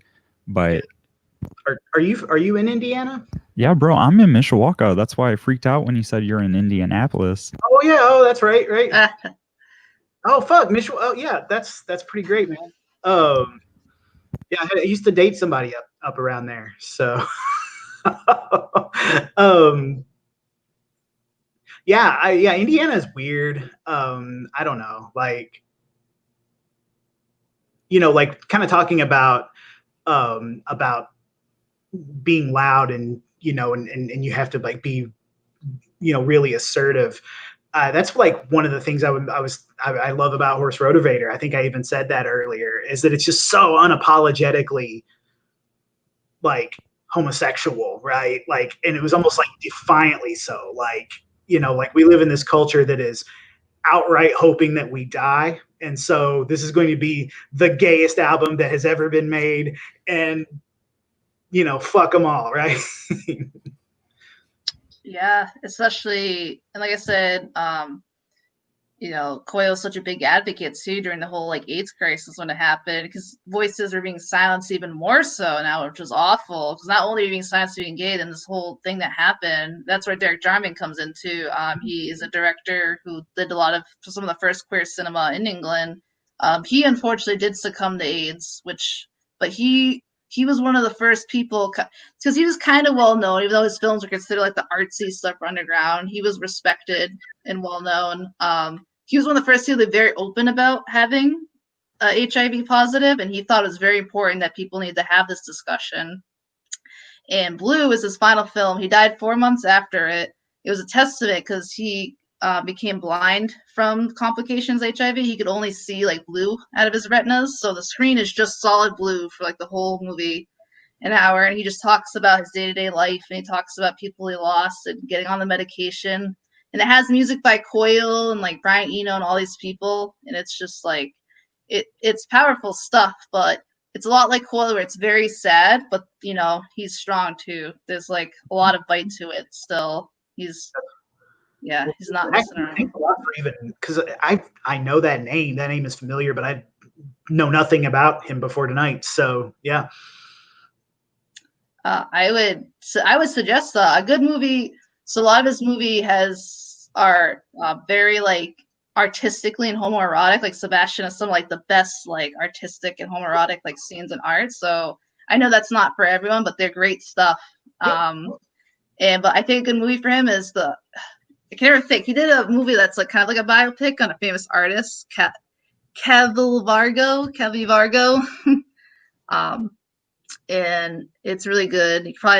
If you ever use a website called Letterboxd, which is like the best thing for movies ever, you can just click on a director and just see all their work ever, and it's worth noting. He did one of the best punk movies in England ever called Jubilee, so okay. I would suggest that. He's an important figure. He should be well respected and known because, like I said, big advocate. I myself want to be I'm big on a few things I'm very about, like disease and being open about mental illness and disease. I also work in the medical field. Those are big things I talk about. I want to just express solidarity with Eric, because I've heard his name so many times in connection to Coil and Throbbing Gristle in particular. And I just, even though I'm a bisexual guy, I fucking was never told this is super important, check him out. So it's kind of like if you've ever read Marilyn Manson's autobiography, I would have discovered so much more cool music if I had followed some of the bands he name dropped in that, when I was 13 reading that versus waiting until years later when other people were telling me about it. So definitely going to explore Derek Jarman more.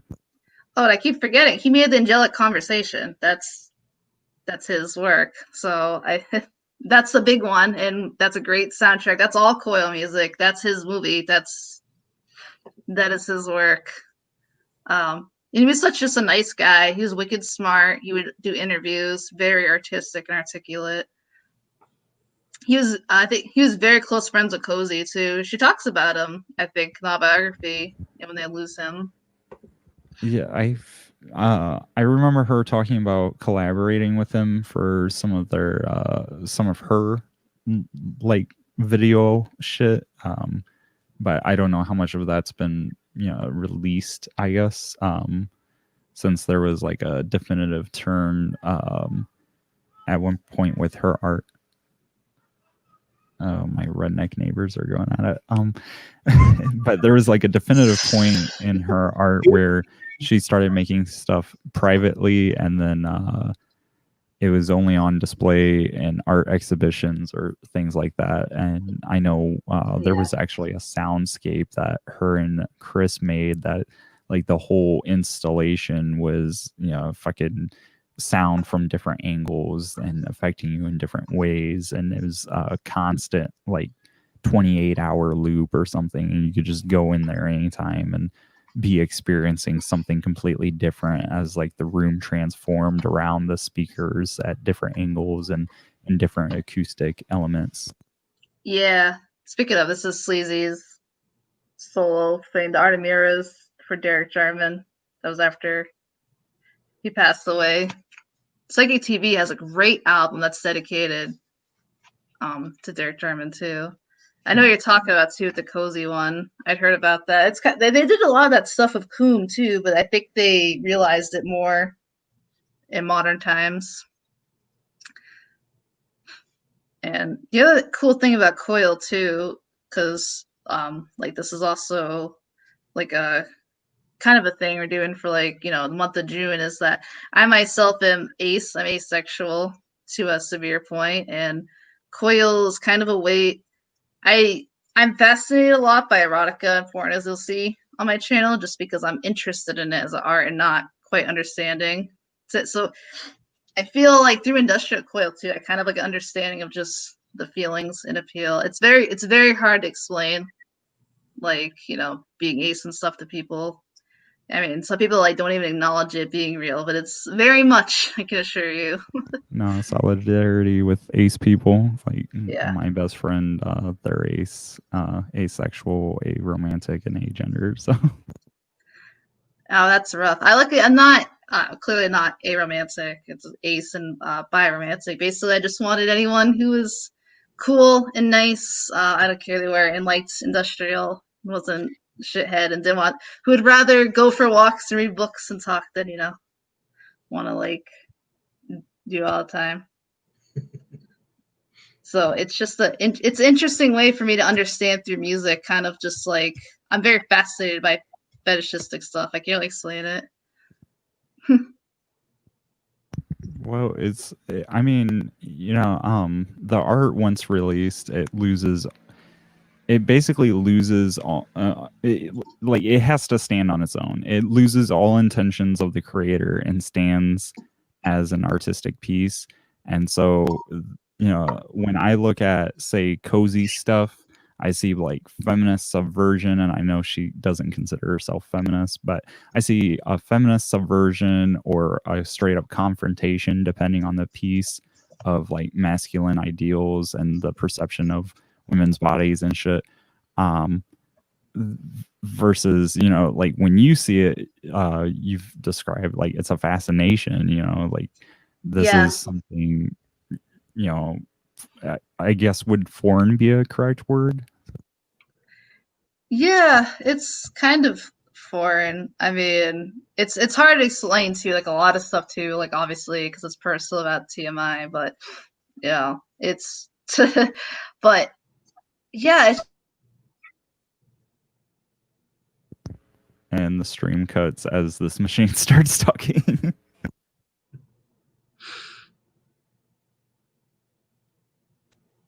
obviously how like I perceive things is different. So it's interesting to see like what it's all about, because it's I don't know. Basically, I don't like feel a thing or understand things on time, but it's interesting how other people see it, like this whole different world. It's a very hard thing to explain. Well, it's interesting that, like, fetishistic imagery is actually rather easy to divorce from sex. I feel so too. Ironically, almost, because it becomes like its own thing.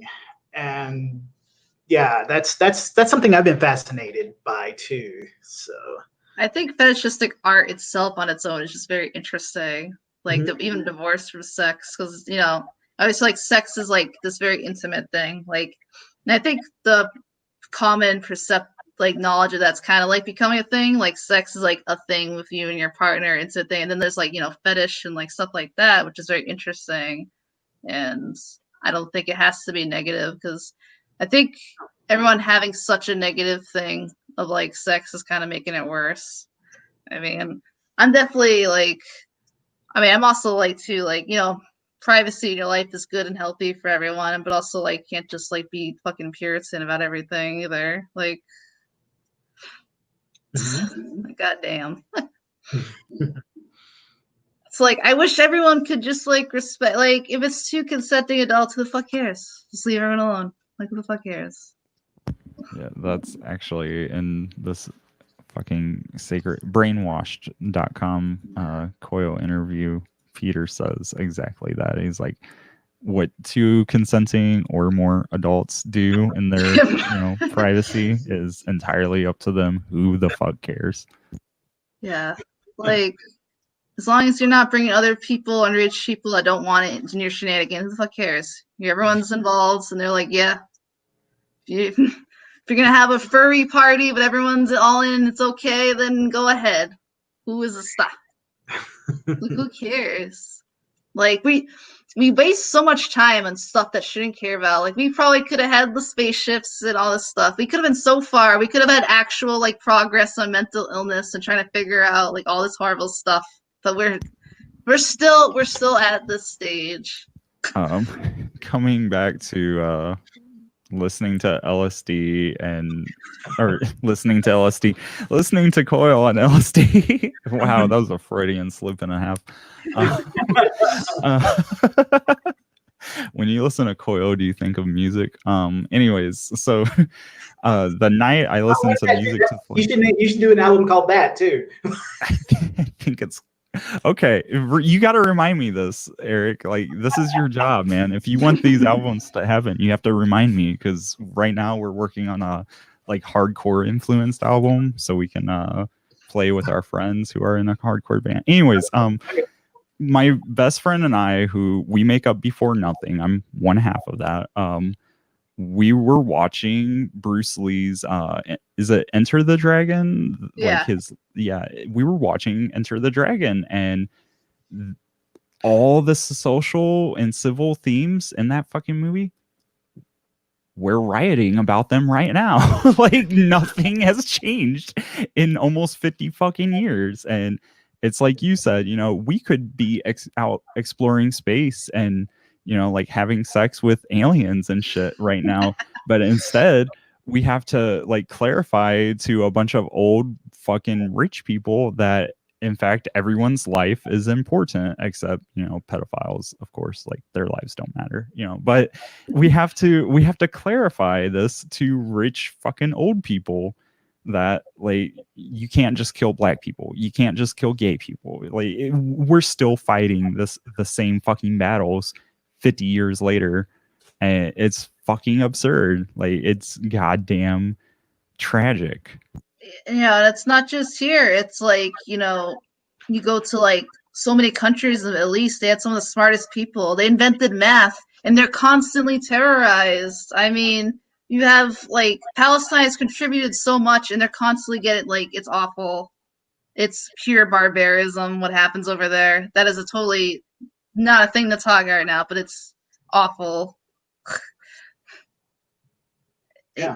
It's like, stop killing each other. Leave people alone. Like, can everyone just leave the Middle East alone? That's my big plea. Stop killing black people and trans people, and please leave just all those countries alone. This machine's hot take of 2020: stop killing black people and trans people.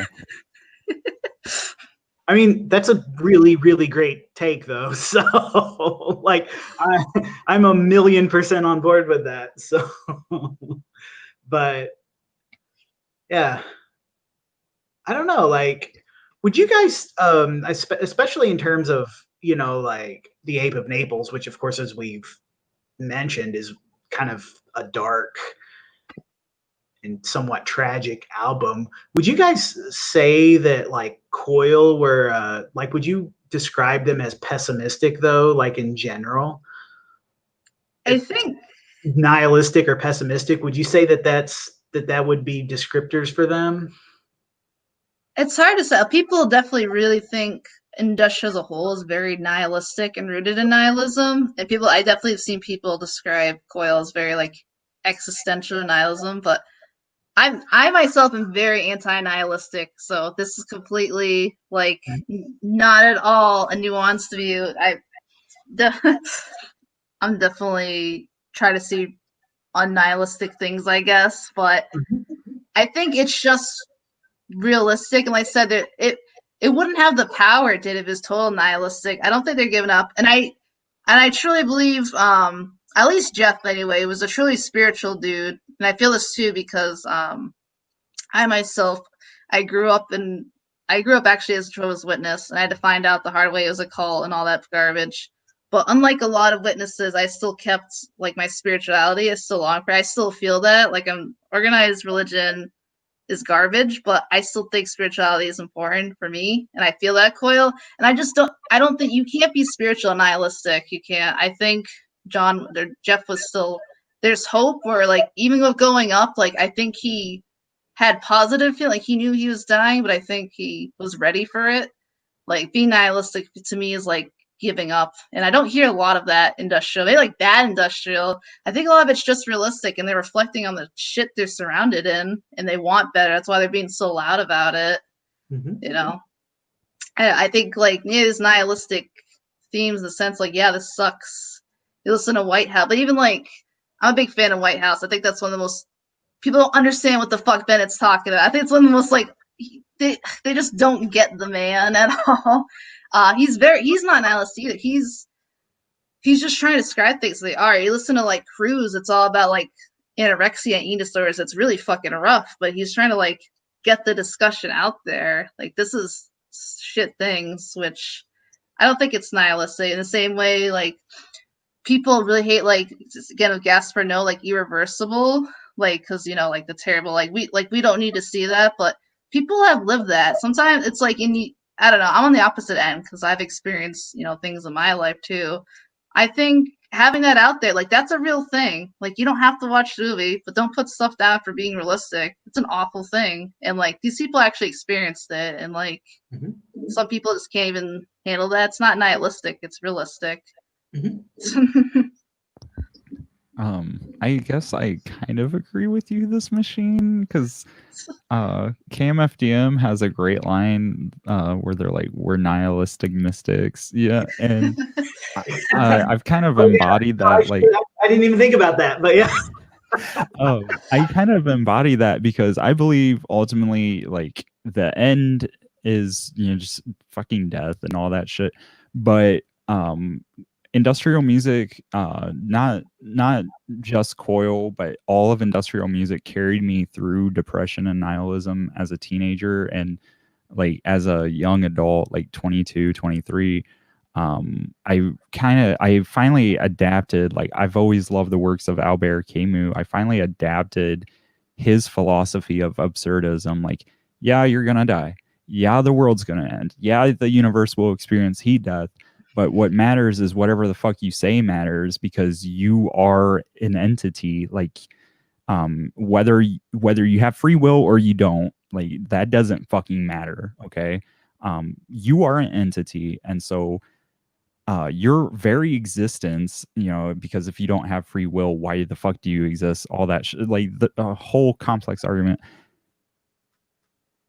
What matters to you matters to you, and so basically it's absurd. It's, you know, existence is fucking absurd. Like, why exist if you're just gonna die? Well, give yourself a fucking reason. And so Coil, like, God, man, like I don't want to expound so much about like listening to Coil on hallucinogens, but I think everyone should do it because it's part of the experience. You got to. I mean, yeah, that's probably what like, Jeff wanted. Jeff would have wanted it. Like Jeff would have wanted you to drop acid. Like Eric, you know what? Maybe like sometime this summer or something. We just met, but if you want to like drop tabs and listen to music play in the dark, I'm down. You're following me on Twitter, right? What's that? I'm not straight edge. I'm not like morally opposed to that kind of thing. So Yeah. But I see their music as like they recognize the patterns in history, and so every single fucking album is basically playing on a pattern. Like Elf versus Coil, Worship the Glitch, that foresaw basically PC music, which is on the rise right now. Oh yeah. Yeah, I don't know if you've heard oh fuck, I want to say it's Sophie? Girlfriend of the Year or some shit. GFOTY. Yeah, GFOTY, Girlfriend of the Year. But have you heard this machine or no? No, I know it's Sophie though. Okay, yeah, Which is Sophie's a like, good example as well. yeah, But she's like the face of PC music. It's one of the big ones to get in the mainstream. Poppy too, yeah. I hate Poppy though. I love Poppy. but yeah, Worship the Glitch, like Coil saw all these patterns. This is my belief. I don't have concrete evidence, but they saw all these patterns, and so each album is like playing out the pattern, and it's basically like, this is how things go, and this is what you can follow. And so I don't see them as nihilistic. I see them as seeing patterns and wanting to speak on topics. And so, yeah, like this machine said, it's being realistic. Like, yes, your life's going to end. The ambulance died in his arms. The Ape of Naples, very heavy, emotionally tearing albums. And it's just, you have to confront this. Like, not everything's going to be going down the anal staircase, having, terrific gay sex with your, boyfriends, like Right. you're going to have to put that bottle down and think about what happens tomorrow. Or, maybe you don't think about what happens tomorrow and you fall down that staircase, like it's brutal, but that's reality. That's where your body is. Yeah. Are you describing his death unintentionally? It kind of just flowed out of me. But I agree with that. I agree with Rizamar. I don't think it's nihilistic, like not like in the same way that like Alice in Chains' Dirt is or something like that, Do what? Nah, it's just, when I think of grunge, I just always think of that one vocal. Like, my mom loves Alice in Chains, I grew up listening to them, but I just like get this certain like sound voice in my head whenever someone mentions just grunge in general. Yeah, well, I just mentioned that because I think Dirt might be like like one of the most like actually nihilistic albums that anybody has ever made. And and I don't think that like Coil, I agree with what you're saying. I think that that there's an unflinching look at darkness, and even an unflinching look at a darkness that is unappeasable, that we can't do anything about. But it doesn't collapse into, the music doesn't seem to like collapse into this kind of like, well, whatever, that's it, right? Yeah, I mean, I truly felt too, even death. I don't think Jeff truly believed death was the end, and I kind of feel that too. Maybe he's just, through all his research, I mean, it's probably just human coping mechanism, but I feel the same way. I mean, why not? I mean, as much as people are realistic, nihilistic, it doesn't hurt to want that or think that. Mm-hmm. My big issue with nihilism, and I mean, this will probably piss off a lot of people, is that people are nihilistic. It's just kind of an excuse to not. I'm trying to think of, like, they don't want to take, it's just an excuse. They want to take, like, they do something wrong. It's like, well, we're all going to die anyway. I can't think of the term to put it. It's just kind of, Be apathetic. they can't take fault for what they do because they're nihilistic. It's just, it's a, well, we're just animals anyway. We're just going to die anyway. It's like, a lot of people act like that. It's a terrible take, and at the end of the day, I'd rather want to try and live like a decent, fulfilling life, trying to be good to others, myself. Maybe there's something beyond death. I mean, and like, people get really pissed off when you think that way, and like, especially like a lot of, not, I shouldn't say a lot, because it's actually just a small group of like, some atheist people, and I understand organized religion is awful, but they get on people, like, spiritual people. If it's like, God forbid, do people want to just be good and like maybe there's something more? Probably not, but like fuck me for wanting war. Maybe that's how Jeff. I feel that Jeff too. Like going up. Yeah. Like he clearly felt like maybe death wasn't the end, and take responsibility. I couldn't think of it. Like when people are super nihilistic, it's just an excuse not to take responsibility for anything. And I think you see a lot of that too. What's going on now? People just have that mindset. It's like, oh well, what cares what happens? It's all for nothing. It's not true. Clearly, it's not. Have you guys read the author Thomas Ligotti? Yeah, he's very relevant with this too. Yeah. In fact, he actually collaborated with Current 93 on some stuff, which was really cool. Really cool stuff. Like I have a perfect plan for this world. That one, like a couple of others. I think they did like 3 or 4 stories. I think about that, and it's like you don't get any more negative about life in the world than Thomas Ligotti. That's definitely true. I think he just had it though. Thomas Ligotti. I don't know too much about him. I think he might have been a little off his rocker, but I think he just had it. Yeah. I don't know, but at the same time, I think that like the aesthetics of some of his stories and like the imagery that he uses and the beautiful language and the music of it and stuff, it actually, and I'm just pulling this is just a connection I'm making right now, it actually is really like an Ape of Naples sort of feel to it, Yeah. Absolutely. I mean, they're definitely inspired by Ligotti. I want to say they've even mentioned him. I know they own some of his books. Like he's definitely an author that comes up in discussion just because of that imagery. That's why Tibet was so enamored with him and wanted to put his books out.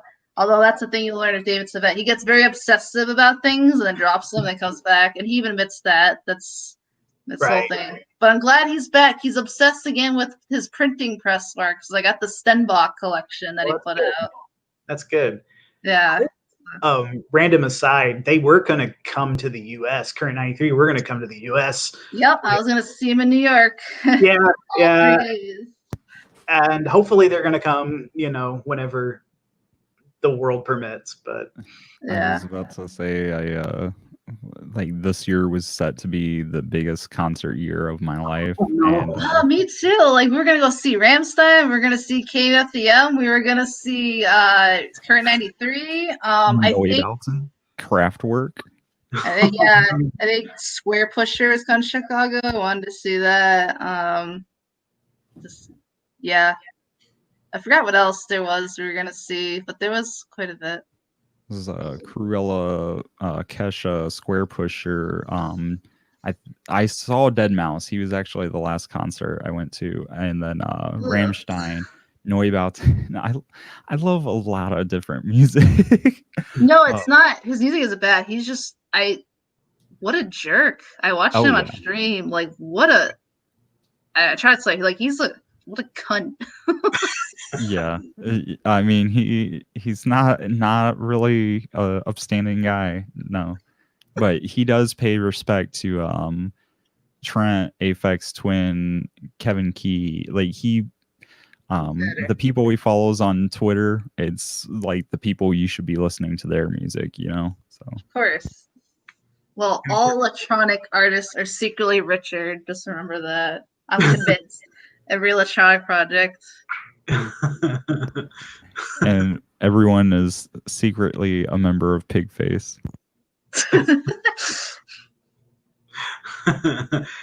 Am I mistaken, or was even Autek going to do some touring? No, they were. I think so. Yeah. Fuck. Now it's pissing me off to think about. I almost had to miss Dead. Luckily it all worked out. Dead Can Dance rescheduled for next April. Shit. I changed my fucking flight dates for Japan from October of this year to April of next year, and it's the week after Dead Can Dance. So I barely lucked out. Oh. God, I'd love to see Dead Can Dance. I love Dead Can. I love a lot of new age stuff. My mom played growing up, so I love like Enigma and Dead Can Dance and Vast. Oh, my mom likes Steve Forrest. I don't get her. I think she played it for me too, because like I'm half Native American. My real dad was American, so maybe she just thought hearing Return to Innocence was good. She actually, fun fact, my mom wouldn't let me watch Pocahontas growing up because they had that song "Kill All the Indians," and she just like didn't want that. I had some bad energy, but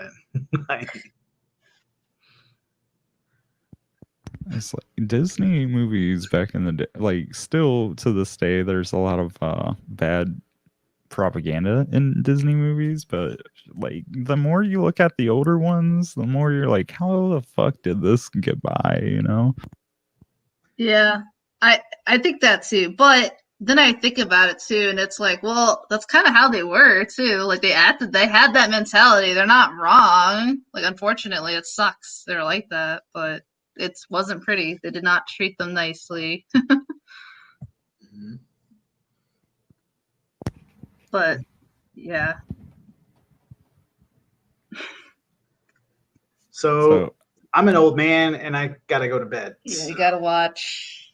I think this is one of the latest releases too. Coil was the Gay Man's Guide to Safer Sex. Okay. And the film itself is on archive.org. Someone did upload it because that one's kind of hard to find, so which I like all that stuff. It's very interesting. Also, it's good to Of course. Yeah.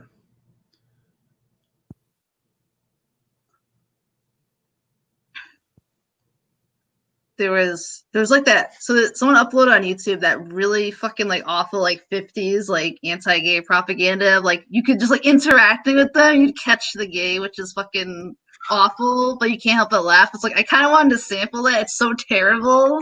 Like you want to like, you just want to take that and put in something like Hirsute Pursuit. If you don't know them, they're on Cold Spring. They're just a very gay industrial band. They basically like sample like just like male porn like moanings in their industrial track and ambient, but I like it. They got really good stuff. Yeah, that's awesome. Hey guys, thanks a lot for actually letting me talk with you all for so long. Yeah. Thanks for joining. Yeah, have a great night. Take care. Yeah, you too. And then there were two. So Yeah, it's only 12:30 here. That's for me. it's 1:30 for me, but like I've got grocery shopping. I'm not really like hard pressed on time or anything. So and I drink a Monster. So yeah, I don't work tomorrow. That took me a second. fuck yeah. Yeah, I don't work weekends, so that's good. Yeah, I got a cushy union job, so I don't work weekends either. So Nice. No, I don't work for union, but it lines up so I don't have to work weekends. This is my first job. I never had to work weekends. Thank God. dude, congrats. Yeah. That's not to work 12-hour days, but I don't really mind. I mean, if they pay you overtime, then it's good, you know. Yeah. I don't remember if I got paid overtime. The hospital. I don't even know. It was such a weird point in my life. Listened to a lot of Coil. I know we didn't get to talk about Black Antlers, the best Coil album. Okay, let's talk about Black Antlers. I mean, if you want to keep this going, I understand. If you want to cut it off, no, I mean I can keep going. I can sit here. Yeah. I wish Rizamar get on the stream. Rizmar, no one else is on here. Come on. Let's see, Black Antlers.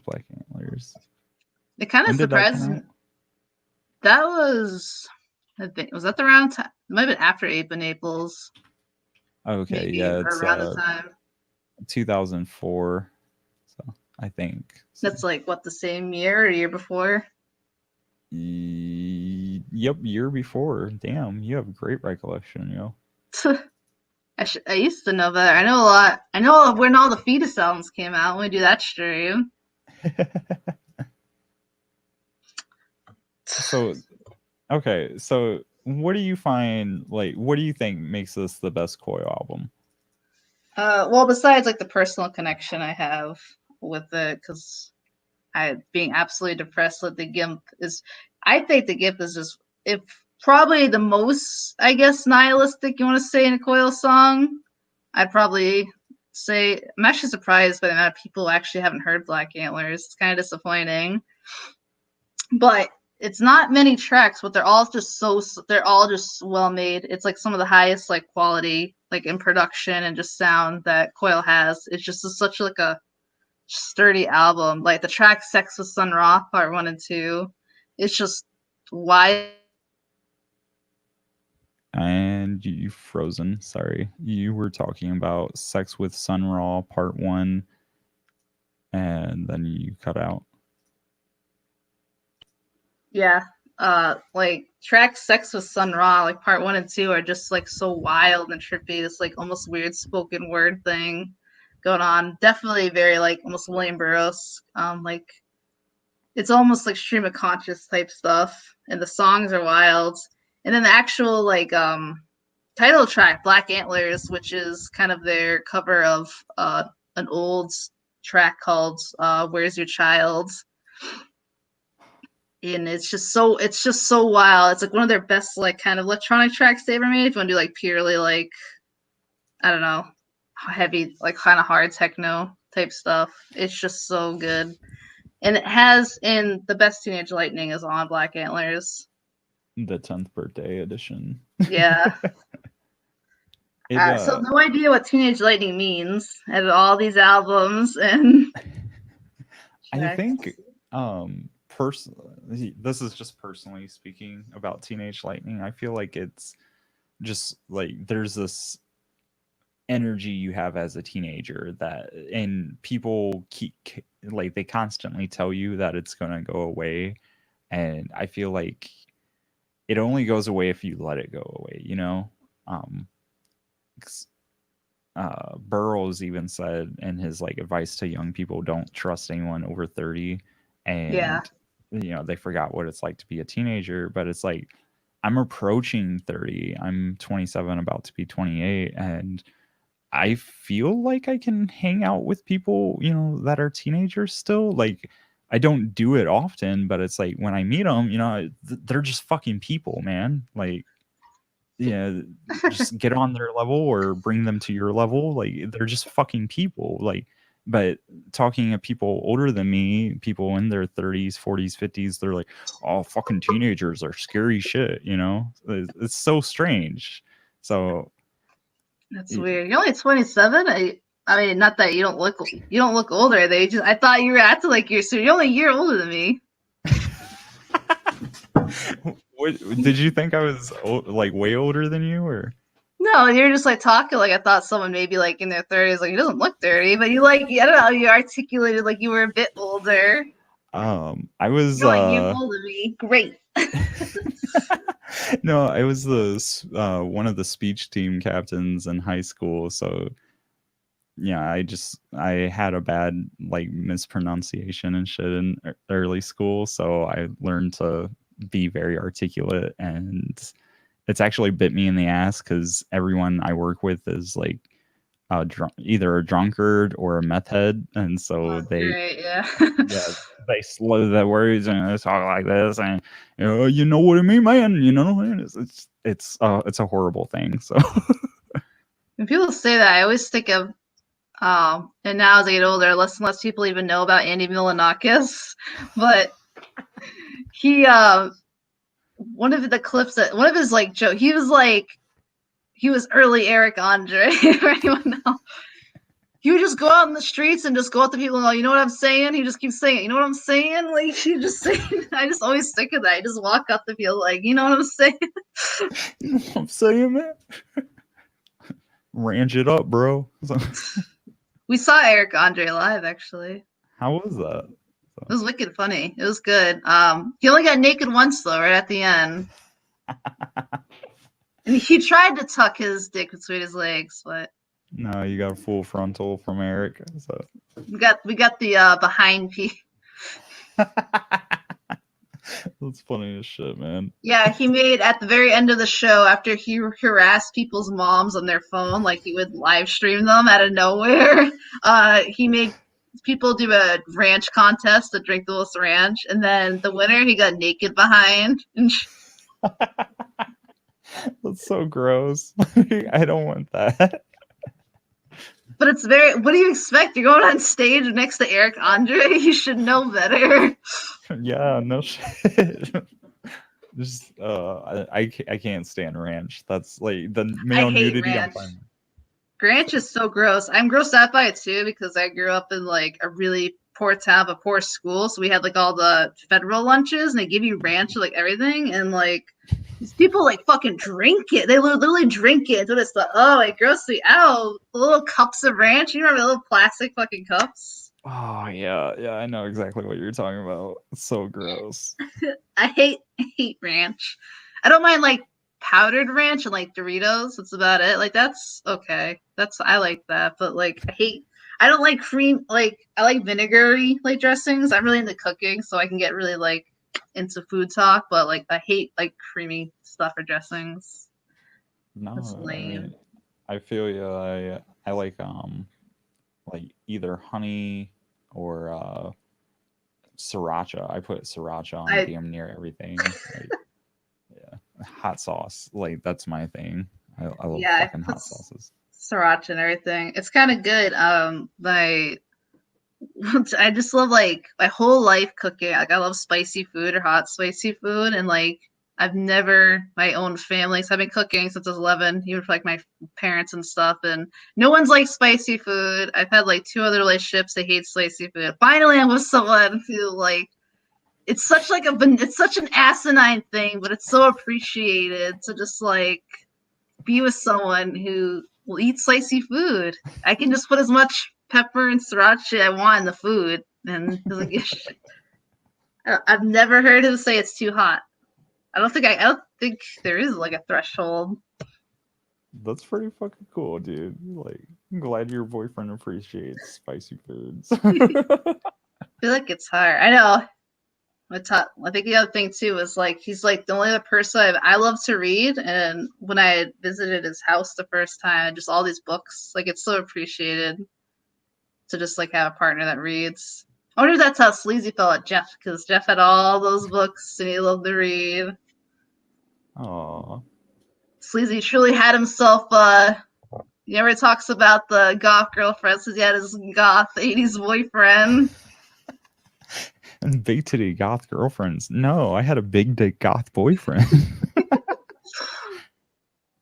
I really wish there like this is kind of selfish as a fan to wish this, but I wish their like journals and things were made public more, because there's some fucking book that I can't remember the name of the photographer, but the book goes for like north of $100 whenever it's on eBay, and the reason isn't because of all of the subject matter. It's because he was able to take pictures of like their works in progress, their like paintings and journals and stuff. Like it's just a few pictures, but you know, anytime there's a genius in the world, people want to break it apart and be like, you know, okay, what is this? What makes them tick? And normally, like everyone from Trent to Gary Newman to, you know, Kevin Key or just Deadmau5, like anywhere on the fucking totem pole of like genius, they just say, yeah, I have an idea and I take it and I beat the shit out of it and rework it, and I just keep doing that until I like it, and then I put it out for everybody, and you know, maybe you like it, maybe you don't, you know. So I like being able to see behind the curtain. And Coil, you get that. Hold on, you're cutting out for me. Oh, sorry.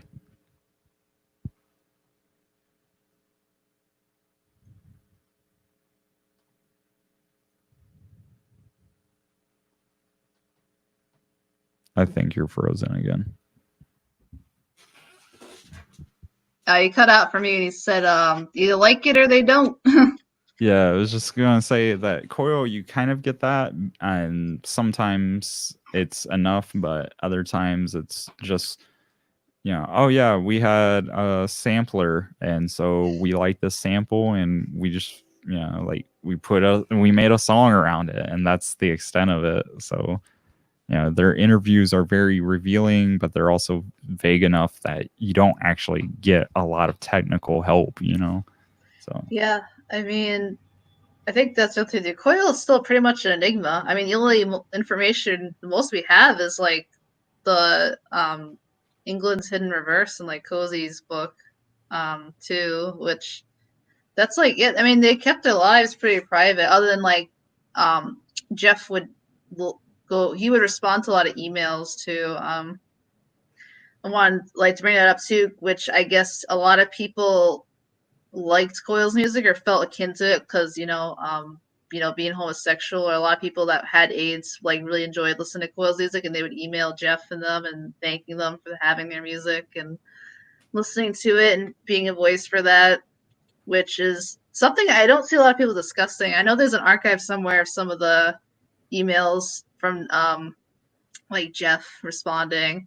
Some of them are a bit erratic, but it's nice. It's definitely Jeff, and unfortunately, I guess like he was doing better for like he really did die just from an accident, which sucks because it seemed like even by Sleazy's word he was doing better, and they were ready to like make new music. And I know he had like one of his last emails sent out like he was doing great. He had a new boyfriend. He was happy. He was doing this and that, and like he said, most accidents occur at home before voting lyrics. That's true though. Falls like working in the medical field, you'd be surprised. Even people like our age, like falls are like the worst fucking thing. Yeah, I have a friend who I'm trying to become a firefighter. He's already a firefighter, and when I told my family, they were like, "Oh yeah, we're worried you'll go into fire." He said straight up, he's like, "Man, on 3 years onto the job now, he's responded to one fire. Everything else is false. It's elderly people falling." And I was like, "Damn, so it's kind of shocking because you're just falling." It does so much to you. Falls are wicked bad. The other thing too, you be careful of becoming a fireman. My only suggestion, knowing all this, is like firemen do also get PTSD. So definitely, like everyone, I'm always a big like vocalist for that. Like if people start getting that, you got to speak up, be strong about that. Don't suffer with that alone. A lot of firemen do get that, but I think that's more people who see a lot. But I mean, I love firemen. I have so much respect for them. God, I wanted to be an EMT, but a few issues. But that's what I really wanted to do. Sorry, go ahead. I'll say, but I'm not sadly. But respect that. A lot of people don't know too. A lot of women are EMTs. EMTs and Black people. A lot of people, very inclusive. Firemen too. It's a very good job for that.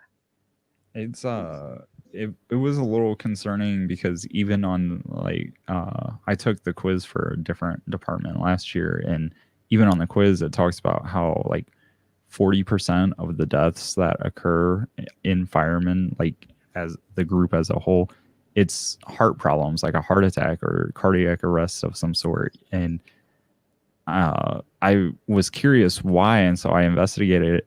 They eat like shit, and I cracked a joke about, oh yeah, I can cook, and the fucking interview council, they're like, oh no, that's actually an important skill, because when I like went with the firehouse to see how they shop and shit, they were just putting like pre-made, you know, overly like just unhealthy shit in there. I'm like, Yeah. there's a bag of mixed veggies right fucking there, you know. Like I don't know, it's really sad to see like people just not address their health, you know. So yeah, when I was a CN, when you were a CN and then the stream cut.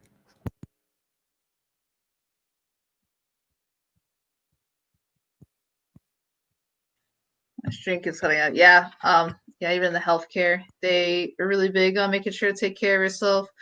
I think one of the first things I learned randomly was for heart problems. Like if you're driving and you experience like heart problem, you think you're having a heart attack or something, to force yourself to cough because it makes your heart like forcefully move and pump while you try to like, you know, get help, but force yourself to cough. That's like the big thing. That's what I learned at school. That's very good advice. Yeah. And I don't know how old our stream viewers are because we've got 9. It keeps fluctuating between like 5 and 15.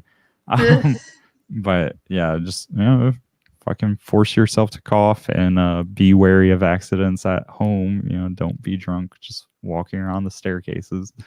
The thing, speaking of that, the thing with Jeff's stuff though, I've heard different stories. I can't remember because I've read so much that mixes in mind, so I can't remember the sources. Some say like, you know, he wasn't drunk; it was just an accident. Some say he had been drinking.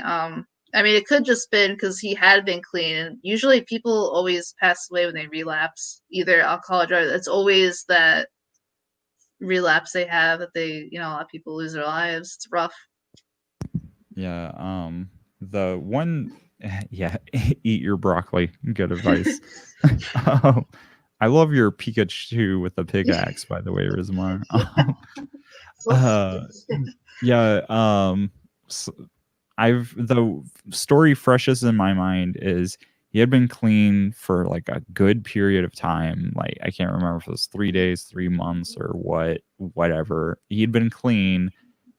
They had everything prepped to like start doing stuff together.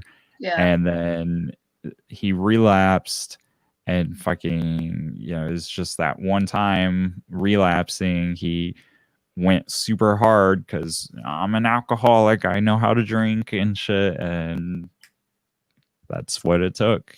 You know, like you said, people relapsing, they think they got the tolerance and then they don't. So they go too far. Yeah, I feel like I had read. I'm sure Coil fans watching this will like all my terrible knowledge. I thought I read somewhere too that maybe that day, like I think Sleazy had said like he was doing good, like he had taken a bath and he was happy. So, but I think maybe they had like a celebratory drink or some kind of drink and he had fell, which should happen. Or I mean, he might have just fallen either way, drunk or not. I mean, you know, he was probably not in the best mind space or body. I don't know. Or freak accidents do just happen. Yeah, I mean, you It just can't happened. help it. Yeah. I know he didn't die at home. He died when he came to the hospital. Just too much trauma. Oh, okay. I did not know that. I thought he died there. So No, I guess he had died like on arrival, DOA. fuck, man. That's horrible. Yeah. But with and Sleazy is a lot of speculation, but what I do know, because he died in his sleep, they didn't release it, but he did have deep vein thrombosis and he took medication for it, and you know, you gotta be really heavily monitoring that. I mean, deep vein thrombosis is not something to mess around with, so he really could have just passed away in his sleep just because how that works and the anticoagulant that he was taking, which is my best guess. It feels weird to speculate on that, but I know people do. Just bring it up in the Coil stream. Some people are like, oh, I bet one of the like Thai children poisoned him or something. No, Sleazy was just not that healthy, you know, and he was really depressed. Because they talk about every time Jeff's death came around, he would get really depressed at the anniversary. So, I mean, I mean, no matter what, I know he like didn't talk about it much, or no one was really sure. But I mean, you spend your life like 20 years together at least with someone. You know, it's rough. Yeah. And something really, really fucking sad about Sleazy's death is he had been doing Sleazy TV, which before YouTube was, you know, like a format, basically, like established format, I guess. He was uploading videos onto his fucking website, and someone's cataloged, like it's on YouTube, his final message, and it takes place at some sort of Hold on, ritual for the dead in Thailand and shit. His last words are overwritten by fucking fireworks going off, and I ripped the audio, and I've tried on multiple occasions to like Hold balance on. out. You cut out for me. So what did you say? You got his last message is what you cut out right before the His last message is at some sort of Thai festival for like remembrance of the dead and shit. And his very last words, he's on a beach and he's talking. And he's like, this is Uncle Sleazy saying, and then his last words to, you know, like the general public or to his fans, whatever, are fucking like overdubbed by goddamn fireworks. And I've tried EQing and filtering the sound and all this shit. I cannot figure out what the fuck he's saying in his very last address to the public. Like, it's horrible. Oh, of course Coil would end like that, not to like that. It's like the end of Lost in Translation. Oh, I've never seen that. Oh. Yeah, I think it's well known. Well, if you love shoegaze, that's like the shoegaze movie. It's also by a female director, so it's worth checking out. I mean, it's a very famous movie. You want to talk about sad movies? It's basically older guy meets a woman in Japan, and like obviously, it's like a happier last tango in Paris. I guess it's more romantic, nicer in a sense. But they're two lost people and they find each other. But obviously, like you can't just really be with someone that you meet or whatever. And it's at the end he whispers something in the ear, but you never find out what Bill Murray whispered in her ear. Oh shit, it's a Bill Murray movie? What the fuck? I love Bill Murray. I was just talking about him today. So yeah. It's kind of right. You never heard of Lost in Translation? Like, I heard about it back when it came out, because that's a like late 90s, early 2000s movie, isn't it? I think so. Let me see. I just DuckDuckGo. Yeah, 2003. Okay. Produced by Sofia Coppola. I think I've seen that sleazy video too. I didn't know what the context was. I'm like, what does he say? Holy shit, it's Bill Murray and Scarlett Johansson. What the fuck? Yeah, and it's got music in it by My Bloody Valentine, Square Pusher, and Air. And what the? This is fucking amazing. Holy shit, I gotta watch this. Like, get ready to be depressed, but in a good way. Like hopeful depressed. Yeah. Bill Murray, like going back to kind of like the whole mysticism element of Coil and shit. Like, if Coil are two beings of superior knowledge that are trying to show everyone the patterns of history and shit, and they, unfortunately separated at, the wrong time, then I think Bill Murray is just like, he's basically the character he was in Groundhog's Day. He's like, yeah, I'm just here. I'm just doing shit. Yeah, because the last like fucking 10 years, he's just been showing up at people's like birthday parties and weddings and shit. And he's like, yeah, I'm fucking Bill Murray. I just do whatever the fuck I want. Like, he's an entity on his own, that he's a fucking phenomenon, like effortlessly a phenomenon. Yeah. Well, then if you want, I mean, come on. I mean, there's a lot to say about Ape of Naples if you want. Rotorvator. I don't mind. come on, because I could gush at that. I think it's an important album to talk about. Yeah, I agree. Shit, I was gonna say something important and I get distracted. You're good. Let's just bug Ben to join the stream. So yeah, Lost Translation is great. Yeah, we could talk about Ape of Naples some more. There's so much to say. I mean, there's so much to say about Coil in general. We keep going, and it's an important time. Like I said, want to do the stream because there's a lot going on in the world too. We also can't forget it's June. There's other voices too that still need to hear, especially now. Other BS that's going on in the White House. You gotta be reminded that you can't speak up, and even if you maybe you're health wise or like other reasons you can't, like you don't want to go out and ride or do other stuff, you can make art and music. You can be vocal in so many ways. I think talking about stuff reminds you that you can be radical in all different kinds of ways. yeah. And Coil, like, they had a community around them. And initial community had stuff, and they were doing stuff. I mean, they did all that stuff for AIDS, and you had Derek Jarman and people speaking out. And clearly it touched so many people, even to this day, and all the emails and people saying they changed their life, We've been talking for 5 hours, and I feel like we still haven't even fucking scratched the surface of Coil. Like, I know we're on tangents and shit, but how many fucking bands can you talk about them for 5 hours and feel like you haven't covered enough, I had a whole stack of records, actually. I mean, even if it was just a few albums, we haven't even talked about Love's Secret Domain. Oh my god, that album, that's probably okay. So Music to Play in the Dark is like the most important album for me, but Love's Secret Domain is my favorite album because that was like I was having a lot of sex and I was doing a lot of pot time period.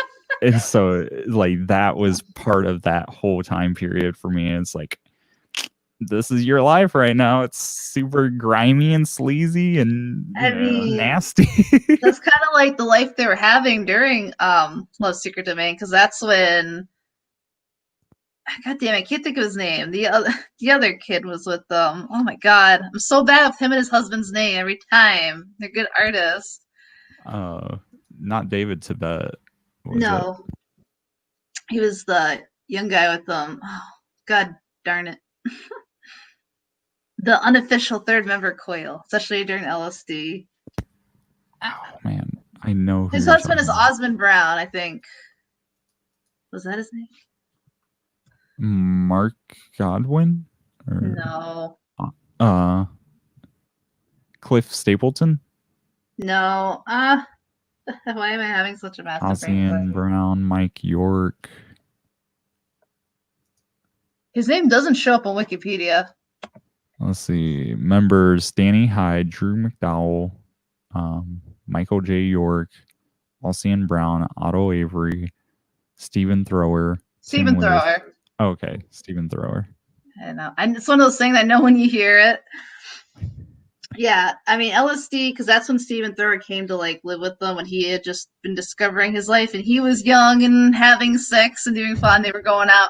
That whole album was inspired by them, like going to like the clubs and doing drugs and being unabashedly gay in England. Hell yeah! I mean, during a time when it was like very dangerous. It was basically illegal. Yeah. I mean, LSD is such a great. So let's. I mean, even in the beginning, I actually don't have any physical copies of LSD, but like the cover itself is a giant. It's a penis. It's done by Steven Stapleton. It's just like. This was actually the first Coil album I bought because my friend sent me the video for Love Secret Domain, but I want to point out how funny it was. And I was talking about like Coil and LSD, and now you're referring to this album as LSD, and so it's it's that actually took me a long time to like realize that Love Secret Domain like spelled out LSD. It's one of those things, once you realize it, you're like, god damn it, it was so obvious, God, I love just Disco Hospital comes on, and it's just like, It sounds so sleazy. Yeah. Like, how do you make a track sound just like sleazy? Well, Disco Hospital just like I don't know. It sounds like it. But this is so strange because the copy I have on my computer calls it Hospital Disco. So Oh, it's Disco Hospital. I always known it as. yeah, that's very strange. This is probably off a Russian site because for a minute this is the only place I could get it. So And then it's got that third track because I'm used to the CD version. I've never owned vinyl, so I'm used to like the third track being by Annie Anxiety doing her like weird like Latina impression for Things Happen, which is like a total like stream of conscious thing. And it's such an interesting track. And then The Snow, which Stephen Throw hated. He's like, this is so under Coil. Why this sounds like a shitty club set. Like he hated that track. He hated making it just adds to it though. yeah. Like it's a shitty club track, but like that's a having sex track right there. I love that track. And it's got the staple of like Jeff loves saying holy. Like you hear that holy in the background. It's just and then right after though, it's probably one of the best songs ever made in general, not just Coil's Dark River. Dark River is such a fucking powerhouse. Like it's fucking insane that more humans don't know about the track Dark River. Well, you know what? Listening to this now, it because I'm just like skipping through each track as you bring it up to refresh. Yeah. It very much sounds like the opposite of, and I know you hate them, but River's End by Skinny Puppy.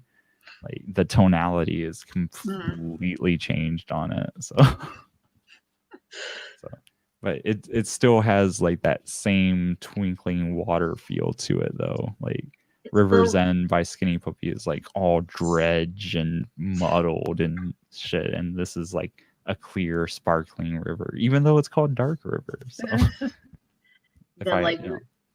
the thing about LSD too is like they do a lot of like a track and then they kind of build up on the same track and do like a different version of the same track. I think like 3 different songs in the album. Teenage Lightning's one. There's Where Even the Darkness is Going to See, which is just like the beginning to Further Back and Faster, which is a great track. I love Further Back and Faster. It's just this long journey. And then I love at the end with Jeff talking about you see his hand, look at his fingers. The fingers in the right hand say love, and the other one says hate. And if you don't know, he's referring to the movie Night of the Hunters, which is a fantastic fucking movie. If you've never seen Night of the Hunter, sorry, Night of the Hunter, not Hunters. If you've never seen Night of the Hunter, you have to see it. That's what he's referring to. It's about a priest, a corrupt priest who uses his fake priesthood to like infiltrate families and then murder them and steal them. This was made in the 50s. And on his fingers, one side says love and one side says hate. And that's what he's referring to. So all those like hipsters and bikers and shallow people with like love and hate on their hands, like, is it really all a reference to that movie or is it just something? I don't know, but that movie is wicked old. That movie is so great. Like, I like a lot of films, and I think a lot of people I don't know why they give a lot of shit to old movies or black and white movies. There's so many great ones, but watch Night of the Hunter. You'll love it. You won't even, it's not even like an old movie. It's so well made. And I can't even believe the movie was made in the time period it was. Yeah, it's about, like I said, a guy who pretends to be a priest, and he knows this widowed woman has like a fortune. So he infiltrates the family and seduces the mom, and then he kills the mom. And he goes after the kids to kill them because they know where the treasure is, basically. Oh, shit. Yeah. Yeah, I've got nothing against old movies. Like I said, I watched that fucking Bruce Lee movie. I love Bruce Lee movies. I love Shinya Tsukamoto films. Well, of I'm a course you do. huge They're Godzilla industrial. nerd. Say what? So of course you do. They're industrial films. They are industrial as fuck. I mean, I gotta do a whole video on Cho Isakawa, the guy who does the music for that. Another life lost young. Rest in peace. I don't know if it's the only copy on YouTube, but I actually shelled out money to buy the Down by Law DVD just so I could rip the video and put it on YouTube. So Nice. yeah, I love Shuei Ishikawa, like his production style. Der Eisenross is fucking it's a tragedy they weren't bigger. Like they should have been I know. more publicity. So they remind me a lot of like a Japanese test step. Like they understood the industrial thing. They like this videos of them banging on tire rims and shit. They got it. They understood it. I mean, the Tokyo Fist soundtrack is so fucking good. And the Bullet Ballet. Bullet Ballet has like the most fucking hang on. No, I have the collection. I have to watch Bullet Ballet. All I've seen from Shinya so far is the Tetsuo series and A Snake of June. Like I haven't seen everything yet. I have listened to Go ahead. So it's not really a spoiler. You won't understand. I just think it has like the most industrial scene I've ever seen in something. There's a scene where he's just holding a gun, concentrating, and it goes off to the beat of this fucking intense industrial track. And every time it does, it starts showing just like things blowing up and like I don't know, just like I don't know. It goes with the music, and every time something happens, his hand just goes up and just shoots off a bullet. And it's that's just so fucking cool. Bullet Ballet is probably my favorite Shinya Tsukamoto. I'm really big, and one of my favorite motifs, probably because it's just my personal life, is movies about someone gaining their independence or getting out of a bad situation. Mm-hmm. And I wouldn't say that's quite like the story exactly, but it kind of is. It's people just like it's not the main character really discovering and really learning about himself, but it's in a very roundabout way. It's great. I feel like too. I mean, obviously, Shinya Tsukamoto's made like Gemini, which is very Japanese. I feel like the themes in Bullet Ballet are very like of the Japanese sentiment and kind of breaking that. Because, I mean, if you've been to Japan or studied the culture, they have a very different mindset of things, understanding. Yeah, this tattoo I actually got in Japan the first time we went, and I've repeated it multiple times over the last 4 years since we went. I was like, my heart's there. Like I hate it because I loved Berlin, and we've traveled like a little here and there, but it's like nothing has matched Tokyo. I was like, we spoiled traveling for ourselves because we went to the best city on the planet, to start with. Like, yeah. Have you gone to Japan yet, or? No, which is funny because I study the language, but do you have your passport? No, I've never traveled. I've never had the privilege of like traveling. Just never had the money or opportunity. Hopefully now in life, but Japan's up there. I really just want to go to. I think Norway's up there because I just really want to take pictures. I don't know. I hate to say this. I really have no interest in going to any tropical place. I have kind of no interest to go to South America, Hawaii. I just don't want to because like I like cold places. Oh yeah, that's what it is. I mean, even though I know Spanish well enough, I love Spanish people. South America is not where I want to travel. I want to go to Norway to take pictures. Finland's cool. I want our first trip to go to Iceland because I guess Iceland's not too expensive. Well, Iceland there is expensive, but the trip to Iceland isn't too bad. It's short. What I really love is my grandfather. He's, he has terminal cancer, and I'd really like to just like take him to there while I still have to like go like a hot spring. So he'd love that. That'd be so cool. to experience that. Absolutely. Like if you have money saved up, I would go ahead and try and get your passport. Like for whatever fucking reason, they made it harder for people to get their passports this year. But flights to Japan, like from now until I think next April, are like sub $1,000 if you fly into. Jesus.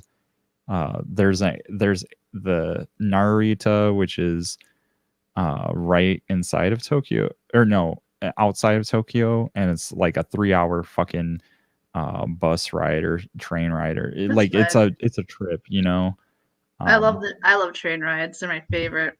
Then you'll probably like come out a little bit ahead if you fly to that one, and it's the cheaper of the two. But yeah, like Japan is very doable, and if you know where you want to go, like you can probably do a whole trip to Japan. F- Tickets probably $2,000 at the most, and then like once you're there with a hotel, food, and everything, you probably do it for another 2, maybe $3,000 total, and that's like on the high end. Like, but if you know exactly where you want to go in Tokyo and everything, then you can probably do it cheaper. Hell, if you don't care if you walk, then you can do it really cheap. So I do want to do that, and one of the reasons I actually it's silly. One of the reasons I learned Japanese is so like we could find obscure tape shops because they hide those fuckers in buildings and stuff, and just weird stuff like that. I'd love to be able to interview some noise artists. That's another reason I studied. Plus, there's a lot of books that just aren't translated. I mostly learn languages to read stuff. Like that's why I kind of mildly, it's not as much as I study Japanese. I'm mildly interested in French just because there's so much stuff to read in French. I just want to be able to read, especially esoteric stuff. A lot of that kind of stuff comes from France. There's a lot of like classic, just like feminist literature and crazy stuff that's from France. It just never got translated. A lot of good stuff in German too to get translated. That was one of the first languages I studied just because German's cool, and I had some German friends. that's what's up. So you have a bit of a bigger platform. I've been kind of hinting to Yu Hanada from Uteraza that like, yeah, I'm going to Japan.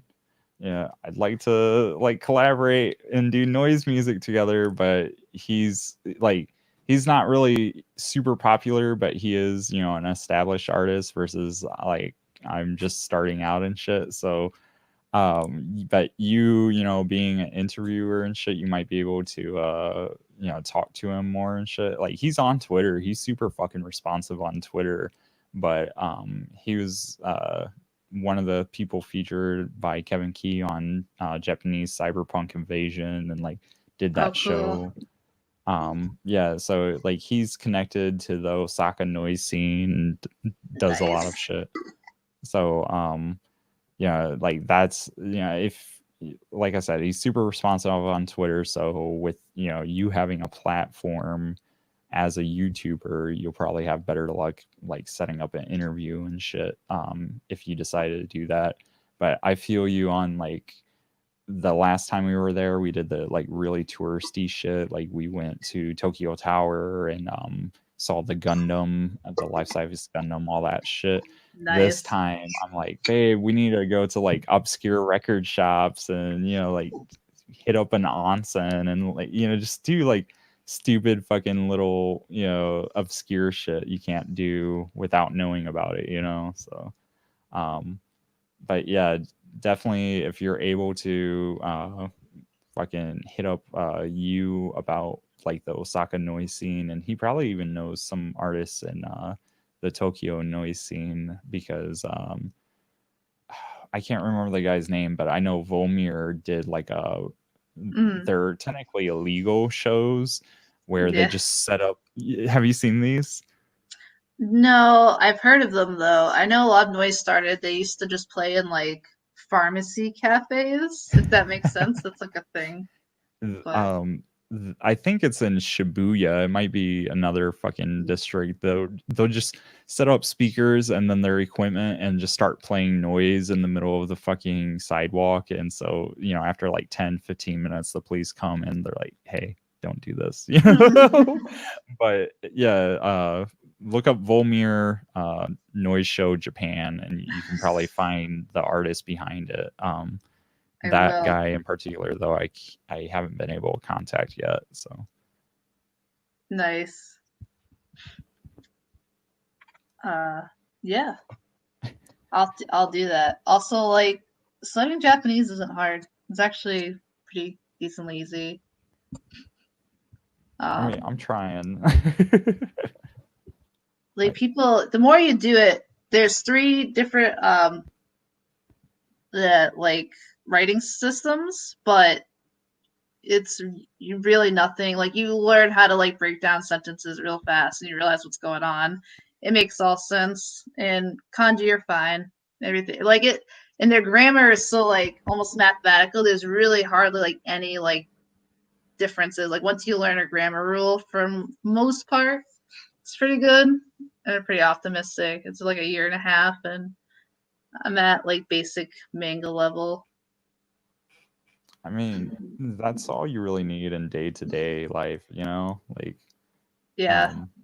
We've been talking about like metaphysical shit and like deep themes and stuff, but how many times in life do you just bump into someone and you're like, whoa, what's your take on French philosophy from 1830? Like, that never fucking happens, I feel that too. Like I'm still in the sounding out phase when I read Japanese, and it's not like I'm trying to sound Japanese. It's just each variable has like 2 different valuables. So when I sound stuff out, I sound like I don't know, like I'm being purposely super Japanese. But each symbol has a whole vowel going on. I'm not purposely doing that. Yeah. So the record is like rekodo. Like I still have to sound stuff out like I'm a kid when I read something. Like, okay, I know everything does. No, like okay, so I went to school for psychology and ended up not completing school, but part of like learning about the mind and shit is when you learn a language, you develop a personality within that language. And so it's just like, I'm assuming you're natively an English speaker. So you grew up ingesting English media that shaped you into who you are now and shit. And so as you're learning a language, you're going to ingest certain media that's going to shape you in that language. And so like you're still you, obviously, but your expression in said language is going to be radically different. Like speaking German sounds, ich bin eine Leiberin or some shit versus watashi wa James des. It's fucking it's different. That's all there is to it. Like your personality comes through different. So it's not that you're being stereotypical or anything. It's just how the language is. So I think of learning languages is I think people get, unless you're learning like a tonal language, people get really, really like focused in on like trying to sound, very native or do stuff. It's like you're always gonna have an accent. Like it's just something not to fret about. Just do your best. I don't get caught up on things like that. And Japanese is actually very easy to pronounce, and you're lucky it's not a tonal language like Chinese. Oh yeah, fuck! Oh my god. I way back in middle school, I took 1 semester of Japanese, and then you had to take Chinese after that because my school system's stupid. That's stupid. So, they're not even close to the same language whatsoever. Yeah, and dude, like our Japanese teacher, he spent like 5 years in Japan, 5 years in China, and so he was the same for both. Anyone who took Japanese and was forced to take Chinese, he just gave us automatic C's at minimum because he's like, just don't fucking worry about it. Like I know you all took Japanese, and Chinese is so much more difficult because, she that's 3 different fucking words right there. You know, it's so stupid. So I do like cats. I would like to be able to read it though. There's so much we just I don't know. Especially lately, I just really hate like China's the new like evil scapegoat, like Russia was. And no, nobody's involved. Russia's not involved. China's not like leave these countries alone. It's just so silly. Like Chinese people like aren't these just like automaton like communist people that just can't think of themselves. Like Chinese people are just like you and me. You know, it has like it's fucking nuts. I hate the scapegoating of it. You know.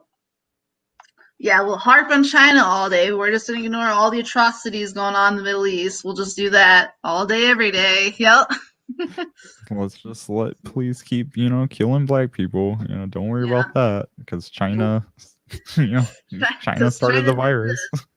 And where did the police learn that? Well, they went to meetings that were ran by the police force in Israel. So that's where they learned. And what does they do? Well, they also harm people of color.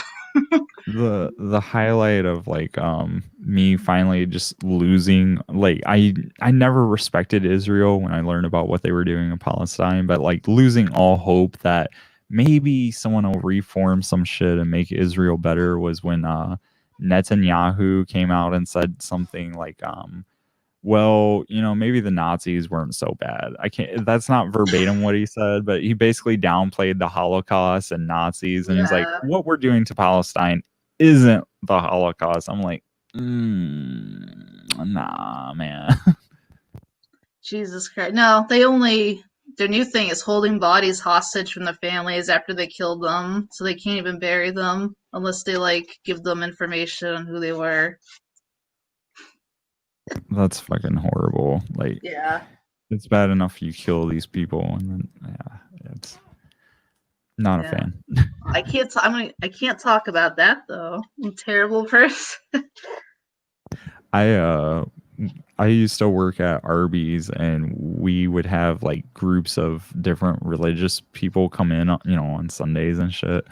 Well, one Saturday we had people with pins, like a whole group of 12 or 13 people with pins that had the Israeli flag on one side and the American flag on the other.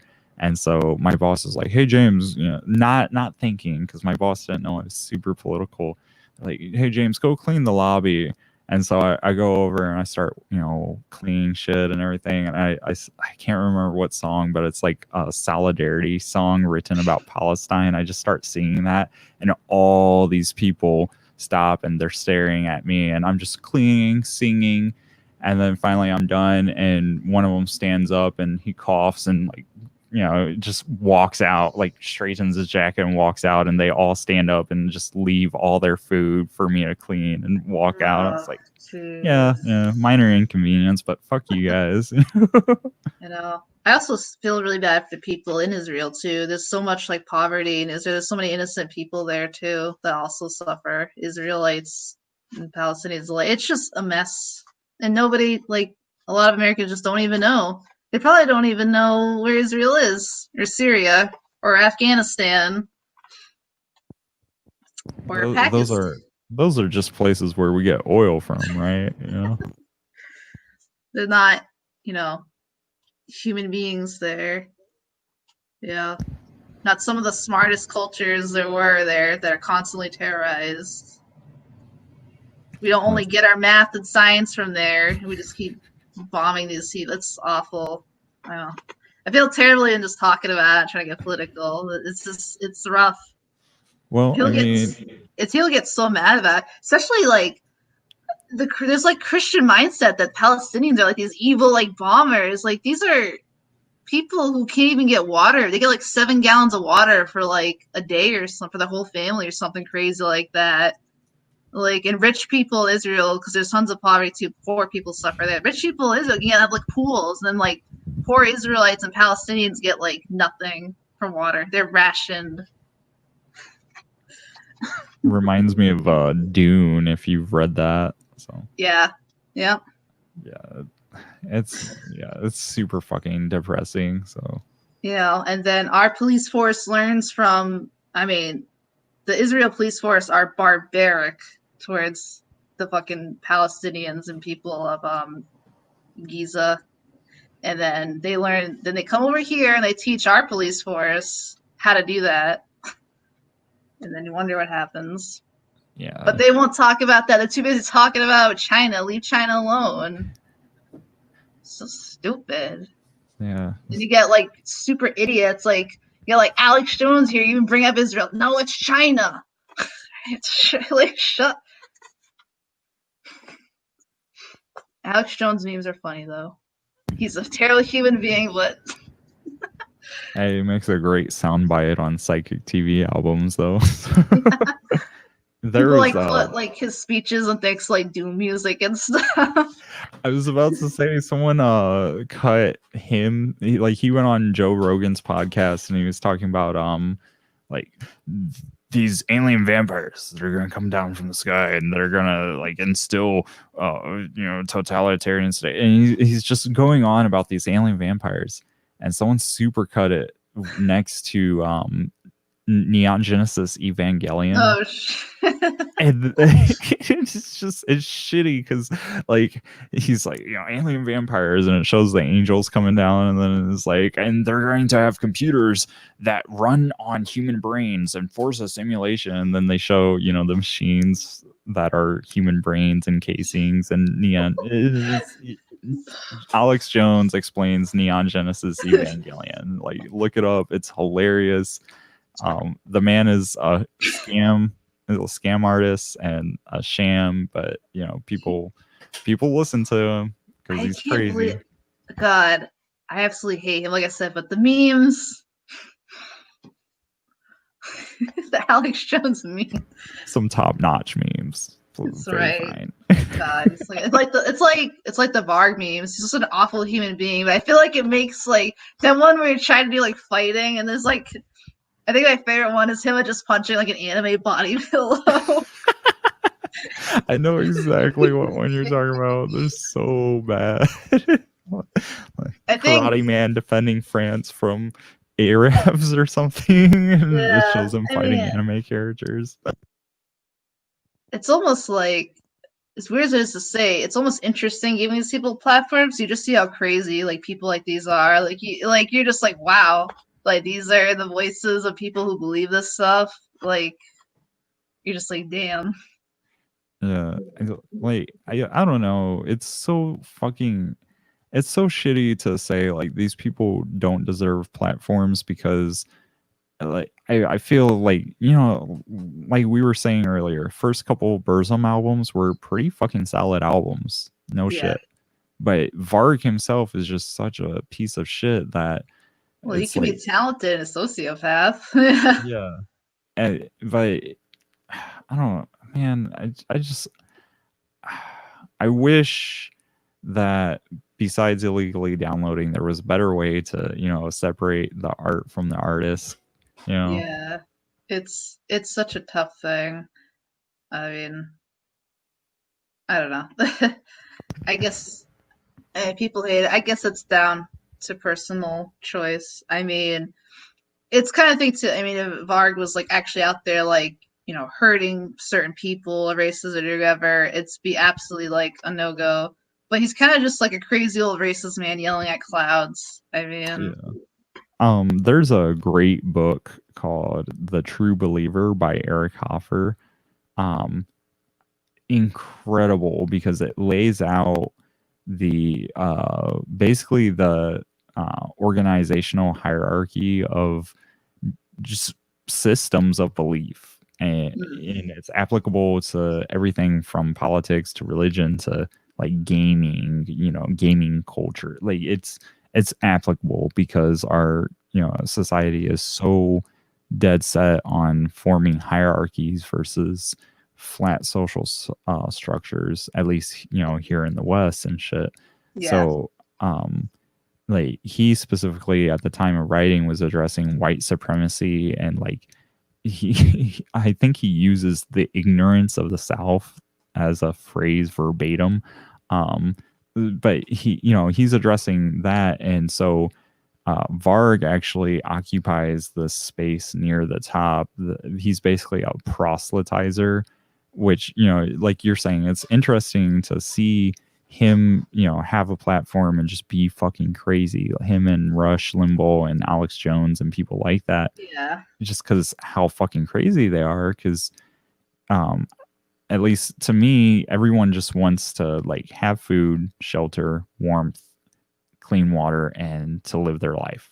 Yeah. Not radical. Right But to lead their these life people, and- they're like, yeah. you know, they're like, oh, these people are threatening our way of life. And so they feed into like the true believers, the people that really believe, you know, people are coming to ruin my life and take away my beer and teach my kids Spanish. No. I should laugh at that, but it's like, yeah, oh no, the Haras. They're gonna teach my children other cultures. How dare we learn about the vast world? I was watching someone, I enjoy streaming. He moved to Serbia, and people give him a lot of crap about it, but he actually really enjoys it. And so, you know, people talk, you know, Americans just like, you know, talk crap about Serbia as being like some third world country, all this stuff. He's like, you know what? It's clean here. The people are great. He's like, I enjoy it. If you just travel out of America for even like 2 seconds to like another country, like especially places like that, like the Balkans or whatever, like you will realize so much and learn so much. Yeah, yeah, I obviously have privilege as a straight passing white male. And I'm kind of a like formidable bodily presence too, but anywhere I've gone, Puerto Rico, fucking Texas, like I, you know, go through the ghetto for both work and just like if I go on a jog, or going to Japan, Germany, like it doesn't fucking matter. If I walk up and I like treat people with respect, like, yeah, it doesn't matter if they're gangbangers. And I'm just like, hey, I'm just trying to find like a bus or something, you know, like you just walk up and treat people with respect. 9 times out of 10 is reciprocated with respect and kindness. Like when I got back from Japan, which was my first time on a plane and my first trip out of the country, some of my stepdad's relatives were like, we were all at a cookout and I was talking about it, and this guy, he's like stereotypical long white beard, grew up in the area, never left the area, just, you know, I like to work 12 hours and then come home and, you know, fish and drink and go to sleep, you know, like I just want to grill, for God's sake.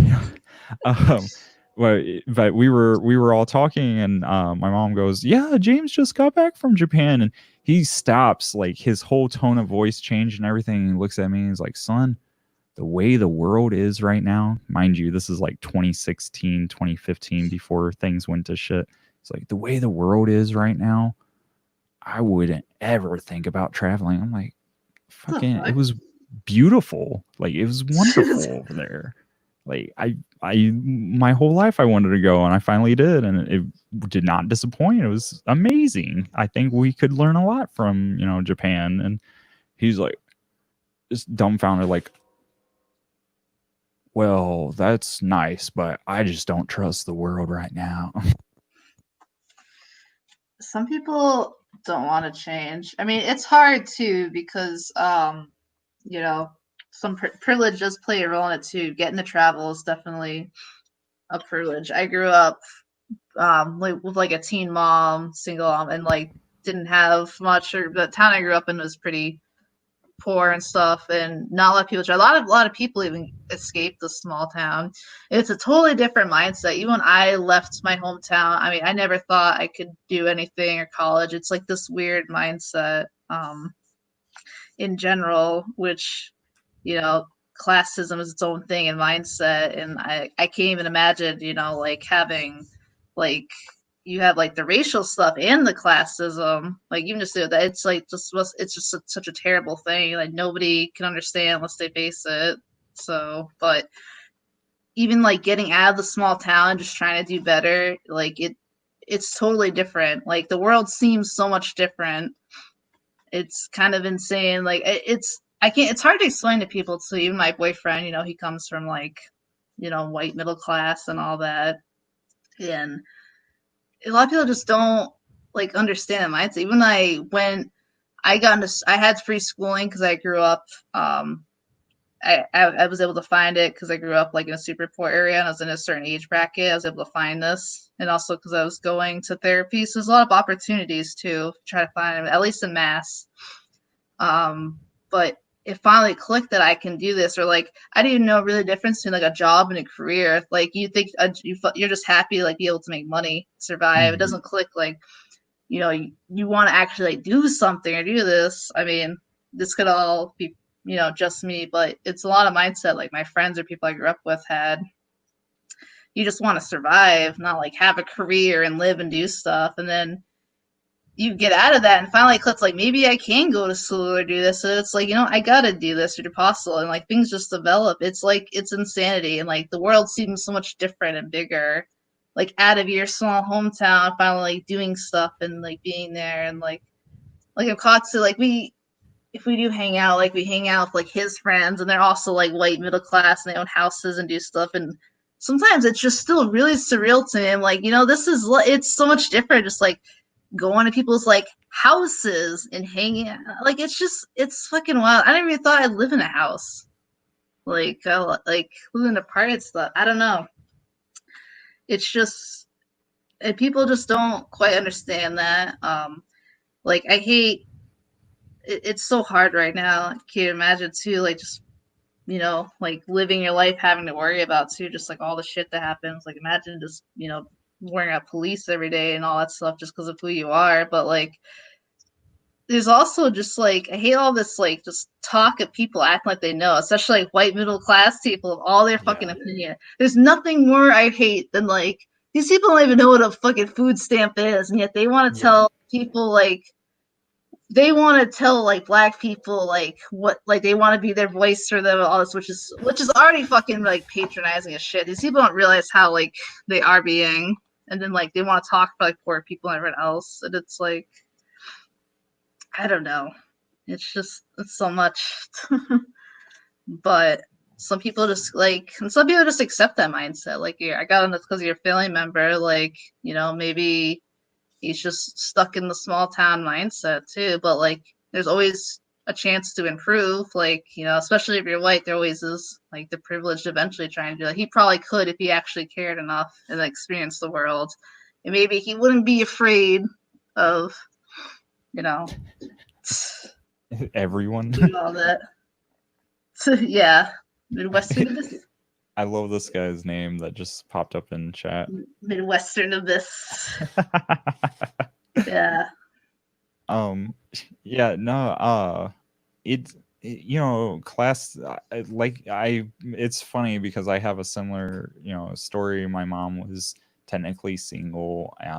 She had me when she was 15 and shit, and so we grew up like we always went from like living with people to having a house to apartment. Like we always fluctuated, and so I thought I was going to be the one to graduate college and shit. Now it's looking like my youngest sibling is going to be the one to do that. But I never thought I'd be anything other than factory fodder. Like they're oh dude, it's like if you go into a factory around here, it's fucking horrible because either you're methed out. Yeah. What's that? I did work at a factory back in I worked for Entenmann's for a little bit. Oh, like the food? Yeah, the sweet stuff. The only positive experience is that like it was all my small town is very like Puerto Rican. That was the majority, and they're so nice. They're wicked nice. They're just like a big family and funny, and working with them is great. Even though my Spanish wasn't too great, and their English wasn't too great, but everyone was so nice. We like share a lunch of each other. Aww. But it was also kind of sad because it's just like a lot of these were like elderly, like Spanish women that they had to work. Like that was the majority of it. It was a lot of like older people, especially women. abuelitas and shit. So. Yeah. Yeah, my girlfriend's actually Puerto Rican, but luckily she's working at Lowe's, so she's not, in a factory. It's funny you worked for Entman's because I worked for their sister company, Bimbo Bakery, so for like 2 years, so making breads and shit. What up? Yeah. Yeah. Wepa. So. Whip. Mira. That's all you hear in my town. I love it every day. I like miss that. I miss hearing Mira every day, and then I get so like it's a part of me, my whole life basically. Oh, dude. Last year my girlfriend and I she really wanted to experience it just once. We went to the Puerto Rican Pride Parade in NYC. Oh shit. Dude, okay, so like every group that went by, it didn't matter if it was like a little insurance salesman dude that was Puerto Rican, or if it was a big ass Flo, or fucking Alexandria Ocasio-Cortez came by. Like everyone was like, top notch. Whoa, yeah, wepa, just like losing their fucking shit. Then the cops came by, dead fucking silence. Dead silence when the cops came by. It was hilarious, man. Like, but yeah, oh shit, I can't remember what I was gonna say. Yeah, it's just basically just having an open mind. Like, I know these people, they're being fed fear constantly, and it's not real. It's legit. Yeah, it's like, so what if like when the Italians came over, you know what they brought? Good ass food, and some organized crime, but also a rich history. I'm not trying to laugh at that. It's just like... I'm Italian. I can talk shit about my people. Like I get to say the F word because I'm bisexual, and I get to say like guinea and womp and shit because I'm Italian. Yeah. So, but yeah. So but what's gonna happen? Like, your kids are gonna like experience human connections with people with a different fucking tan, like, and like they're going to have an enriched life because they're experiencing a new culture. Like, what's so fucking bad about that? So it's like the media is constant fear monger as much as like people need to put their voice down too. The media doesn't help though. They really got this conquer divide thing going on too. It's like they silence one voice and they bring it up and they do this, and it's like, and then they, especially I noticed this a lot. Techno Twitter's been doing this a lot too, where they'll give a voice, but it's just like a total terrible voice, and they're not reading the room. It's like, no, that's not what they wanted or needed. It's just like awful. We can't have any, it's like, especially now, it's like, why can't we just let, especially why can't we just let the writer and like black people have their voice? They need, like, just let them talk and have the voice. Like, first of all, stop like killing everyone. That would be great. But like, yeah, then just let them have their voice. Like, it's so hard. And then like the media is just not helping. And then they're fear mongering like all this. And it's like, because at the end of the day, I mean, while like the old two black people, it's like, yeah, I could see them getting scared. There's riots, but the media is just like doing, like, letting them have voice. They could see these are just kids that are sick of being killed. Maybe they would understand, like, oh, we're not, there's nothing to fear. But like, obviously the media's not gonna do that. They're just like, they're being very vague and weird about everything, as they always fucking do. It's awful. Yeah. Well, because they're corporationists, they're capitalists. End of the day, like, they're trying to make a decision for what's going to put the most money in their fucking pockets. That's it. So this is still Coil related. They were progressive. This is like everything we're talking about is Coil related, surprisingly, because Coil was, very fucking confrontational with their music. So I like to imagine if Jeff was alive, he would browse X. That's my contribution. Browse X, yeah. This was actually my first board before. I never went to V or any other board. It was X, and that was my first board for years ago. See, I heard about B being called the asshole of the internet, and so that's like how I started getting active with activism was through I read. I hope this doesn't like get you demonetized or some shit, but I read the Unabomber manifesto as I was browsing B and shit, and so I was like, you know what, like racism's a huge fucking problem, and like like church and organized religion are huge fucking problems. Like we should do stuff about it, you know?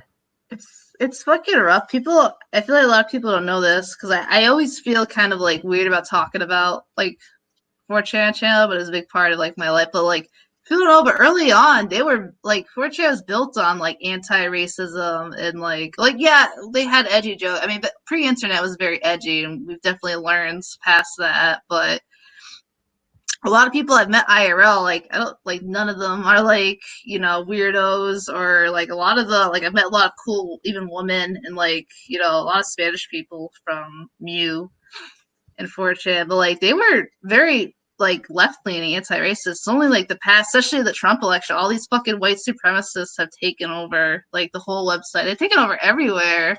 It sucks. They made like even like places on Reddit and all these places like they're fucking hidey holes. Not just white supremacists, just all like shithole people have made like. I mean, 4chan's always like shitty, but like now it's like it's not just like it's just edgy stuff. It's just like bad. Yeah. I feel like they made it their hidey hole. It's just shit, and it's like, and me won't stop talking about the same 7 fucking albums. It's been like 15 years of that board's existence. Every time I go in there, I try to like break the discussion. The problem is like the Mew core albums, like My Beautiful Dark Twisted Fantasy and all that shit is like they're great albums, and so whenever someone discovers them they're like, let me start a thread on it, and that's the fucking problem. They should just have like they got K-pop general, so they should have like Mew core general every day. People get so mad about generals. I tried to keep industrial general. Oh shit, you do the industrial one. Like, I actually I also help the bleep a lot. If you're wondering like any jungle man in or any bleep, I started also I'm usually the one who posts the if you ever see the Mamma Mia Italian sure is a shitty genre. This is hilarious. Me. I'm the Mamma Mia poster. I at least tried it. That's a pretty obscure one. I gotta keep it alive because I don't like post rock. I normally browse Mew like fucking Saturday nights or Sundays, like I need new music for the start of the week, so. I mean, like I said, I met a lot of people IRL from Mew, including my boyfriend. I mean, Mew is still pretty much a lot of like normal people. And even if you go on there, they don't still tolerate. Like, if you start talking like weird, shitty, racist shit, people will like, ignore you. Like, it's not. You can only do so much on anonymous boards, but they don't tolerate that shit at all. You'll get called an idiot still, which is good. I'm glad Mew is still that way. I would hope people who like music aren't totally shitty. Yeah, the problem is just poll was made to like funnel all the people like that into one space, and the problem is just they spill into B, and then from B, because it's random, anything goes, like they go wherever, so it's just nuke poll. There's so many boards that should nuke V, please. Video games are dead. Get rid of V. Kill it. It's a mercy kill. Fucking mercy kill, man. TV might be a mercy kill too. Just divide it into movies. TV is so bad. No. Oh god. No, like I found the Villainous, the South Korean action movie. I found that through TV, and then 100 Yen Love Story. It's a Japanese boxing movie. Best boxing movie ever made. Better than Rocky. You should just go on Letterboxd. I think Raging Bull is the best boxing movie with my grandfather. Okay, I'll check that out. Raging Bull. Yeah. 4chan used to be a lot better. As in, like, I'm sick of I think it spills into everywhere. The thing that kills me is, like, just all the fucking transphobia shit. It's like, ugh. It's just so tiring. Like, it's just so tiring. Yeah. It's not that hard. Like, if you don't want to have sex with someone with a penis, I understand that. Just say that. That's all you got to do.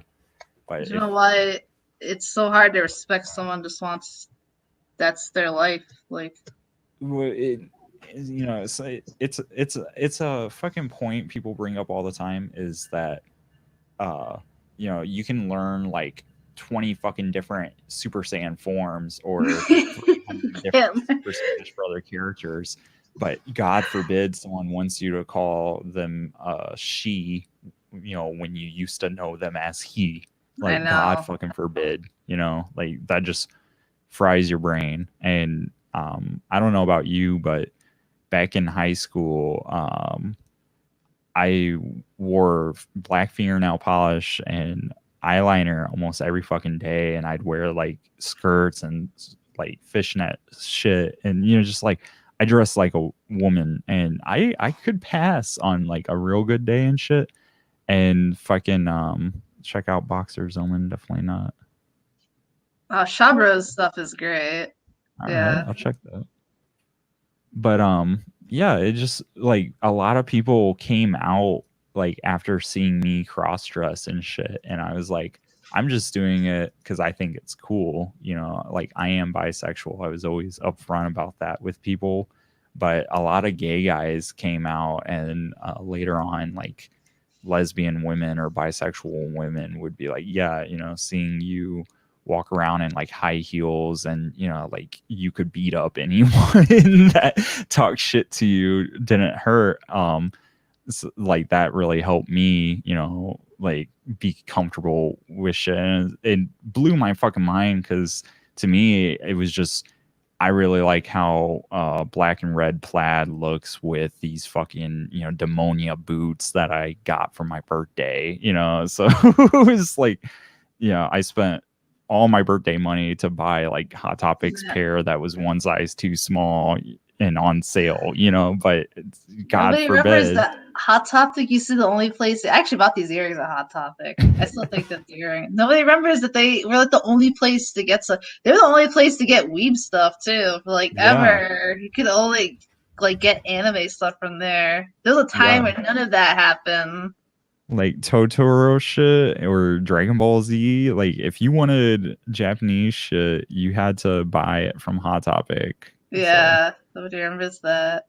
Well, that's good that you're able to help, like, you know, inspire that. A lot of people, you know, are afraid, and it's so. One of my childhood friends, when we hit high school, he was a really cool cat, but he got like kind of really bitter at me, which is weird because he was always like, I've known him my whole life. His name was Devontae, and I think we just called him out on it, asking if he was like gay because he seemed really interested.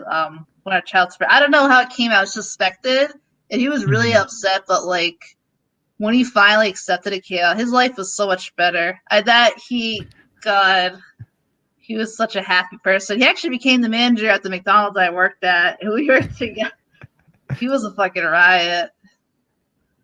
That's really nice. Yeah, but it's, you know, it's absolute. I can only imagine. It's just like torment. The fact these people just don't feel safe doing it. And at the end of the day, too, you know, trans people, like I can't fucking imagine like you just wake up and you don't feel right, like you just feel like you're in the wrong body. Like these people just don't even imagine what it's like to have that, like to have like, you know, like dysphoria. Like it's absolutely insane. Like they can't just stop. Like that's what I always try to think about is like what it's like. I mean, I guess I play devil's advocate a lot, but I just like try to imagine. That's like when we're talking about your relative. It's like, why would he say that? It's like, I don't think he's inherently evil. Maybe just ignorant. It's like, well, maybe he just grew up in this town. He just like literally doesn't know better and is fed fearmonger. Like, what does he know beyond the hometown? Like, that's unfortunately, and like, especially, you know, in the Midwest, it's just like a lot of poor towns in general. It's like they might not have the money to like ever travel or want to. Like, why would they take time, money out of their 12-hour day just to live paycheck to paycheck to go to like Japan? Like, why is someone gonna do that? Yeah. Unfortunately, that's just what has bred through. I try to look at everything through that, but yeah. Yeah, a lot of people just lack empathy. That's like the Very big true. thing. Very, Yeah. very true. I think the big things in your life are integrity, empathy, and drive. That's what grandfather said. You know, it's like just fucking like 2 seconds. Just imagine what it's like. You know. I can't speak for everyone, but my coworkers, and keep in mind this is a union workplace, okay? So my whole envision was like, oh, you know, you're a part of a union, you're probably like left leaning and shit. There was one point where when Pete Buttigieg, or however you say his name, he's from the town right next to mine. I can't even fucking pronounce his name. But when he entered the presidential nominee race, he got a lot of flack from people. They were like, yeah, Andy's fucking gay on top of everything. And I was like, what's wrong with gay? And they would just smile like this, like, oh, the fucking gays, man. And they just treat it like I should know. Like there's some hidden knowledge there. And it's like, what about the gays? Like, yeah.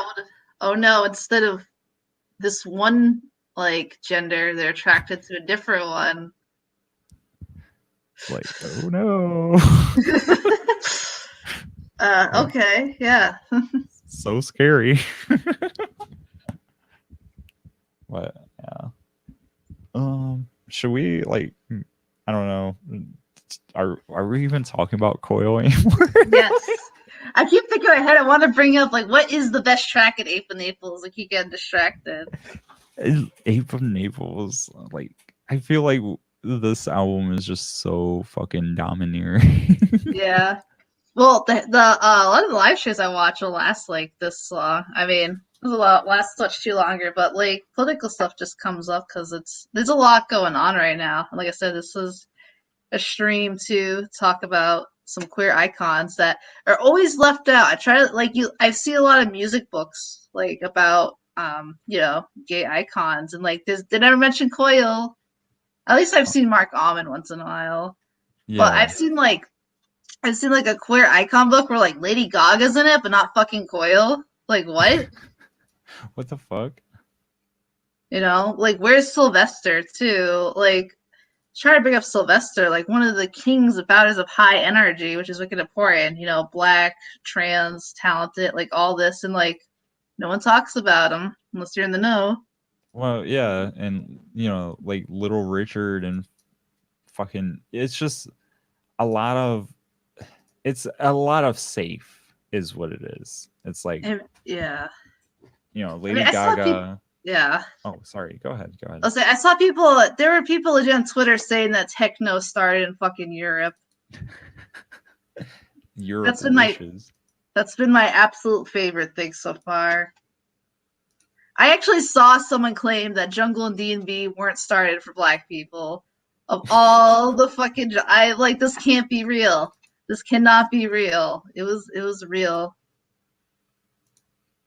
It's historical erasure because like I've watched rather let play in the background a bunch of techno documentaries a couple weeks ago, and one of them was like, yeah, you know, we got techno here in Europe, blah blah blah, and it's by a British guy. He's talking about, yeah, you know, fucking this is all cool and shit, but it really started over in New York, or you know, in Detroit and Chicago. And he's like giving props to, you know, the true progenitors and shit. And he's like, yes, Kraftwerk influenced them, but if you want that 4 on the floor, it's American made, you know. It's one of my favorite. Yeah, exactly. Or like people talk about music should be political. I just mentioned underground resistance. Like, oh yes, they just wanted to party, had nothing to do with like God. Techno is one of my favorite genres ever, and you know, like all that stuff is absolutely like, you know, like just funk bass, black bass. It's some of the like it's amazing stuff. I can't even believe. So you listen to something like fucking Drexia. I can't even believe the absolute genius that comes from that ahead of its time.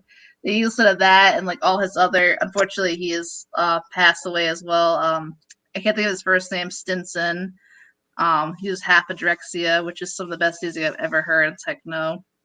I'll have to check Drexia out. So. Yeah.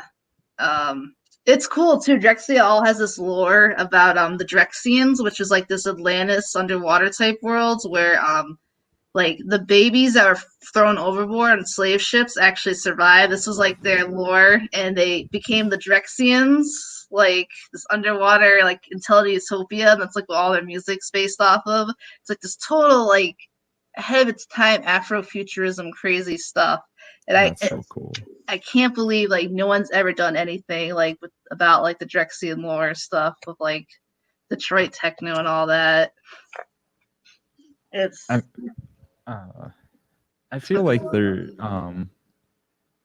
like I'm not obviously I can't speak on black subject matter because I'm not fucking black, but from an outsider's perspective, there's a certain desire to like cover up the queer influence because I know. like you know almost every culture like machismo and masculinity is the domineering thing, and so when it comes to you know like Drexia or just even early house and techno fucking innovators, it's like yeah they did cool shit and now the sound is what we use to pick up women, you know, or shit like that. And I think like the media or like people higher up that like you know want to harass people. I think they're afraid of techno and house because it makes safe spaces for people, especially like queer people. Like you know you can come to these clubs and be amongst people and like just having it's like it's really good thing like to have like this kind of music in a community. It's very community building stuff. And I think that's why they try to like kill it or cover it up.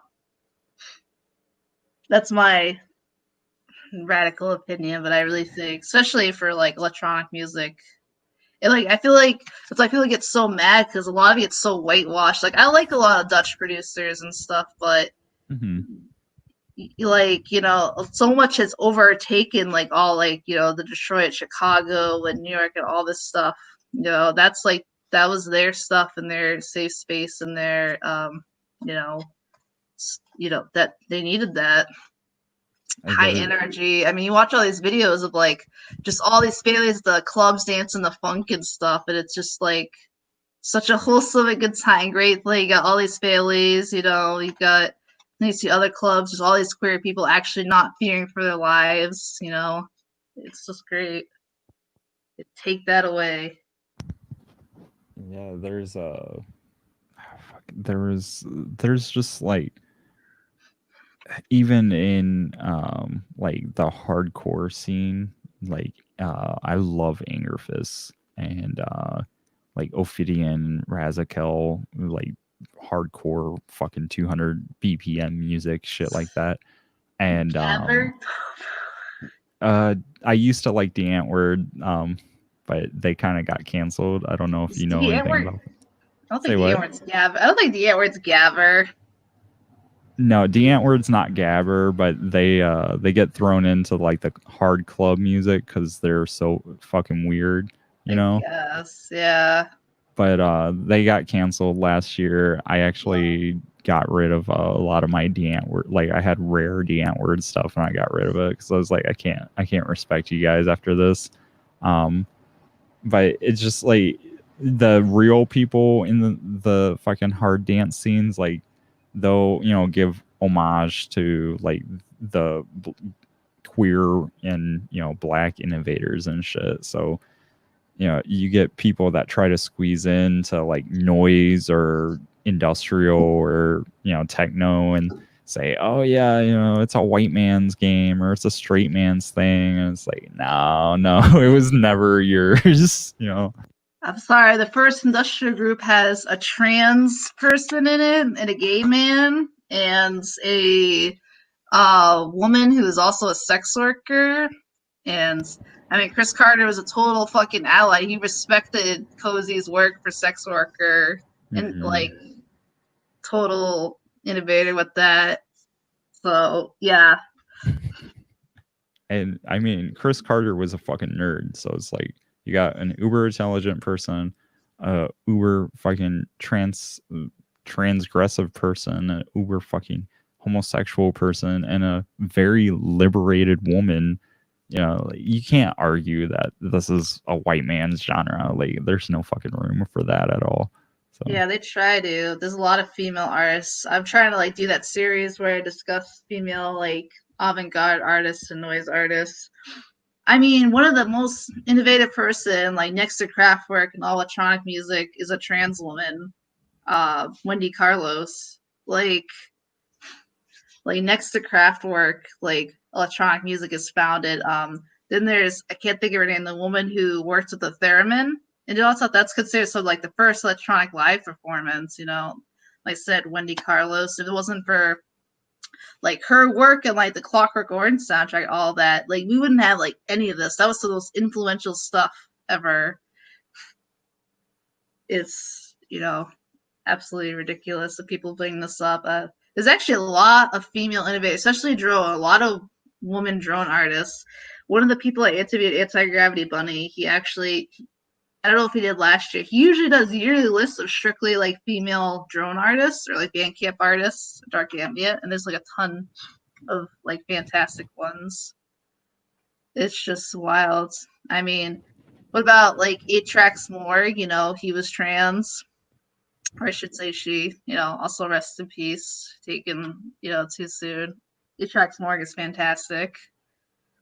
And it's just ridiculous. It's not just a strictly white man's genre. It's terrible to try to do that narrative. Yeah, maybe if you like go to special interest, which I mean, I love a lot of good, like I do like some Finnish power electronics, and I like a lot of like crazy like Swedish industrial like Enema Syringe and all that, but like God, fucking special interest, I can't. I like the zine. The zine's decent, but the website, the forums are dead, and it's awful, and they're terrible people. Those are like the fucking gas mask wearing, like possibly sketchy, like dudes that probably say it's only for like white men. Which, like, that's a whole nother fucking issue. Is like arming women and arming fucking colored people. You know, it's like. Power, what's the quote? Power grows from the barrel of a gun. So, you know, my friend, when we went to protest Trump, when he came to a town nearby, he showed up on our side of the protest with a sign that says "End rape, arm women," and he had, you know, these women running over wearing Trump hats and shit, saying "Thank you for speaking some sense," and then, you know, they run back and like yell at us, but it's like he broke through by giving them an idea. And whenever a woman would run over like whoever was accompanying her, like men of whatever nature, they got a worried look on their face, because it's like, wait, what if women have guns, you know? like, oh no. So I mean, it shouldn't have to be that way, but it is. No. People, you know, that's a whole nother discussion. I also just realized the antlers are in the Coil artwork. They're everywhere. I wonder what that symbol is. I mean, there's a lot of motifs they use a lot that I'm not so quite sure what it's about. There's this dead deer. I keep thinking of, like, I'm really into really stupid abstract memes. They're so stupid. There's like this one of like Elon Musk like laughing about this dead deer in a pool, and like this picture just like this dead. And it's just making me think of that. I don't know why that is so stupid. Like, what is that? That's fucking culture jamming, man. Fucking abstract. I mean, I follow on Twitter the shitpost bot 5000. That thing's the best thing ever. I need to follow that apparently. It just takes submitted templates and like images, and it just combines them. It's just a bot, and it just puts stuff in. Oh shit. Triple Sun though. You listen to that, and then it transitions. I don't know. Heaven's Blade's pretty strong though. I love Heaven's Blade. It's like because that comes right after. Like I think my favorite track is like I Don't Get It because like in my head, like I talked about, I fantasize the albums. I always imagine it's like, I'm really into like vampire stuff, so this album reflects it. Like, what if a vampire, when he bites another one, like their timelines just melt together and his memories melt together? Like if that's what it sounds like. Is this what the person experiencing? I don't get it when he gets bitten. Fuck, I never like. I don't know. I never envisioned that. Like, unfortunately, due to the nature of my life, like music's become more and more a background thing versus a like introspective or imaginative thing, which is a fucking crying shame because like you can assign a billion meanings to things, but that's a very fucking cool take on it. I don't get it. That's the other thing. It's kind of weird where I finally gained my like personal independence in my life, and I was almost like I lived at a women's shelter for a little while, but I had just complete freedom, and I had always dreamed to like live in Boston myself. Like I'd always been weird. Since I was little, I just wanted to be by myself in an apartment. Like I said, that's just was happiness to me until my therapist said I didn't meet someone, and like I'm probably the happiest in my life at career. But there is that little like just completely being free, taking the train every day by myself and doing whatever is like kind of like it's a little miss because I listen to so much like music too during that time. I mean, I try to walk every day, but like I don't know. It's kind of like it's like a double-edged sword in a way. Because like now I live in a house and get rides. It's like I remember. I think the day I moved away, the Brazilian woman I worked at the hospital. She's like, it's a dream come true. You get to move away with like, someone. I mean, my partner he has a good job. So it's weird being with someone like super successful. It's culture shock for me. No, I'm ready. Yeah, speaking recently with my girlfriend, she like I don't know, she hates where we're living right now. This is it's technically a rental house, and so I was like, well, what do you want? Do you want to like own a house? And she's like, yeah. Like I just never even thought that was possible, I was like, yeah, I never really wanted to own a house. Yeah, but it's possible, so especially where you live, it's not too. I don't know what the price of living is. I can't imagine. I mean, I live in like Mass. That's a high. It's expensive there. It's only like very marginally cheaper, so not really. I don't know. It's like where we live it's on the ups, and I hate that it's on the ups because it's like fucking people buying their third and fourth house, or super old semi-wealthy people burning their fortune to build a brand new house and shit, and so it's like increasing the price. Say what? And it's like for what? That's what I never understood about like fucking like mansions. Like, what are you doing if all that's like what? Like, it's weird. Like, they just fill it with bullshit.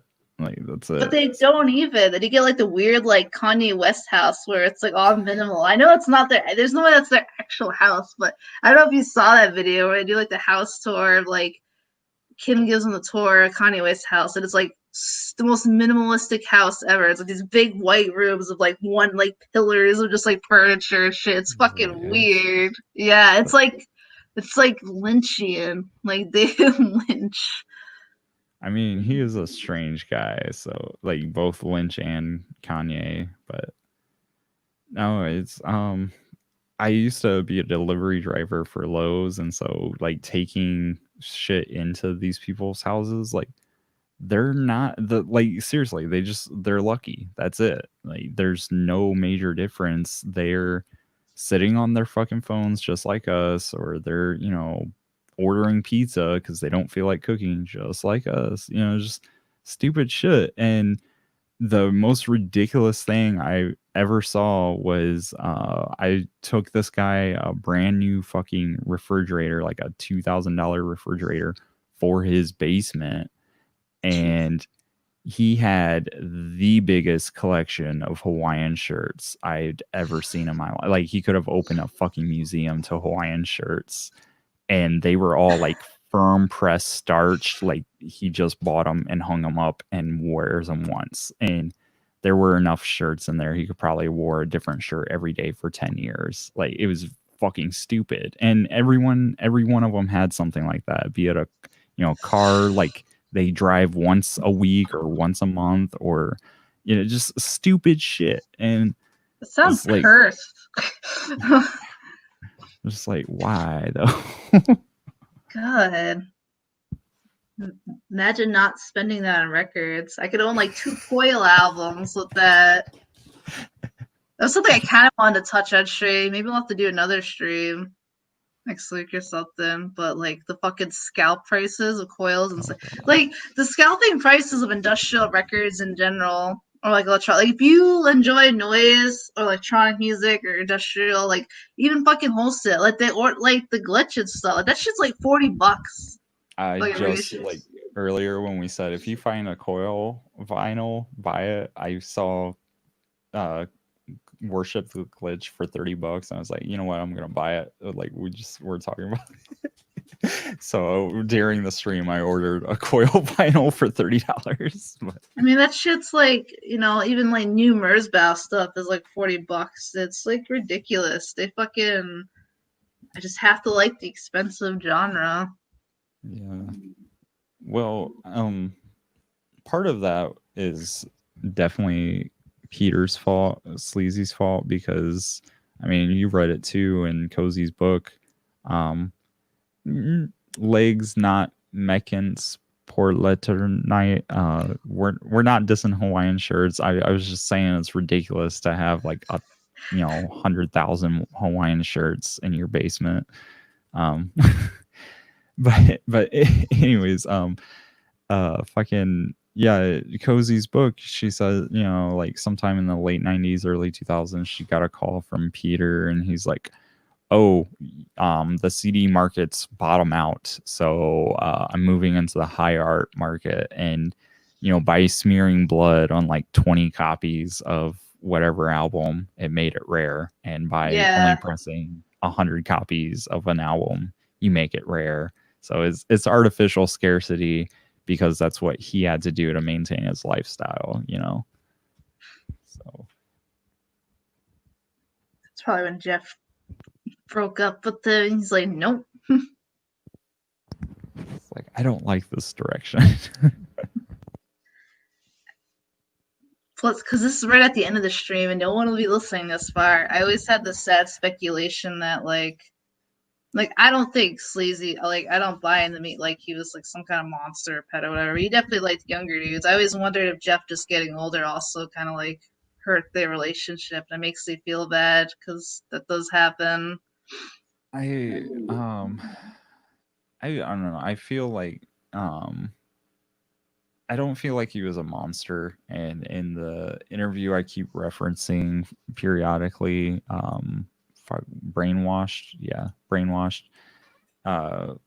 They ask him about like some bullshit regarding taboos needing broken or whatever, and this is just like one time. I don't know how many times it's been brought up elsewhere, but he says some shit like, I know this is verbatim. I guess you mean lots of words ending with Ophelia, and maybe you want me to be shocking.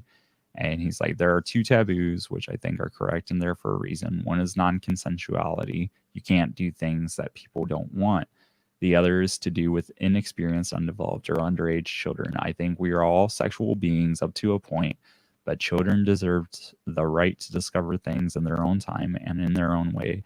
And it is wrong for adults to take advantage of their senior or more powerful position. He goes on to, say basically,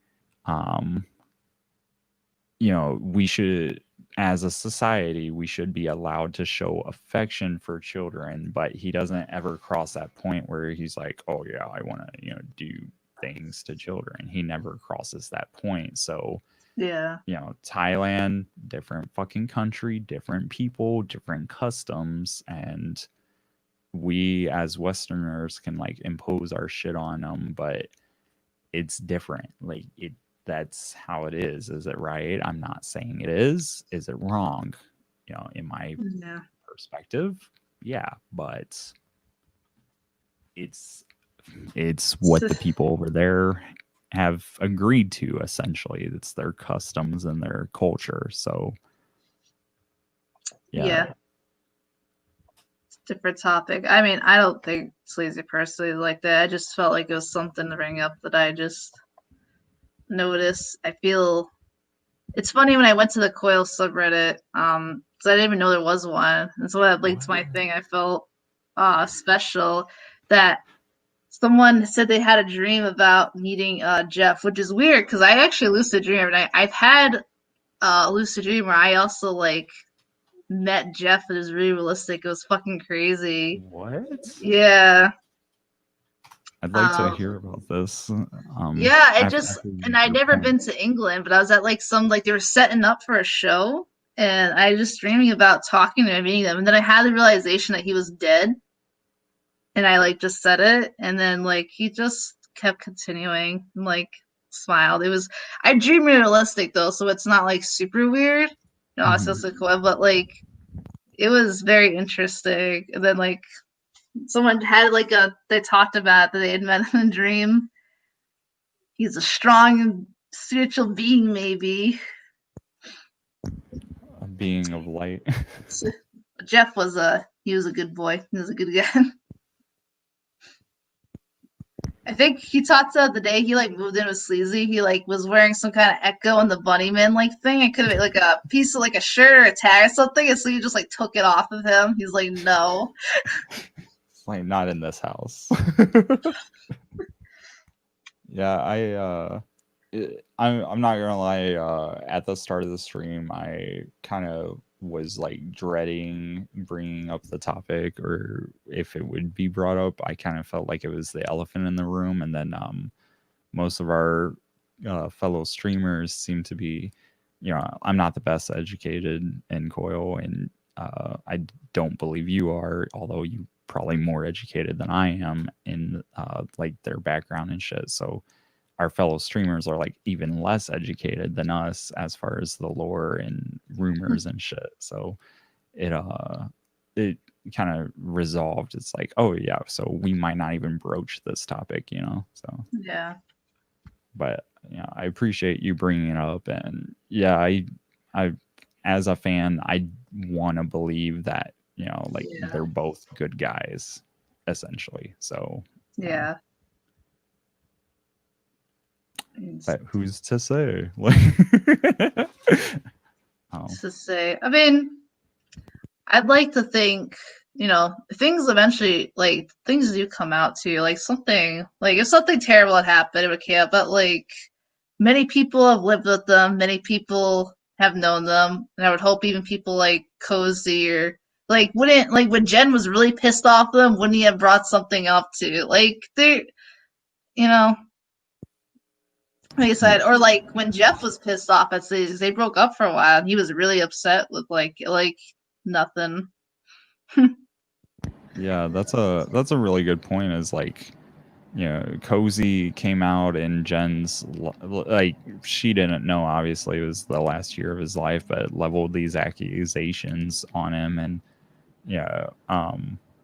again, like Jen at times was just straight up fucking vicious with his former bandmates and robbed them of not only like fame, credibility, and shit like that, but of money via like authorizing fucking reprints that only he saw money from, shit like that. And so, as like in all this time of turbulence and trouble, no one ever said like those exact words or made those exact accusations or anything like that. So now we're down to Chris Carter and Cozy Fanny Tootie out of the original 4 for the first fucking industrial band in the world, and they still haven't said anything. So they have nothing but respect for, them, and still like I mean, I don't know. I know like someone would have said something at this. So there's so like I said, many people have lived with them and like whatever, and I don't know, but like nothing,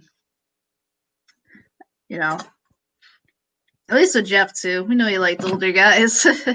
yeah. So I mean, if you want to, have sex with like young 20-year-olds or late 18, 19-year-olds, fine, more power to you. So, but like you said, no one's ever made the accusation. So as far as I'm concerned, it's buried in history. I mean, some people it doesn't even affect though, like David Bowie. Like that shit's public and fucking. There's like that line, and I think a lot of people don't like this movie. I love this movie. I love Hard Candy. I love that movie. That movie is great, but it's great in the wrong ways. You know what I mean? Yeah, but the movie always sucks me in. I watch it so many times, but she's like, Roman Polanski is out to win. Like, and like that's like documented. Like that's like when she's like 14 too, or some shit. Yeah. Yeah, the fucking Roman Polanski shit was horrible, but yeah, I've only ever seen Hard Candy, I think once, maybe twice. When I was high, I watched it again, but I'm just like, I read The Gates of Jannu by Ian Brady, one of the Moors murderers. And he, I might be confusing books, but no. The epilogue, there's like sections where people that worked on the case talk about, the makings of serial killers and shit. And they brought up like, there was this book made to like introduce, children to, that world into, like a positive way.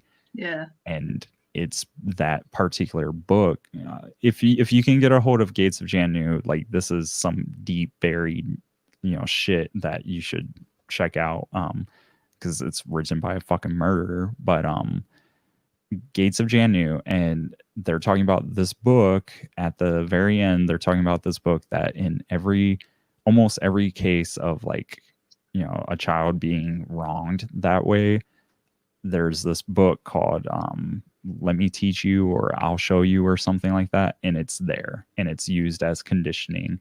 And so like whenever I watched Hard Candy, I felt like wrong because I know how the movie goes, I know what it's teaching and shit, but I just don't want to ever let like I fear that I would shape something in myself, because you are what you repeatedly consume.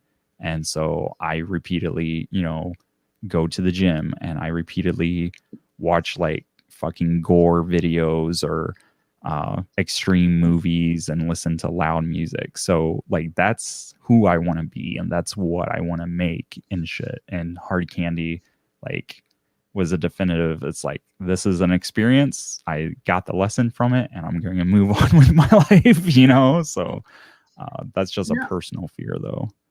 So. No, I completely understand like that whole thing. It totally like shapes your mind and stuff. Well, of Hard Candy, they don't ever show anything. It's really just a straight story of a girl getting revenge on her friend being like, attacked by this older guy. I don't think there's anything really. They never show anything weird, discuss anything weird. It's pretty straightforward. But yeah, sorry, go ahead. But I mean, I might see things a little bit differently too. It didn't affect me on a level. It was just kind of like a good thing, an interesting thing to see, different take on it. Because we usually know how that story ends up with like older guy messaging young girl. But it was interesting to see that how it played out, because he almost convinces you that she's got it wrong. This is just like a crazy girl, but It's not true, and it's good to. I like that. I can't think of his name, but they picked like an attractive actor, like a young looking guy too. Like he's probably only trying to play like a guy that's like maybe like 29, 30, or 32, like but he breaks down at the end. What And the fucking nasty thing is, when I was 18, 19, I was dating a girl who she told me straight out, like, I'm a nymphomaniac, and so we had like an open relationship and everything, and she introduced me to much older men that were photographers, and like that was their modus operandi, you know what I mean? So like nothing ever in public or concrete, but boy was I fucking disgusted. Like it's just it's a twisted world, photography. So I mean, if you feel uncomfortable at the end of the day, that's what it is. I always describe it as because I don't get those feelings being ace, like people get the butterflies in their stomach. But when I get like uncomfortable, especially like around predator section, I get like these bad like butterflies in my stomach. It's hard to explain, and it makes me feel sick and ill. I think one of the people who ever harassed me or on me that way was like, you're stereotypical like nice guy. You always gotta wear with these nice guys because they think people are just like vending machines that you put in niceness. You're supposed to like get something out. It's they're like the most predatory like people ever. And women can be that way too. It's these people are like, oh, I'm always there for you and always this, and oh, why do they always got to go for the jerks and all this? And it's like, oh, maybe because they treat them like a normal human being. Like maybe they're a jerk, but they straight up tell them like they want to date and sleep with them. They're not being like fucking weirdos and doing this weird. That's like a whole like another thing. It's just but you can always tell like if you're uncomfortable, you can just like get that feeling. It's just it's not good. It's a nasty churning, at least. Yeah, for it's me. a churning. Yeah, like right there. And like and it's worse when you're like you have to be in contact with them that way, you're close to your associate. You just feel that. You're just like and you just kinda end up just focusing on like one thing in the room, or you distract your minds. And that's dangerous in itself. Like if you have to focus on one thing and not be alert, like that's a physiological danger for you. Like speaking on an animalistic level, like you should be alert and aware. And so if someone's drawing your attention like that in a bad way, then fight or flight. Like, shit. Yeah, it's bad juju. Yeah, and no one has ever had bad juju with Coil. They've only had positive vibes and countless emails and all this stuff. So I'm going off. Okay, so we've been on the stream for 6 hours 31 minutes. This is incredible because like I've watched some of your videos and talked with you a minor amount on Twitter, but like holy shit, this is probably like the longest I've ever talked with a complete stranger outside of one of my best friends the first time meeting him. So yeah. But do you want to keep going, or would you like to talk about something else, or it's up to you. I mean, it's up to you either way. I go back on Coil. I don't even know if anyone's watching, just rambling. Now I'm like, hope no one watches at the end. We've had consistently like 10 people watching. Right now we got 11 viewers on YouTube, so hi people, if you're in the chat, chime in the chat, I guess. Who knows, like if I upload this, like I know I hyped this up to like just talk about Coil so much you can, but there's just so much to unpack. I also think everyone's minds are just in different places right now that it's gonna peek through. I figured it might happen. I really like didn't want to discuss all kinds of things to Coil, but I feel like because Coil brings it out in you, but it's also it's just really hard right now. Yeah, it's I mean, like I was telling Eric earlier on the stream, it's like, you know, Coil, like these dudes stayed fucked up a lot, and so they saw the patterns of history, and like I think that's why they chose their band names, because what's a Coil do, you know? Yeah, that is one of the reasons. The other interesting thing too, it's not verbatim, but I remember Sleazy saying something like they always notice things differently or being outside because I mean, even when you start off like just being something like gay, you're out of like the conditioning, you're already different, so you can already see things for being like not right and different and unique because of that, you know. And it's true being like any feeling like you are different, not understanding that you already know like how different the world is and it's trying to be perceived.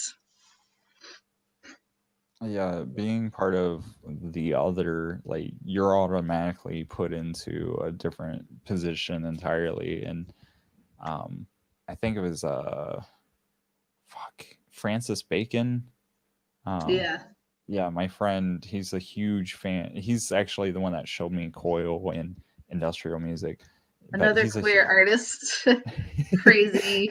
yeah, Yeah. he loves Francis Bacon, and he told me like I want to say it was 1967. This dude broke into Francis Bacon's house, and somehow they found out that they were both gay, and so they just stayed together. It's like this guy came to rob him, and he's like, "Oh shit, wait, no, you're gay too? Oh, okay, I guess we're a couple now," you know. Stole So his heart. yeah, it's just, you know, you're put into that position because you're born atypical or just slightly askew, and so you have to Yeah, by adapt. society standards, yeah. Yeah. So like I get now after years why their standards. I still don't like them though. I still disagree with them, and I think they, you know, obviously unfairly favor, you know, like particular people over other people. Like it's fucking stupid that I'm still hearing from people in what I thought would be a better field shit like, oh, he's one of the good ones, or don't worry about him, he's a good one, you know, referring to someone of a different fucking skin color. You know, it's like I wasn't fucking worried to begin with. Or they'll tell me shit like, if we work in the ghetto, they're like, make sure you keep your knife on you. It's like,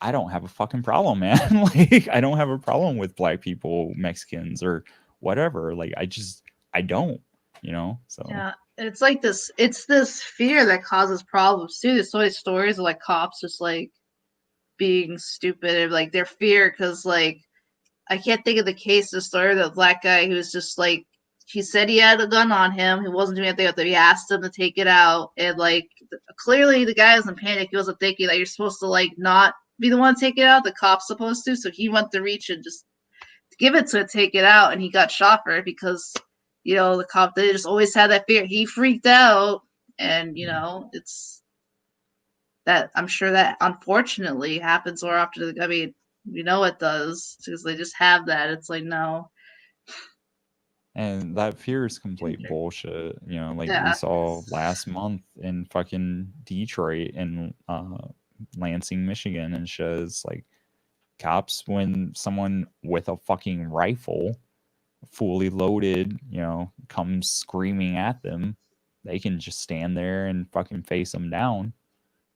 But, you know, when they're white, but when they're black, oh shit, you know, I thought he had a gun. He had a fucking cell phone. In no fucking universe anymore does a cell phone look like a gun, you know? So yeah. it's bullshit. So Yeah, well, like I said, like there's just so much bullshit to that corruption, and like they also learn tactics from other corrupt governments and regimes that also harm people that aren't white. It's ugh, it's awful.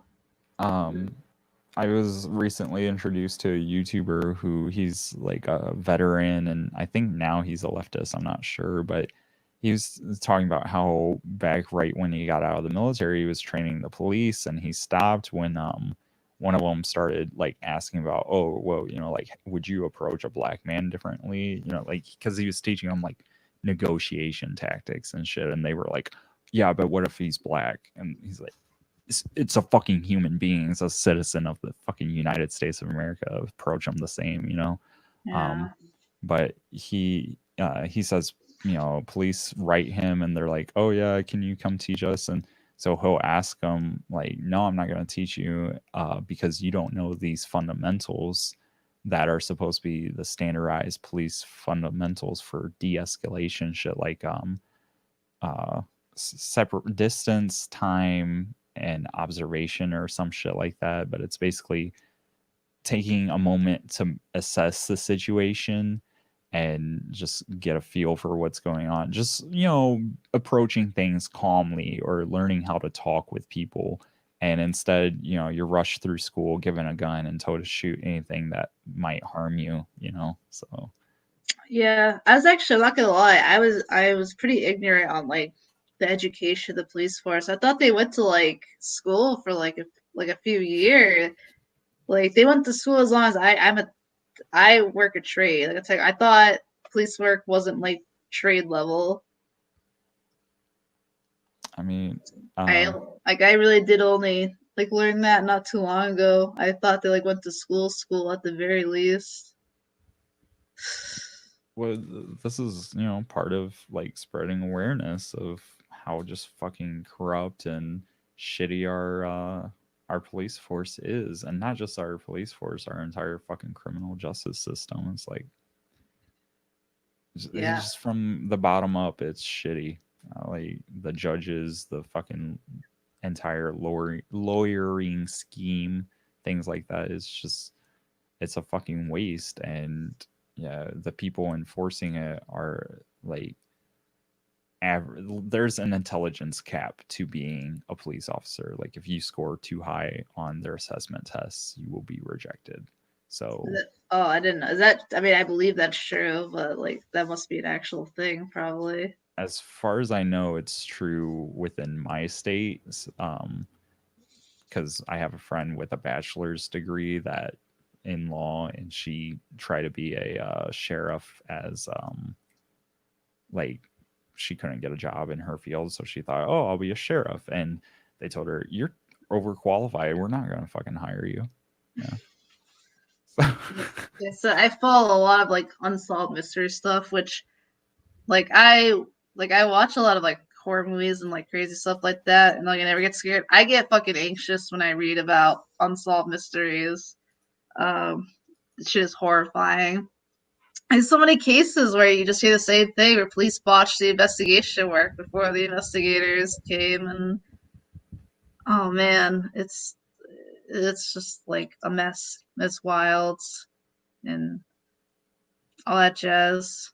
Also, back at we were saying when we were talking about hard candy about like not subjecting yourself to certain things. That's why I kind of not try to follow too much of the unsolved mysteries because I can get like addicted, but like it gets me. I already suffer from like paranoia pretty bad, so like that's the other thing too. When you live in a house, like I have like so much paranoia of like my fucking like neighbor, people like living in the house or breaking in. It's fucking wild. It's like it's just happened. Hear noise. Oh no, And, like it has nothing to do with like people or right after that. It's just like the neighbor like breaking it because we live in like a weird like white suburban neighborhoods. Fucking weird me out. Like you might get like funny games out here. I live in what's considered a good neighborhood and shit, and Yeah.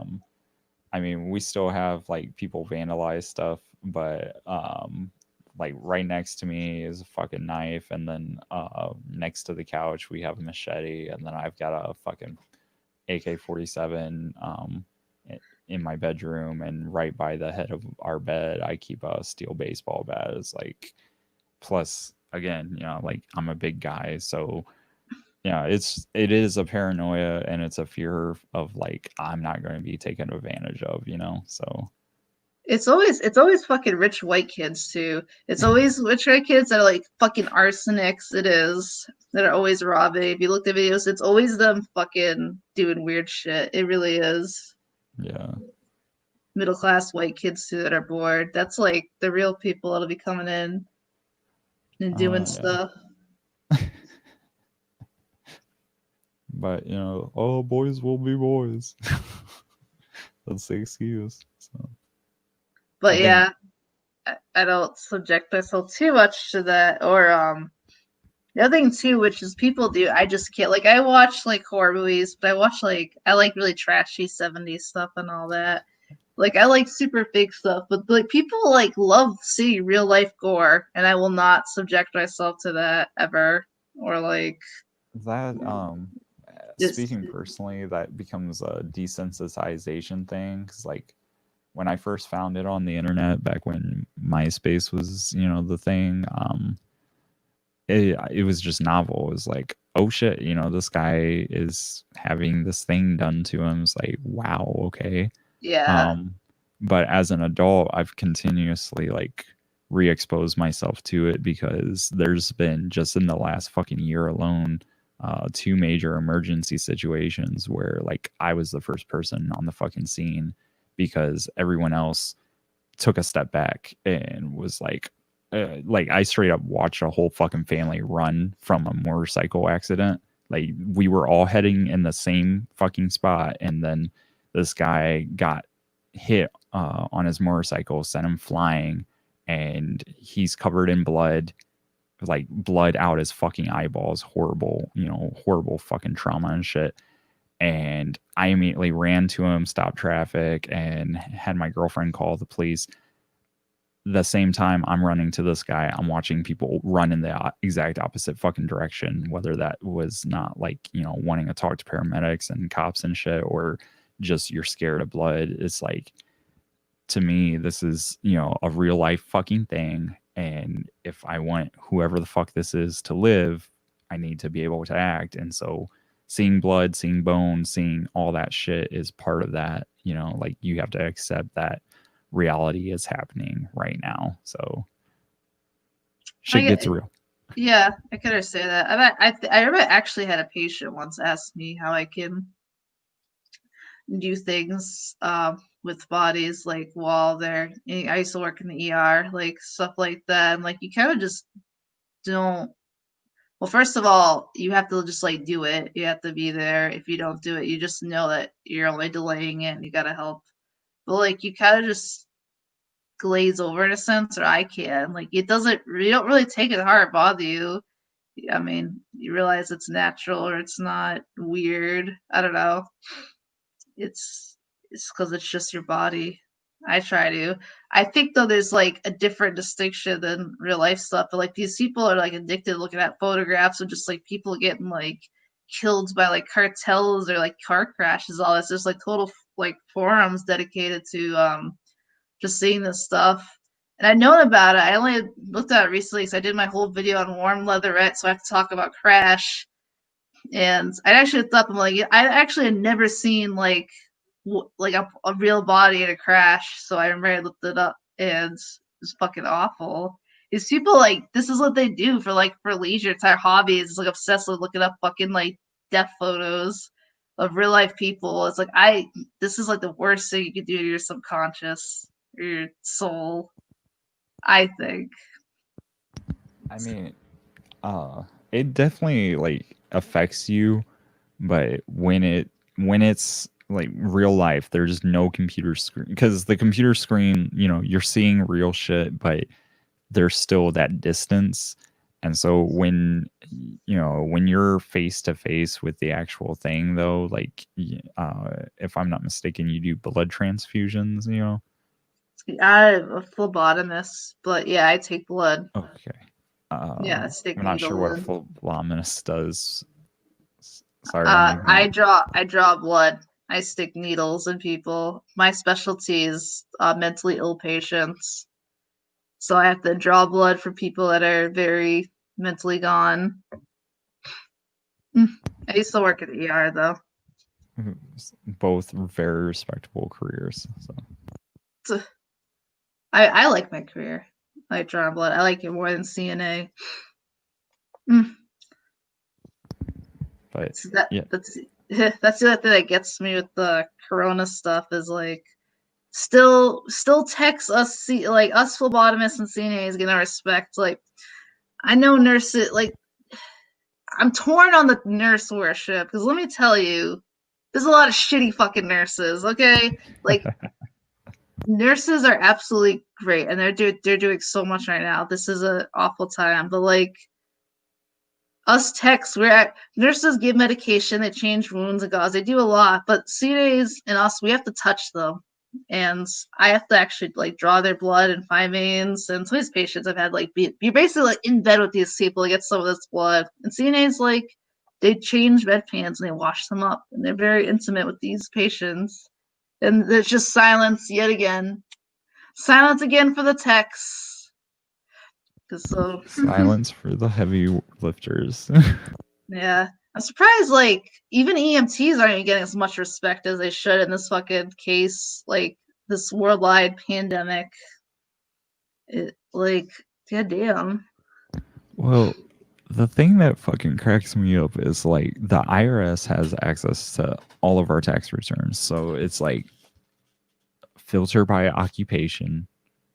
People in the medical field, just give them, another $1,200 fucking dollars. Like that's not fucking hard, And Yeah, we got Quest, they had to beg for, like, we still haven't gotten, was it pay, like extra pay, whatever it's called. It's like the caution pay or whatever. the hero pay.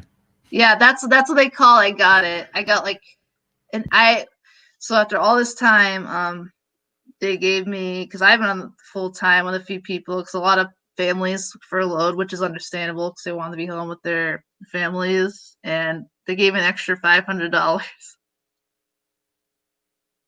And they called it the hero pay.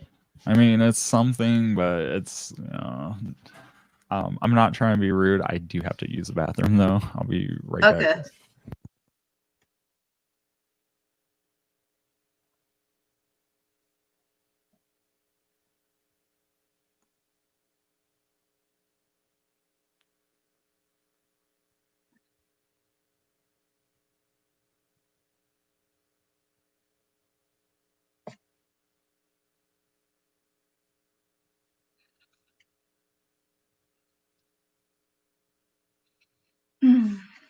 Yeah, I still have so many stacks of Coil CDs and all kinds of stuff. Like, it's insane. We have to do another stream where we don't get so off topic and talk about stuff. But I mean, thanks people for watching. Or maybe in the future. I mean,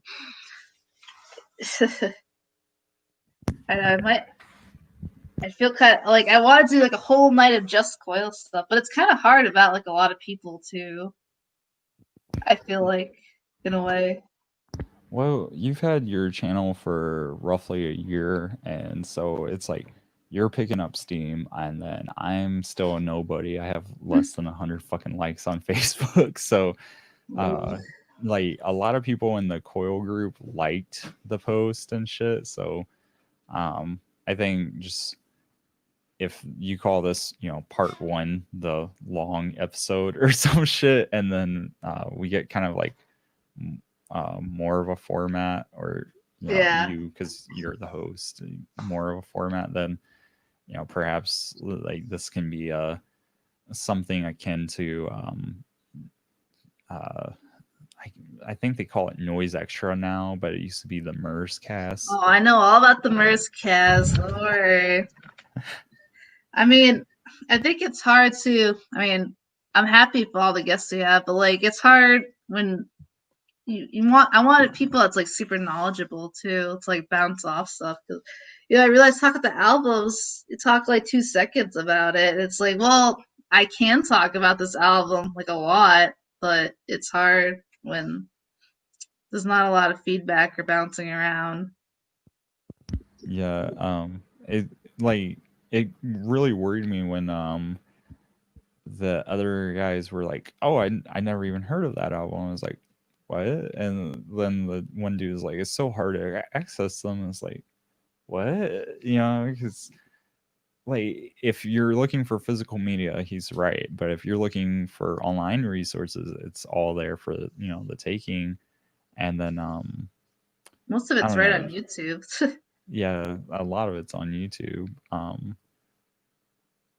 And one of the things is just like I've seen in the Coil groups on Facebook, the level of like studious archival, fucking activity, where people are like pulling up letters from, John to fucking Peter, or, shit like that, or just like they'll write thesis papers on, like what a lyric meant or some shit like that. Just the level of obsession. And so I was kind of hoping that there'd be people like that in there in this, to expound. That's what I was kind of hoping for. And not at all. I'm happy. Like everybody's super nice, and I hope they come back and we can keep teaching Coil and all that. Everyone was super cool, but I definitely want a stream where just like, go in depth. Yeah. I think maybe you just like call this a broad overview, and then try these are obviously my suggestions. Like it's your show and your platform and everything, but just like try like saying, okay, this week or this month we're going to be talking about this album or whatever, and then that brings it to like, because I can't even tell you how many fucking releases Coil has. I think it's like 96. 96. Okay, I've got 58 plus some side shit in my electronic thing. Oh shit, no, there's even more. About 70 fucking releases or so. Let's see, what does Discog say?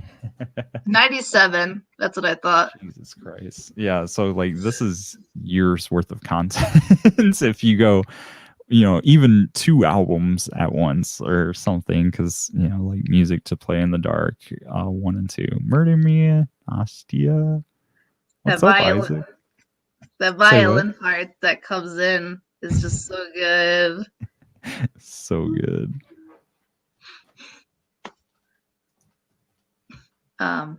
The White Cliffs of Dover. I think too, I don't have the 20 Jazz Funk Greats record with me, but a lot of people don't know that the picture, the cliff they're on, is actually a very famous suicide spot in England. That's why I took the picture there. I can't think what the place is called. Beachy Head. Yeah, Beachy Head.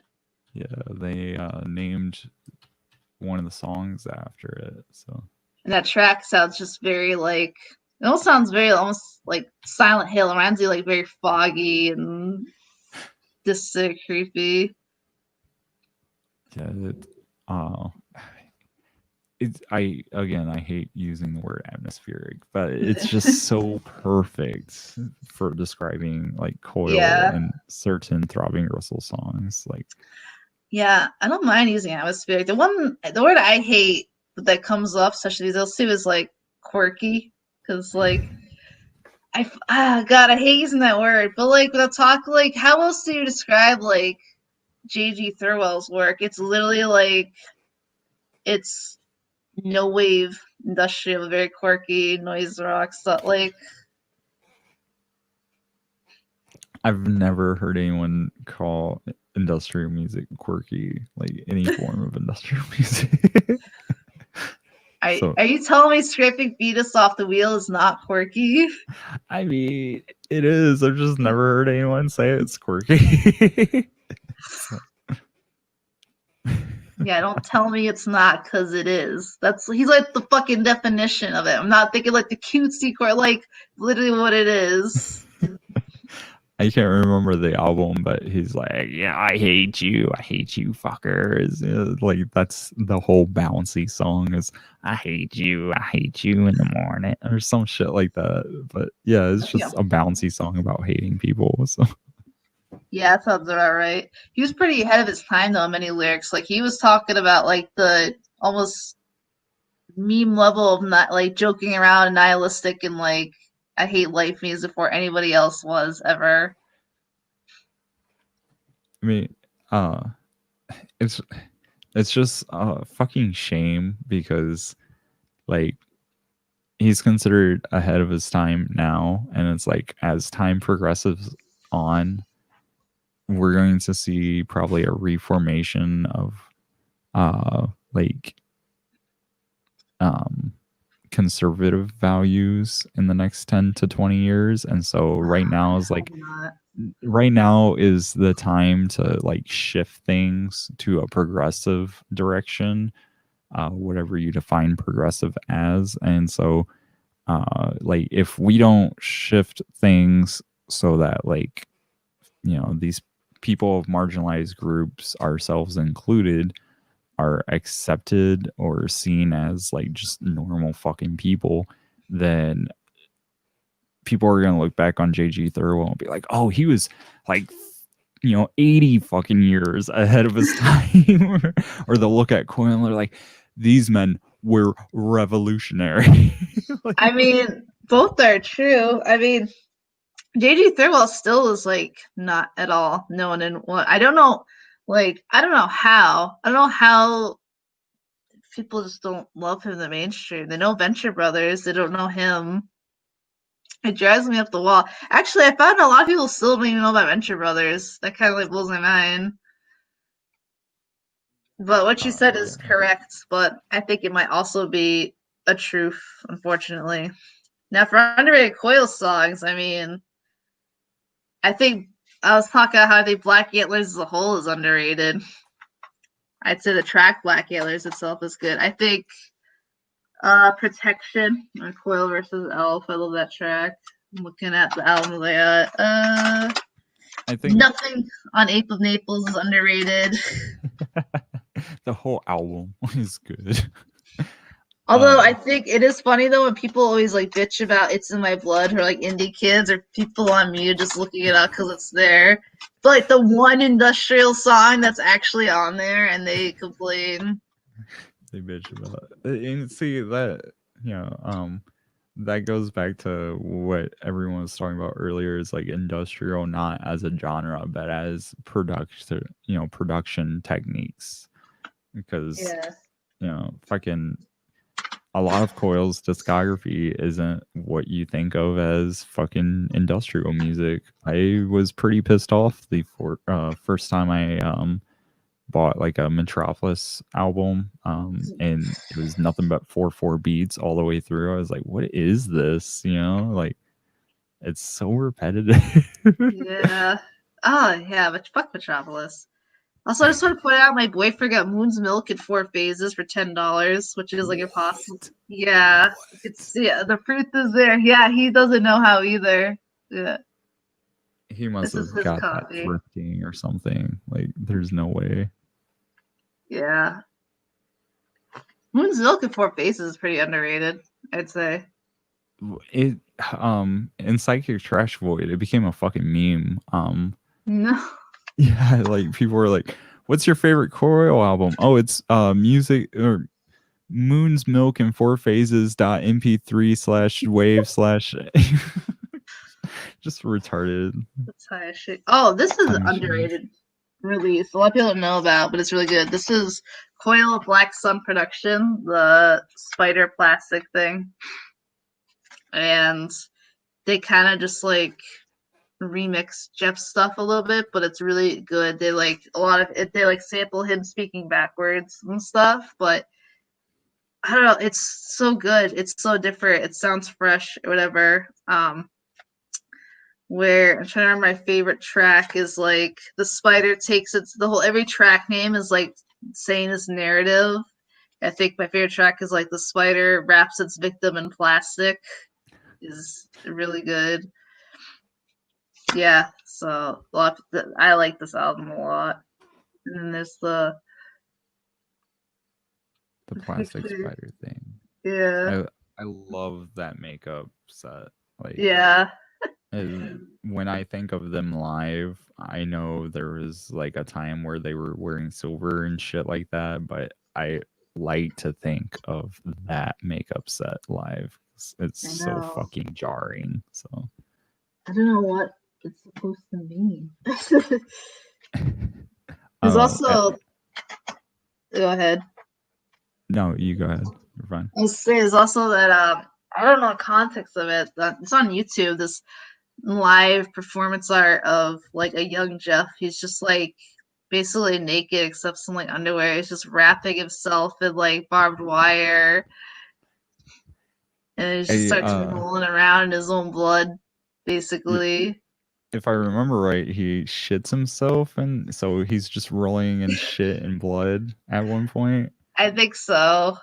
I want to say Isaac or Midwestern Abyss or anyone, feel free to jump in, but I want to say that was part of like one. It's from one of the shows incorporated into the Color Sound Oblivion, and so that's like a fucking 10-minute set out of these hours of fucking shows and shit. And so this was for like a festival that I think they were given a very parsley sum to play, like barely enough to get them there. And so they decided, you know what? We're going to film it and we're just going to do like the fucking most fucked up thing we can do. And so sounds about right. yeah, they got naked. I want to say that's the story. I could be completely wrong and just confusing it with something else though, but maybe, but I could believe it. But I mean, also performance art, Jeff. yeah. I remember that once. I remember someone linked it to like he had a nice ass though, so that was the first time I saw it. It's like, yeah, he kind of does have a nice ass, doesn't he? I have to say, one of the unfortunate things too about Jeff's drinking is like he was a especially for an industrial artist, it's very rare. He was a pretty attractive dude. Even in his late life, he didn't look bad. He aged pretty well, especially for an English man. He did a lot of drugs. I feel like I look at some of these artists. That's a funny thing, industrial. Some of them are all like super cute. It's like, Jesus, what happened? Yeah. I felt really bad when I saw a test department at Cold Waves. I think it was last year. Oh man. Because like, the test department music videos, they're fucking buff as shit and they're pounding on fucking steel and shit. And then they get up on stage and they are masters of the craft. I will give them that. Yeah. But like most of their steel work had been replaced by electronic triggers, which was fine. But then they're up there and like they still have the arms, but that's basically all they kept from their youth. And again, nothing but respect. Yeah, no, I know. But test department. Wow. I always say test step because I'm awful. I mean, that's what they write it out as. So. But yeah, it's just I feel you. Blixa Bargold is another one that like I look at him now. I was like, damn, Blixa, man. Chris Carter aged pretty well. Him and Cozy are doing good, especially like all the drug use stuff they've been through. But like Jeff stayed, even like his bearded look before his like that. I mean, like yeah, he just like chubby, but he didn't look bad. No, he was a definite cutie as young. I don't like posting that. It's like, where do I get a cutie goth boyfriend? The fuck? Where's my goth boyfriend with a big penis who will do drugs and read poetry to me? Exactly. Blonde Jeff is like the best. I like that he's taller than Sleazy too. It's just funny. That's pretty cute because Sleazy, Sleazy comes off as like the domineering one in the pair, and it's like, oh, he's got low man syndrome. He's the older one too. Yeah, it's like, no, settle down. This is so wrong. This is basically Coil fan fiction at this point. It happens. It's not as bad. When I used to use Facebook, which I don't, I'm despite YouTube and Twitter, I'm pretty kind of like anti-social media, or like to be, but I'm a little surprised at that, but okay. Yeah, I really hate Facebook, but years ago I used to run a group called, we were sad and listened to Love Lists every night, but this music, but I started a animal collective spirit posting, and like stuff would get wild, and Yeah, you give people the space to be weird and they'll run with it. Like my favorite example besides B is fucking Psychic Trash Void. It's like I joined because it was like affiliated with this meme page called I Binge Watch Friends on my Psychic Television. what the fuck? Yeah, they shared a post from Psychic Trash Void, and I was like, that's clever, PTV. So I go in there, and like a month after just, like, oh yeah, I love this song from PTV, or I liked Throbbing Gristle. After a month of that bullshit, it became horse memes and like people editing, horse Rotorvator and like editing horses on shit, or they'd take old industrial albums and throw horses on the cover and be like, is this Coil? And it was so funny because as that was happening there, Death Grips, which at the time it was Death Grips trash posting, was going through its like prominent phase of, is this Death Grips? Is this Death Grips? Is this Death? Just posting like people getting beat up, like racists getting beat up, or like a trans woman flexing her muscle, just shit like that. And it's like, is this Death Grips? Is this Death Grips? And so watching that, and then completely unrelated, watching Psychic Trash Void, is this Coil? Is this Coil? Is this Coil? It's hilarious. It is hilarious. Yeah, I was making all the, because I'm a really big Animal Collective fan, but like things would get kind of, but it's funny to make things mildly fan fiction, just because like it's just so funny. One of my favorite like memes is like take pictures and then be like, two soldiers bunkered on Hamburger Hill, colorized circa like 19. Yeah, like take SpongeBob, still frames and fucking yes, German soldier about to throw a bazooka or some shit circa 19. But I kept doing that with Inca ones, and like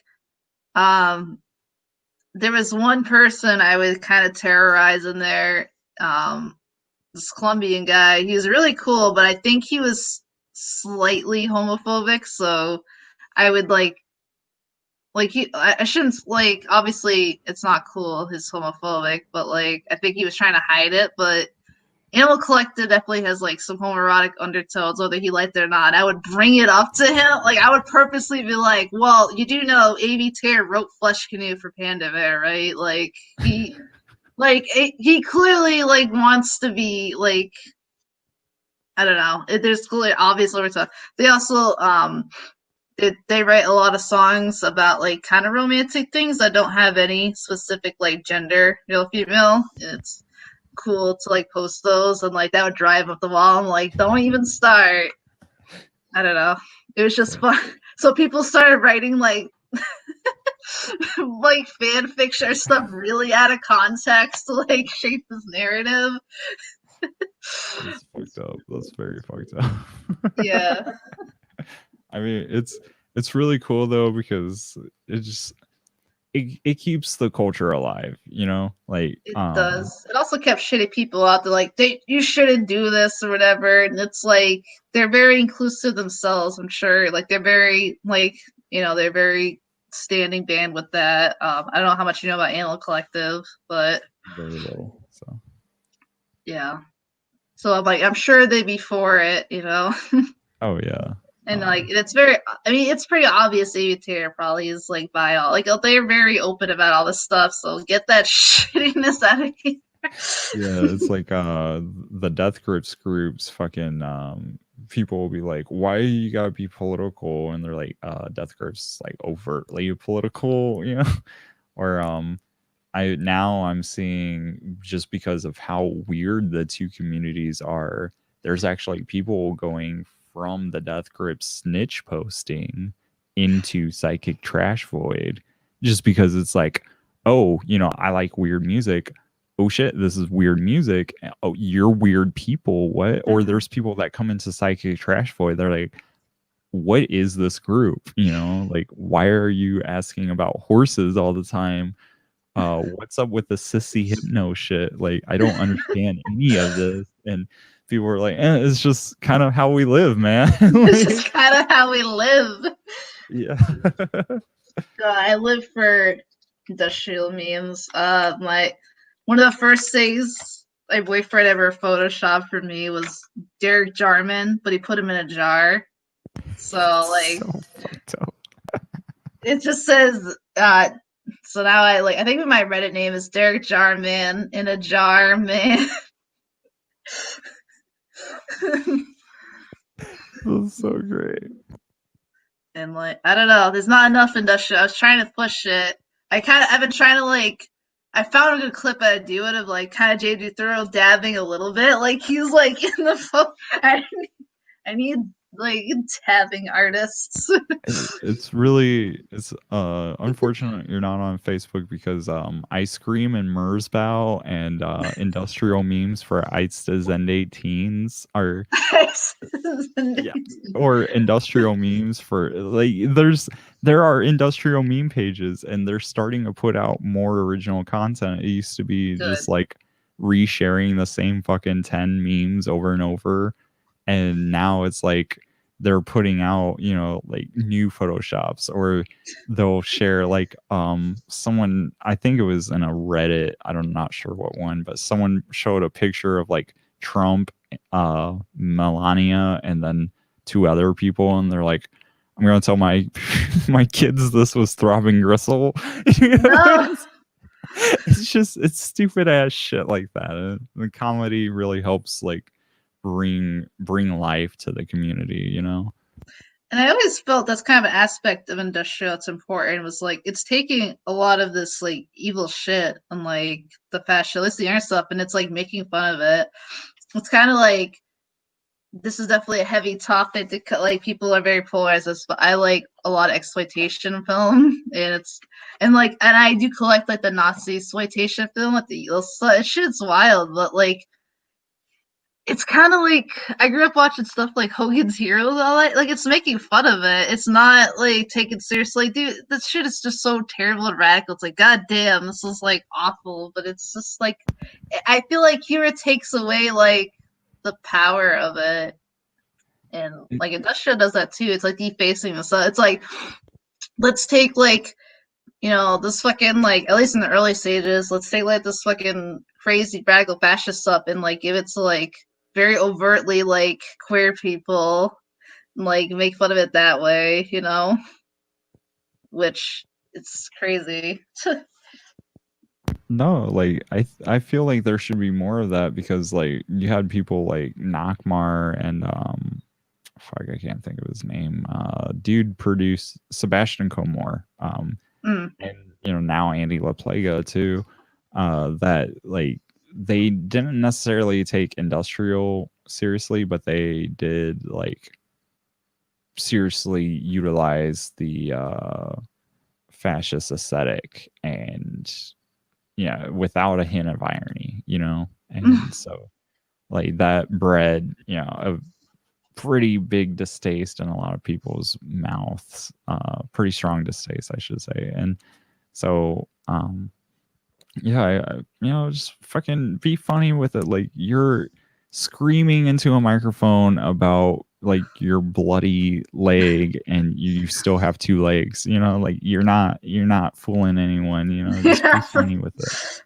And it's the other thing too, which I kind of, if you ever read the book Assimilate, I follow the guy who like wrote it. He's very insightful, but I feel like he's a little too political on one end of it, or not. He says he has a different take, which I understand, but he brings up a good point, that industrial, especially modern stuff after the initial wave, seems so focused on just like using that one shock tactic, like like the Nazism and all that stuff. When there's so much other shit that's they could use wrong with the world, which is true. That's why I really love stuff like Muslim Gauze, which I want to do like a whole thing on Muslim Gauze albums and stuff, which he talks like all his albums are based on just like Muslim struggles and like the horrors of that. He's really really big too on the whole Free Palestine stuff, and not just that, but just like against the torment of Iraqians and all that,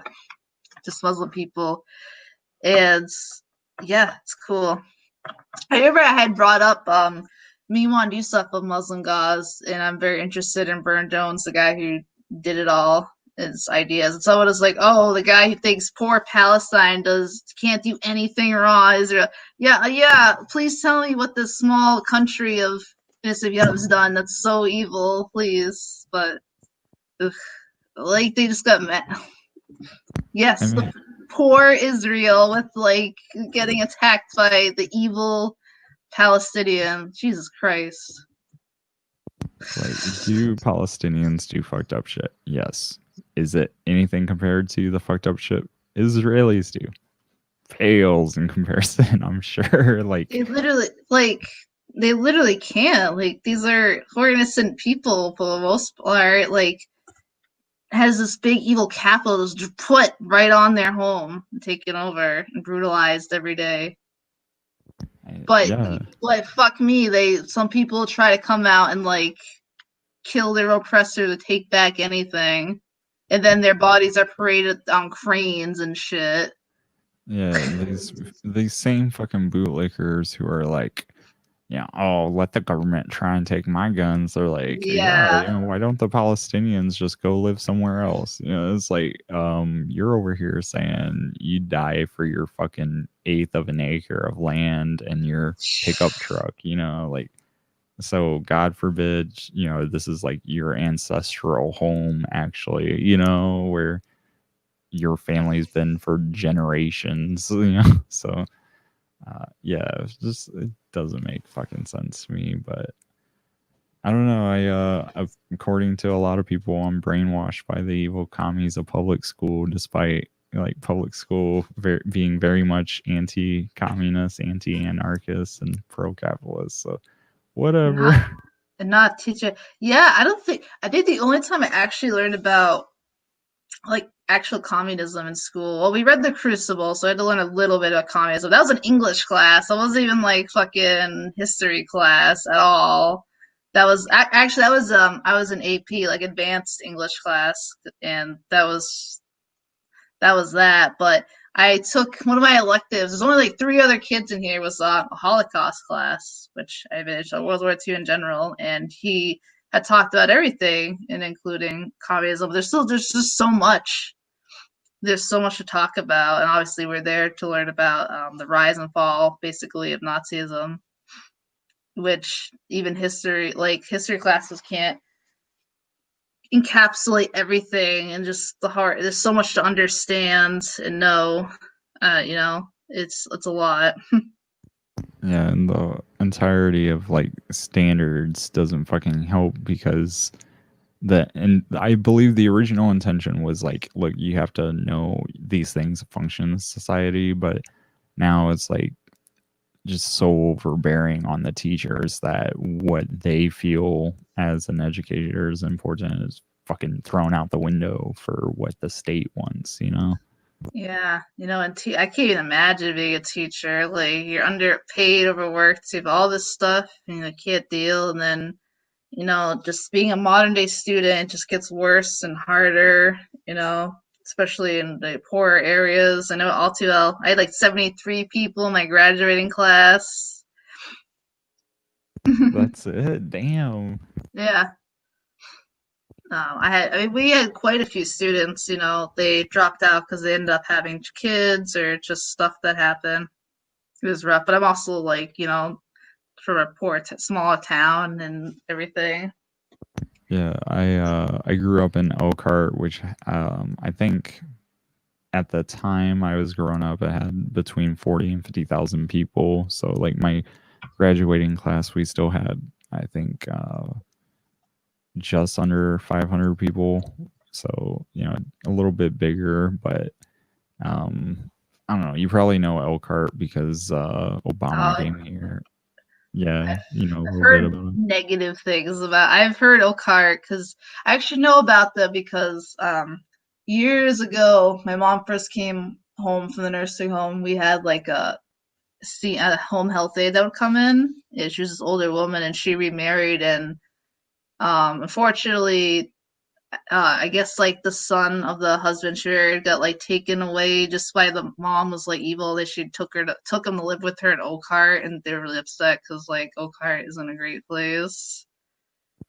No, it's pretty fucking like there's nice sections, but oh man, like most of my fucking factory coworkers are meth heads or pill poppers or fucking coke heads, and then just like they keep the cost of living low because the wages are so low, and every year more and more money leaves. Although for some fucking reason, um, like the property values going up because more and more big money is coming in. Like they just made a luxury apartment place and shit where it costs Why? Ugh. because rich people need places to live. But I guess it's fucking stupid. It's like 3 blocks from the ghetto. It's like you could have invested that money to like improving the roads and the infrastructure there, and would Or have like been the great. school system, maybe help kids not fall into meth traps. All Yeah, this. but instead it's like, oh well, we need more rich people here that fucking buy shit off Amazon, don't pay taxes. It's like my hometown is a population of 16,000. Damn. Okay. Yeah, we are getting into like smaller and smaller areas.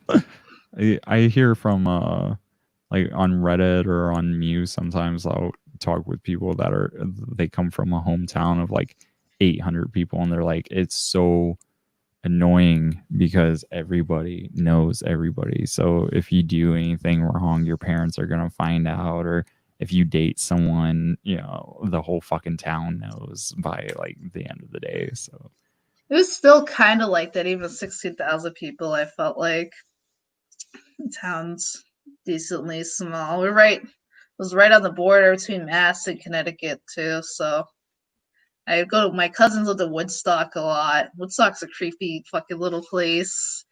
You go there a lot. That's where they did a lot of witch hangings. So it's all back dirt roads. Oof. that's really weird, like really creepy. Yeah, I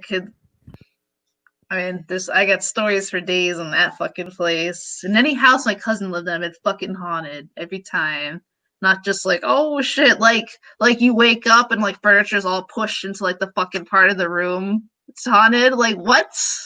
What the fuck? Yeah. Yeah, that's super fucking weird, man. Yeah. I think it probably is one of the reasons why I'm like I get super paranoid in the dark and shit, just like experiencing that. I've never seen shit. I just don't want to. I'm not dealing with that. Nope. We're done. Just keep some salt in the house so you make a circle. You probably watch Supernatural, yeah. I've heard of it. I haven't watched TV in like 12 years, probably. I think it's getting to 12 years. I've hardly watched any modern movies. The only modern movies I've watched recently, we have to go see Detective Pikachu in theaters. Kawaii, That was fun. And then Suspiria is one of my all-time favorite movies, if not in general. I saw the remake, and that was one of the most worst things I've ever seen in my entire life. So that was not great. I'm like, oh, I'm glad this is where we're at, modern movies. So then I watched then I watched 2 movies that were getting really high praise. I'm like, all right, I gotta see. I watched Parasite. I wasn't a fan. I was like, I like the hype. I watched Midsummer, and I actually really liked Midsummer. I could understand like a lot of the praise, and the more I like time to think about it, I actually like it a lot. And unfortunately, I like really relate to like the emotion, like the relationship dynamic is very realistic and unfortunate. And I've come to the conclusion that this is a movie only women can understand. I see people like fucking defend. I don't know if you ever watched Midsummer. See, okay, I feel like, you know, you saying that kind of negates what I was about to say about it. I was just gonna say I actually felt like out of Robert Eggers' output over the last few years, that was like his weakest entry, and it wasn't because so far women have played like prominent roles in all his movies, and I love The Witch. It's like my favorite modern horror movie. I did But actually. I watched it the same day I watched Midsummer, and I wasn't impressed. what? See, I feel like did you watch nothing Midsummer happened. first? I didn't watch Midsummer first. So I think one spoils the other because they're essentially two sides of the same story, you know. Is they made by Like, the same person? I literally unintentionally like didn't know that. Like I just watched it because they're both praised. that's I had no idea. incredible. I think the ending sequence is kind of cool. Like I like the effect, but like nothing happens in that movie. Like it's not the acting's not even good or believable. It's just like the fuck is go like why? This is stupid. Like the Crucible is better than this. All right, Arthur Dude. Miller knows how to make a torch. Oh, so there really was a witch. Cool, great. I'm thrilled. Very nuanced take. I can understand if people liked it though. They did a good. It was visually. There was a lot of interesting things. I like the look it went for. There was some atmosphere thing. I thought the goat was cute. I think there was a really happy goat on set. All I can think about is how happy that goat looks on set, and his trainer must be like super nice. He's a very playful goat. Don't worry, he'll make a great Satan. So I did like the voice that came in at the end. That was unexpected. I thought that was actually pretty cool. Wouldst thou like to see the world? I thought that was cool. I think it would have done better about like showing like an actual like physical embodiment, like a human being, just like nothing. They just kept it more ambiguous. I thought that would have made the ending really cool. I agree. But it wasn't. I mean, nothing is worse. Nothing will ever be worse than that Suspiria remake. I could write a fucking thesis of why that was the worst thing I've ever watched. It has nothing to do with the fact that it's a remix of Spirit. It wasn't like colorful or it's nothing. It's just it's really bad. It's like it just treats women like garbage. It's terrible. It's awful. Except one of the most forced cliche Holocaust thing I'd ever saw in a movie. It like almost like brings down like it's just so bad. I cannot believe this director keeps getting away with making awful films. But it's okay because we get like Sufjan Stevens to do Call Out a Name, but we got Tom York to make the worst soundtrack ever for this god awful movie. We're doing good. He can't keep getting away with it. Someone stop this director, please. He's getting away until people decide not to watch. So, unfortunately, I actually see like the dawn and hear birds. Oh yeah. I'm gonna go ahead and check out. But it's been great chatting about Coil and social justice and horror movies and shit. So. If you decide you want to do a live stream again, you know, in a couple weeks or whatever, or you know, like whatever topic, I like, you know, a fucking lot of horror movies and industrial music. So yeah, just I guess hit me up if you want to collaborate again. This has been fantastic though. So yeah, although I got the hot opinions, so I'll let you know. All right, take care. Yeah, you too. Good night. Night. All right.